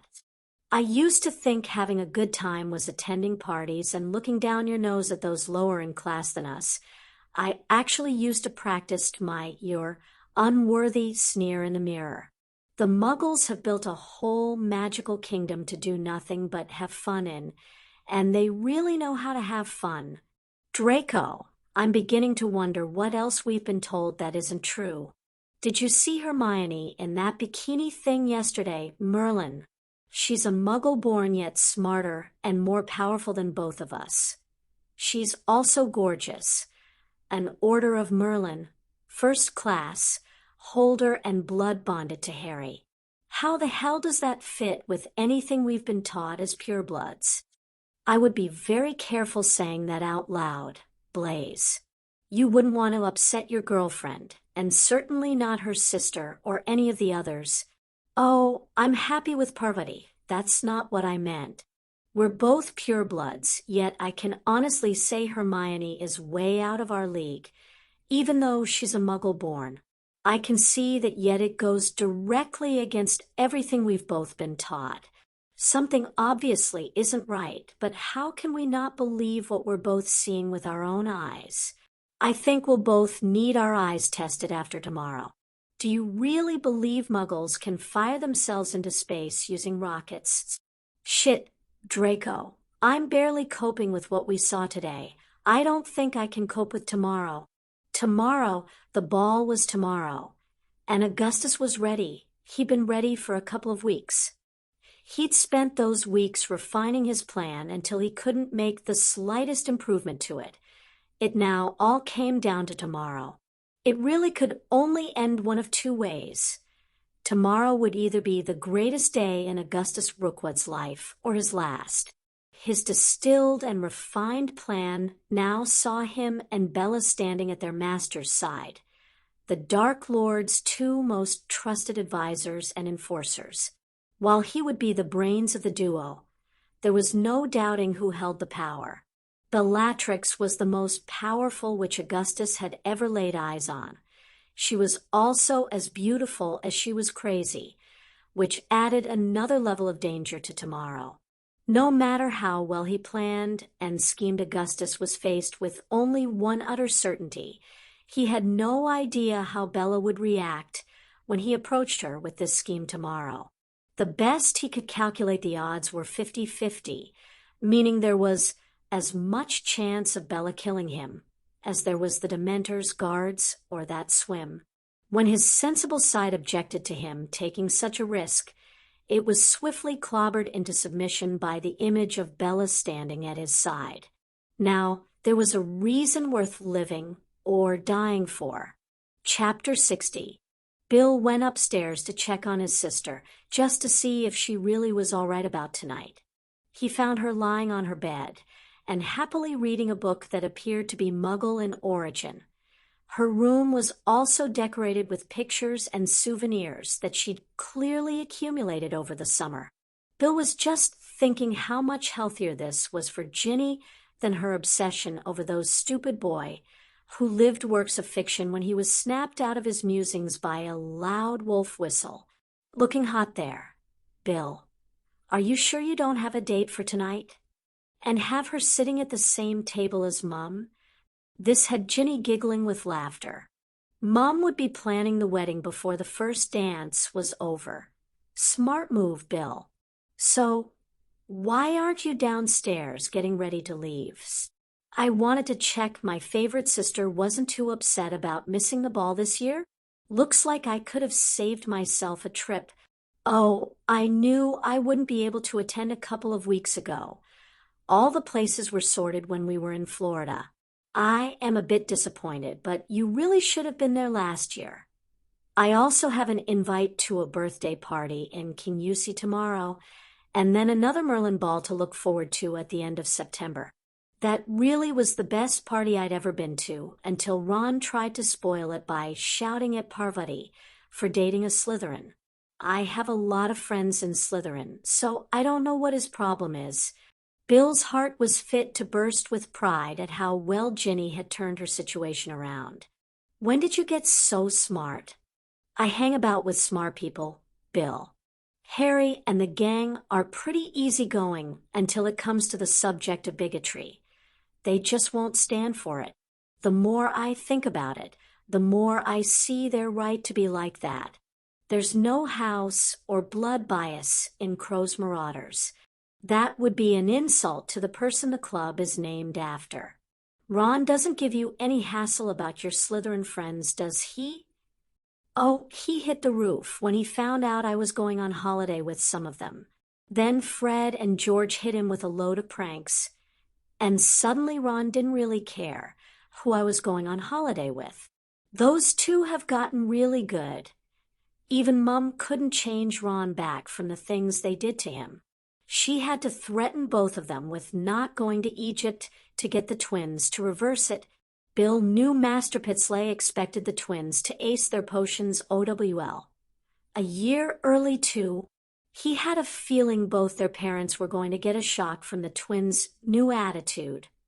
They still played pranks, but had gotten a lot more methodical about it. With a hug from his sister, he headed off to accompany their parents to tonight's awards ball. As the guests of honor were waiting to be called into the ballroom, Molly was busy trying to thank everyone for taking Ginny to Florida, while at the same time asking if they were sure about taking the twins to Egypt. She was describing in great detail what Fred and George had done to Ron at the beginning of the summer. Not knowing this just endeared the twins more to the group. The Patil sisters in particular had great trouble containing their laughter. Molly wasn't laughing when she spotted Draco Malfoy in the company. Only Bill's firm hand on her arm prevented a rant. She was quickly led over to a corner where her eldest son had a quiet but firm word with her. Lucius Malfoy set the basilisk loose in Hogwarts, not his son. He's in Azkaban paying for that crime. Draco being in this company tells the country that the innocent shouldn't suffer along with the guilty. 3 of the girls here were attacked by the basilisk, and Parvati was possessed by that diary. If they can accept Draco being here, then you have no right to say anything about it. There are others who might, and then you'll see how this family operates. They're very like us. Mom, what do we do if someone attacks a Weasley? This left Molly floundering for words, not something she was used to. She also had to defer to Bill's knowledge of these people. He was the expert here. Arthur had no opportunity to invite Ginny this year. They received 2 invitations with Bill's coming to him as an assistant ambassador. She would try to keep her mouth shut while her eyes and ears remained wide open. This extended family were having such an effect on the Weasleys that Molly really couldn't afford to insult any of them with a tirade.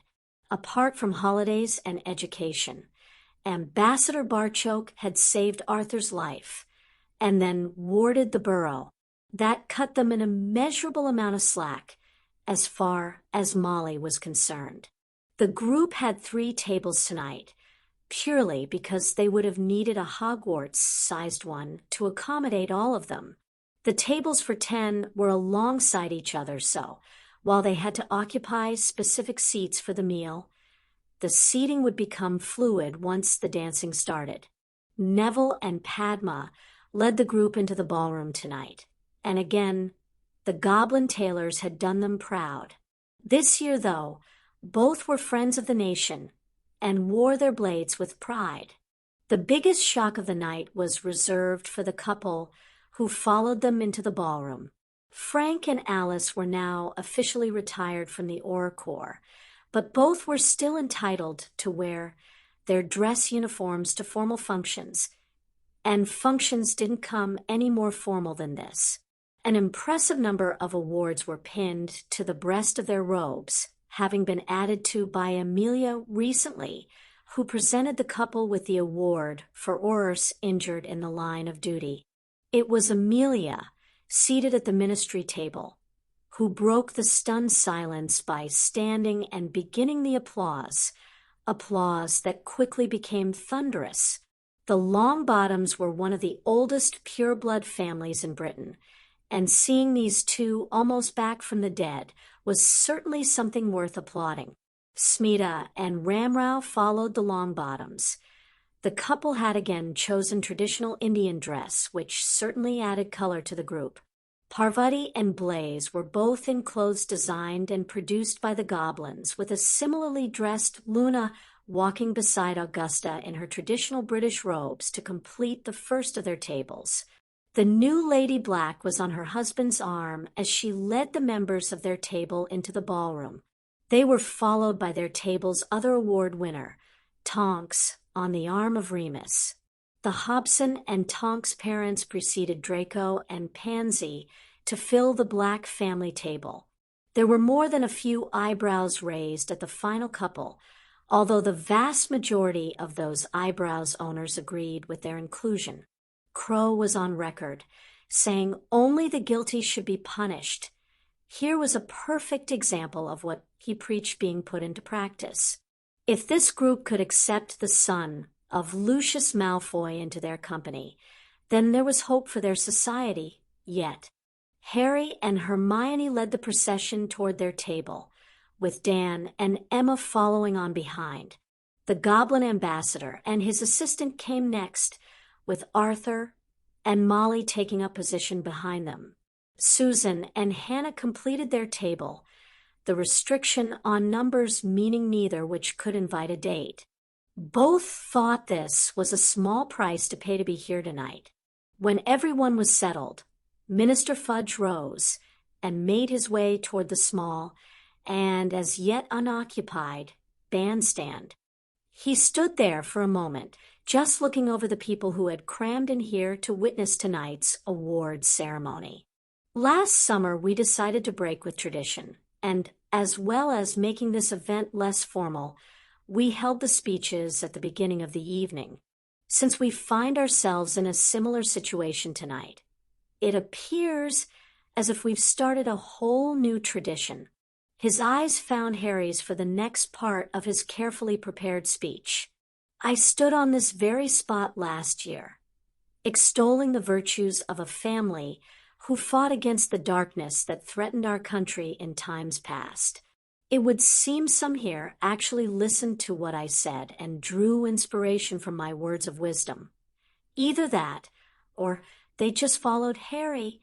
The minister, making a joke at his own expense, earned a laugh, and was a good start to the evening. The 6 people we're all here to honor tonight stood together against opponents so dark and deadly, their courage defies description. As if having to defeat the biggest basilisk in recorded history wasn't enough of a feat, they also stopped the return of the self-proclaimed Dark Lord, Voldemort. Using that name drew some screams from the audience, and not all of them from witches. I think you would have to agree these awards are certainly merited. Please show your appreciation as they come up onto the stage to collect their Orders of Merlin. First class. Amelia then approached the stage carrying a silver tray containing their medals as the minister read the roll of honor. Neville Longbottom, Padma Patil, Hermione Granger, Lady Henrika Black, and Auror Tonks. Again, everyone was up on their feet, applauding like crazy. There was also hardly a dry eye at the 3 guests of honor tables. They had, of course, discussed the subject of speeches beforehand, and Neville found himself elected to give one for the entire group, simply by the process of elimination. They all had an input into the words that would be said tonight. They would simply have more impact being delivered by the eldest son of an old and respected pureblood family. Neville hated that reasoning, mainly because he knew they were right. It should be the words that were important, more than the blood status of the person who said them. He knew they would have less impact, though coming from a Swedish villa, a British muggle-born, or an Indian witch. Tonks was a ministry employee and couldn't really court controversy with her job as an Auror, so Neville was left to be it. He looked down to his beaming parents and proud grandmother, and Neville Longbottom stood tall. We worked and survived that day as a team, and it was a team decision that I would speak for all of us tonight. The 4 ladies teamed up on me and decided I was doing it. After remembering that those same 4 ladies were all Orders of Merlin, first class, holders, I did the only thing I could, and agreed with them. This again drew a fair amount of laughter from the crowd, adding to Neville's confidence. Harry said at first back in Hogwarts, we 4 friends are all so different that our friendship should never work. It does, though, not in spite of those differences, but because we embrace those differences. We embrace them so much. Harry and I will now one day marry our best friends. This drew more laughter, cheers, and a few good-natured jeers. The 7 of us who set off for the chamber were all different. And without those differences, I seriously doubt if any of us would have survived. I say 7 because the Lady Ravenclaw accompanied us too, and also played a vital role. We have 2 very good friends with us tonight, who would have died in a Hogwarts corridor without the protection the ghosts deliberately provided for them. There were more than a few in the ballroom whose color drained to a ghostly tincture with that thought. Neville felt a hand rest on his shoulder and offer a squeeze of support. He turned his head to see Amelia acknowledging what he said was so terrifyingly true. Without Lady Black being able to blind the basilisk, we would have been defeated before we even started. Without Auror Tonks and the Lady Ravenclaw keeping watch on the spirit of Tom Riddle, we wouldn't have been able to concentrate fully on dealing with the basilisk. Without Harry and Hermione's goblin blades, we wouldn't have been able to eventually bring the beast down. Yet without Padma and my wands pulling the basilisk away from them, they wouldn't have been able to escape those deadly jaws for long. I think Hermione's father said it best. If we hadn't all gone down there, we wouldn't have all come back up alive. It took all of our differences working together to achieve a result I still find unbelievable. Neville had the entire hall hanging on his every word, but it was to his parents he looked now. I've stood here tonight and spoke to you about what can be achieved when we embrace our differences and work together. I'm looking at another wonderful example right in front of me now. By utilizing the wide range of knowledge amongst my friends' parents, my own parents were able to walk in here on my 13th birthday and see their son be one of a group who received this award. I hope you'll forgive me when I say that means much more to me than the actual award itself, that the entire ballroom was up on its feet and applauding was a fair indication they not only forgave but understood as well. Cornelius watched Neville step back amongst his fellow award winners to many hugs and congratulations. The minister let the applause die down before stepping forward himself. I agree wholeheartedly with everything that courageous young wizard just said, and would also like to welcome Frank and Alice Longbottom back amongst us once more. We give thanks to our goblin friends for making this possible, and for inviting healers from St. Mungo's to their medical facility inside Gringotts, so this remarkable accomplishment may benefit even more people. That last part had been known by only a select few. It was certainly news that was welcome here tonight. Now, as the Lady Ravenclaw can't leave Hogwarts Castle, that leaves us with one other member of the team who risked their lives that day to thank Harry Crow. While the ministry was well aware it was granting land and a title to a goblin, Cornelius didn't want to rub tonight's guests' noses in it by announcing Centurion Crow. Harry had readily agreed to this compromise. It was a small price to pay for what the nation was receiving. Since most of you would have been here last year, you will of course be aware that this young man is already an Order of Merlin first-class recipient, an award he proudly has pinned on his jacket tonight. As the acknowledged leader of the group of rescuers, and the most severely injured after the basilisk targeted his blood-bonded mate, we at the ministry wanted to show our appreciation for his bravery in a different manner. Please will you welcome on stage Harry Crow, Baron of Kinusi. Harry rose to great applause and made his way on stage where the Minister of Magic presented him with that oh-so-precious scroll of parchment. There would be goblin builders in Kinusi before they returned to Hogwarts in September. Being conscious of not wanting to upstage Neville's speech, Harry kept it short and simple, that he allowed everyone to see how heartfelt his words were, just increase the power behind those words. I think I said last year that family was everything to me. Thanks to that spirit of cooperation Neville mentioned a moment ago, I have my godfather and godmother here tonight. That members of my family are already considering Kinusi as home might give you some idea of what this award means to me, and for that I simply can't thank you enough. This drew loud applause, but Harry had something else he wanted to say.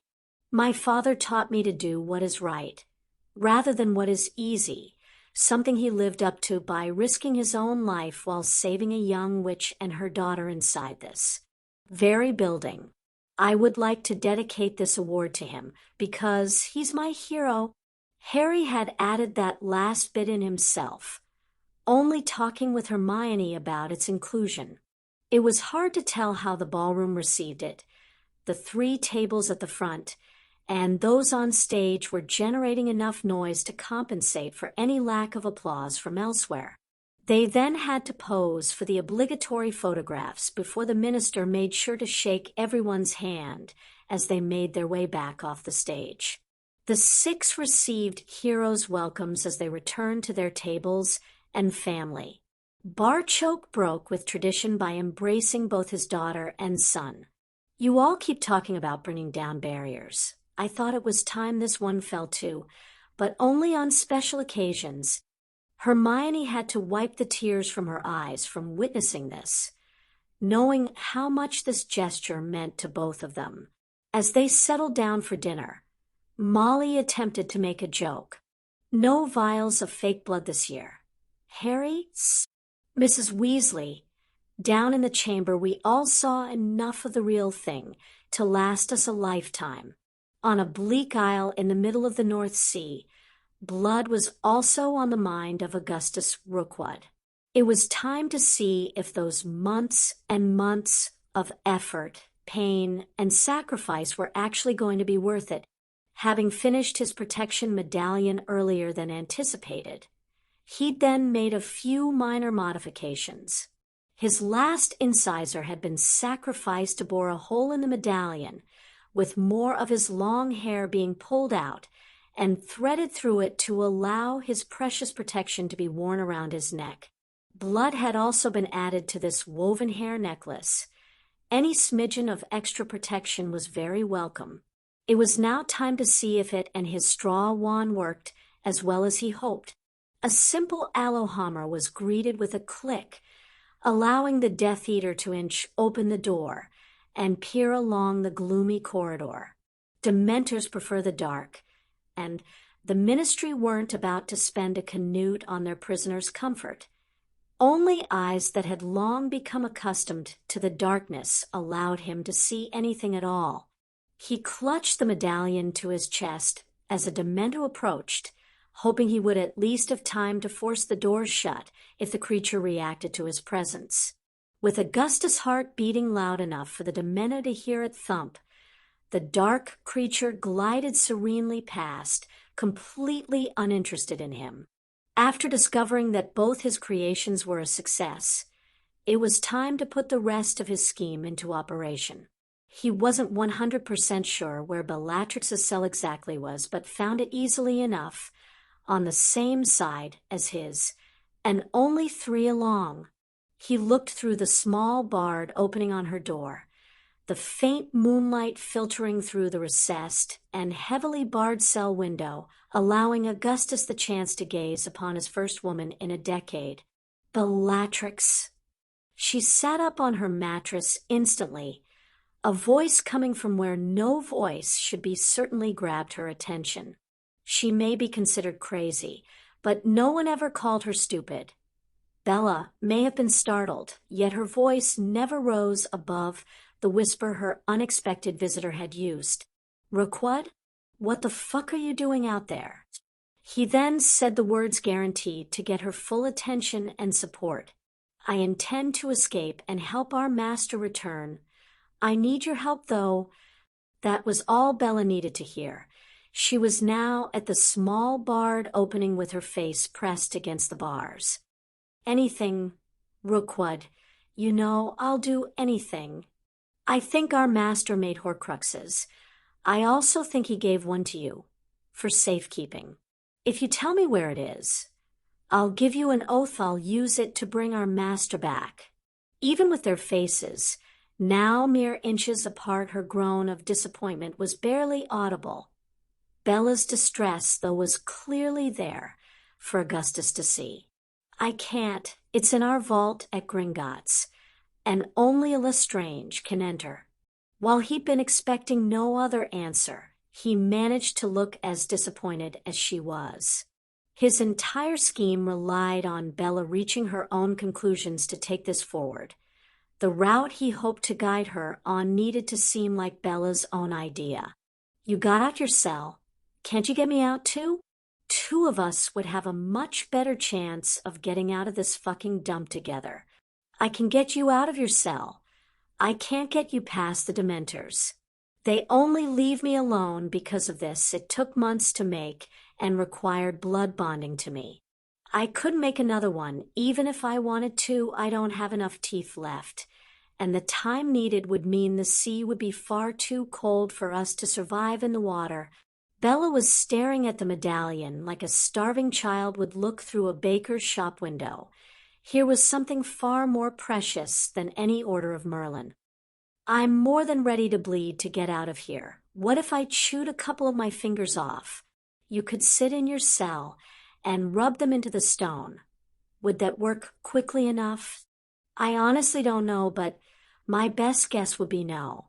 The medallion is blood-bound to me, and might not accept another. His pause had Bella instantly coming back at him, just as he planned. What? You've thought of something, haven't you? I had an idea. It's a crazy one, though. You want crazy, then you came to the right fucking place. I can certainly do crazy, so tell me. This was the part that could blow upon his face, but Augustus plowed ahead. The stone is blood-bound to me. It will also offer the same protection to anyone blood-bonded to me. Augustus just left that hanging. It wasn't hanging there for long before Bella snatched at the bait. What have I got to do? We cut the palm of our hands, say a few words, and then consummate the bond. You mean I get fucked too? Bella's hand was instantly through the bars. Augustus had also sharpened one edge of the medallion for this very purpose. He cut both their palms before clasping her dainty hand in his callous shovel of a mitt. I am yours, and you are mine. Bella repeated the words, and a glow appeared around their joined hands. They glowed past their wrists, surprising Augustus. He assumed that their joint desire to get out of here and join their master would at least be enough to heal their hands. He didn't expect any more than that. Bella's healed hand was withdrawn back into her cell, and this was now the moment of truth for Augustus. The runes on the medallion were made to protect two people, providing one of them was him. His greatest wish was to have sex with a willing woman that didn't have to be potioned or under the influence of the Imperious.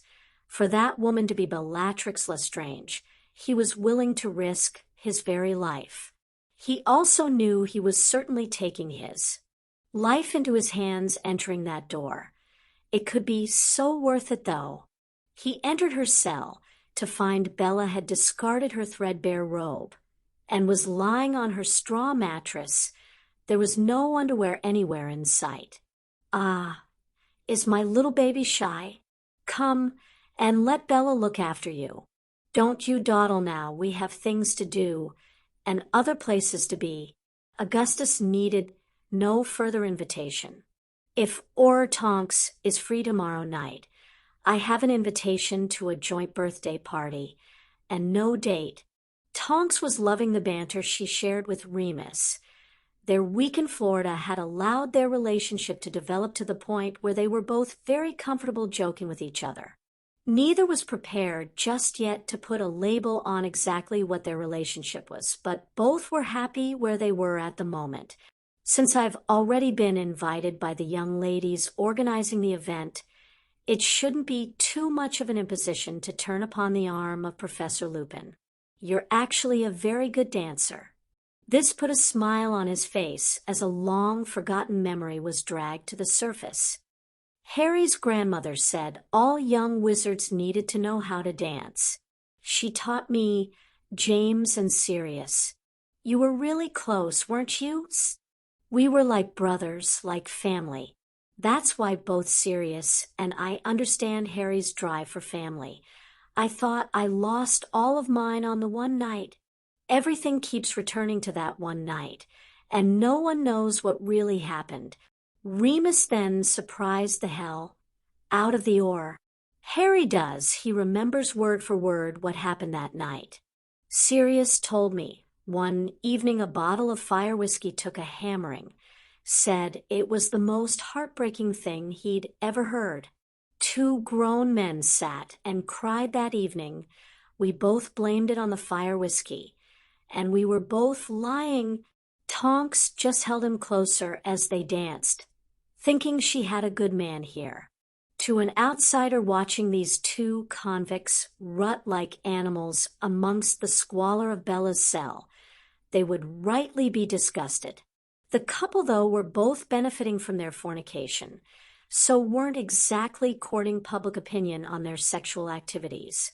As Augustus was experiencing a wonderful afterglow, Bella was cooing softly in his ear and running her hand lovingly through his now sparse hair. Oh, that's my big, strong wizard. Bella will look after you. Now you've given me one wand. It's time to hand over the other. This shocked Augustus, but Bella just continued with her soothing ministrations. As we are now blood bonded, that wand should recognize me too. You, my clever man, are the brains here, but when it comes to wands, I think you'll agree I'm the expert.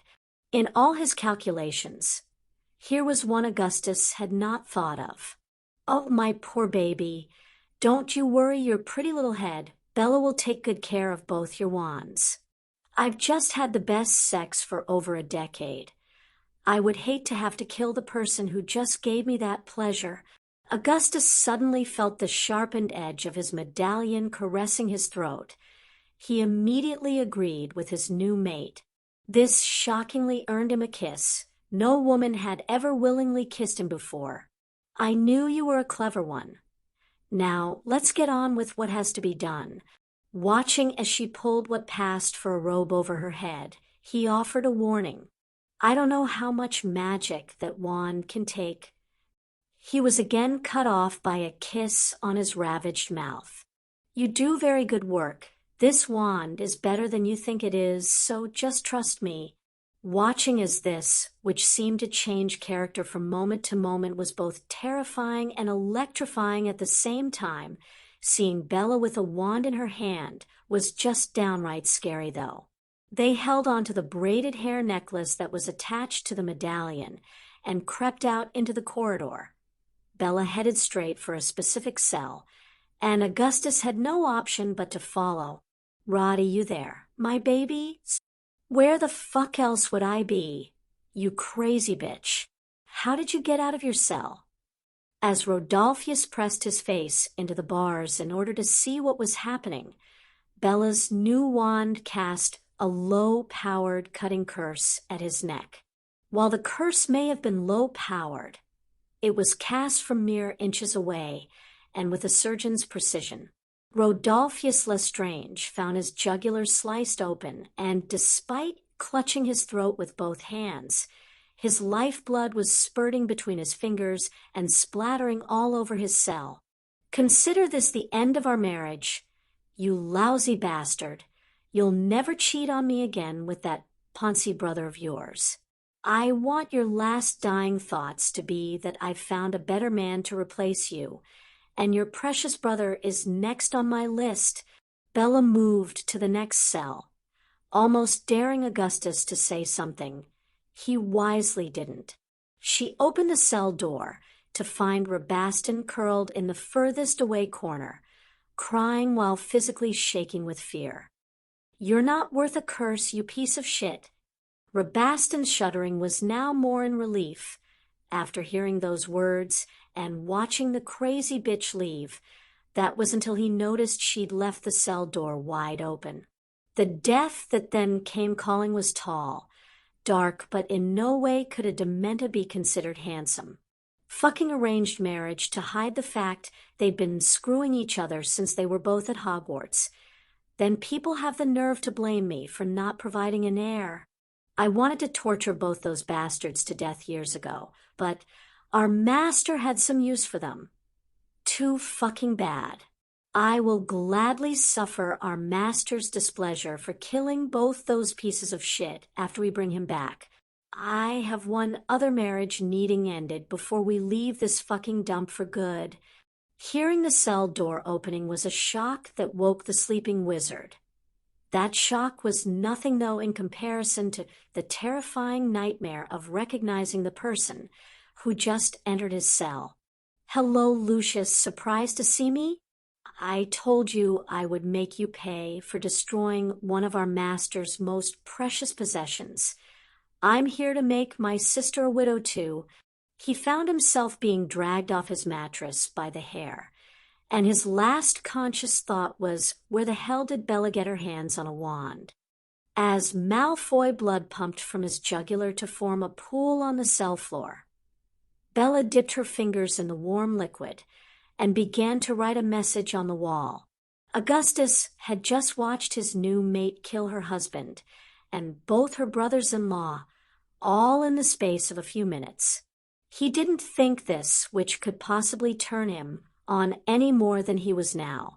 As there were now 3 of them, though one occupant was dead, crammed into this tiny cell, and he had to stay close to his mate because of the medallion. When Bella bent down for more blood, she couldn't help but notice just how turned on he was. Ah, wow. My big strong man likes his little lady taking care of business. We'll take care of that later, and then have a midnight swim together. How romantic is that for our first night as mates? Bella, what are you doing? Showing this arse's blood is good for something. I intend to leave a message here that will have the ministry shitting themselves. Potter will die at the hands of our master. We don't have a lot of time, nor would it be a good idea to tell them exactly what we're up to. The flash of temper behind her eyes had Augustus fearing he was about to join Malfoy bleeding on the floor. She caught herself, though, and pushed her body suggestively back into his groin as she bent for more Malfoy blood. That's why you're the brains, lover. And I look after the wands. A few seconds, and I'll be finished here. They left the cell hand in hand, with the protection medallion clasped between their joined palms. Behind them, only the cooling body of Lucius Malfoy bore testament to the bloody writing on the wall. Potter will die. Harry thought Hermione was going to kill him, so he escaped by asking Emma to dance.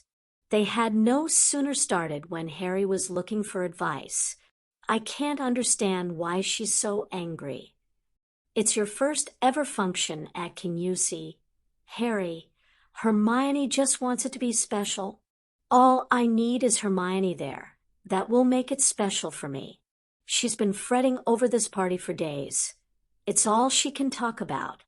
I thought she would like me inviting the Minister of Magic to the party. Emma couldn't help but smile at his naivety. She loved the occasional glimpses of Harry as a young man growing up and not a centurion. When she calms down, she will. At the moment, Hermione will be checking over everything in her head to make sure it's perfect for tomorrow. Aren't you the one who's always saying someone's birthday is their most special day? So, asking the minister was a bad thing. No, Harry, you did right. It just raises the profile of the event, and Hermione will put more pressure on herself to get everything right. Imagine if your director was coming, but he is. This was certainly news to Emma. Oh, shit. Does Hermione know that? Her question had Harry thinking for a moment, providing its own answer to Emma before he replied.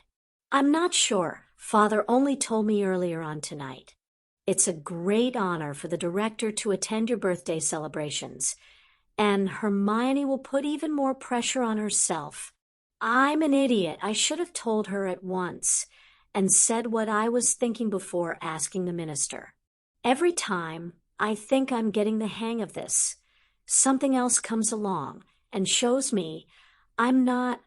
Emma thought Harry was beating himself up over nothing and tried to show him that. Does Hermione know all the do's and don'ts of goblin culture? Harry? She's learning all the time, but it's only been 2 years. Even Hermione couldn't learn all there is to know in that time. She could see the penny had dropped, and Emma pressed home her advantage. You say goblins are a simple people, but it will take Hermione longer to master your culture. A perfectly understandable conclusion. Why should you then think you could possibly achieve mastery for both Muggle and magical societies in the same amount of time? By the time the dance ended, Harry had his plan of action worked out. I'll ask Father if there is anything special we need to do for the director attending, and then I'll have all the information for Hermione before I tell her. Thanks, Mum. This was punctuated by a kiss on the cheek as Harry returned Emma to her seat. Anyone who witnessed that byplay was saying nothing about it. If they hadn't watched Dolores Umbridge's demise at last year's ball, they had at least heard what happened. They had also heard Harry say that to him family was everything. There would be not one word said against the Muggle he just called Mom, and only a total idiot would actually consider attacking the woman. The mum in question was just delighted to be able to fill that coveted role for her children. She was having to be a tad unconventional, but that didn't bother Emma in the slightest. Her two teenagers might have a whole different set of relationship issues they needed guidance on. Arranging a birthday party that would now include two national leaders sprang immediately to mind. But Emma knew their final destination would be a happy marriage.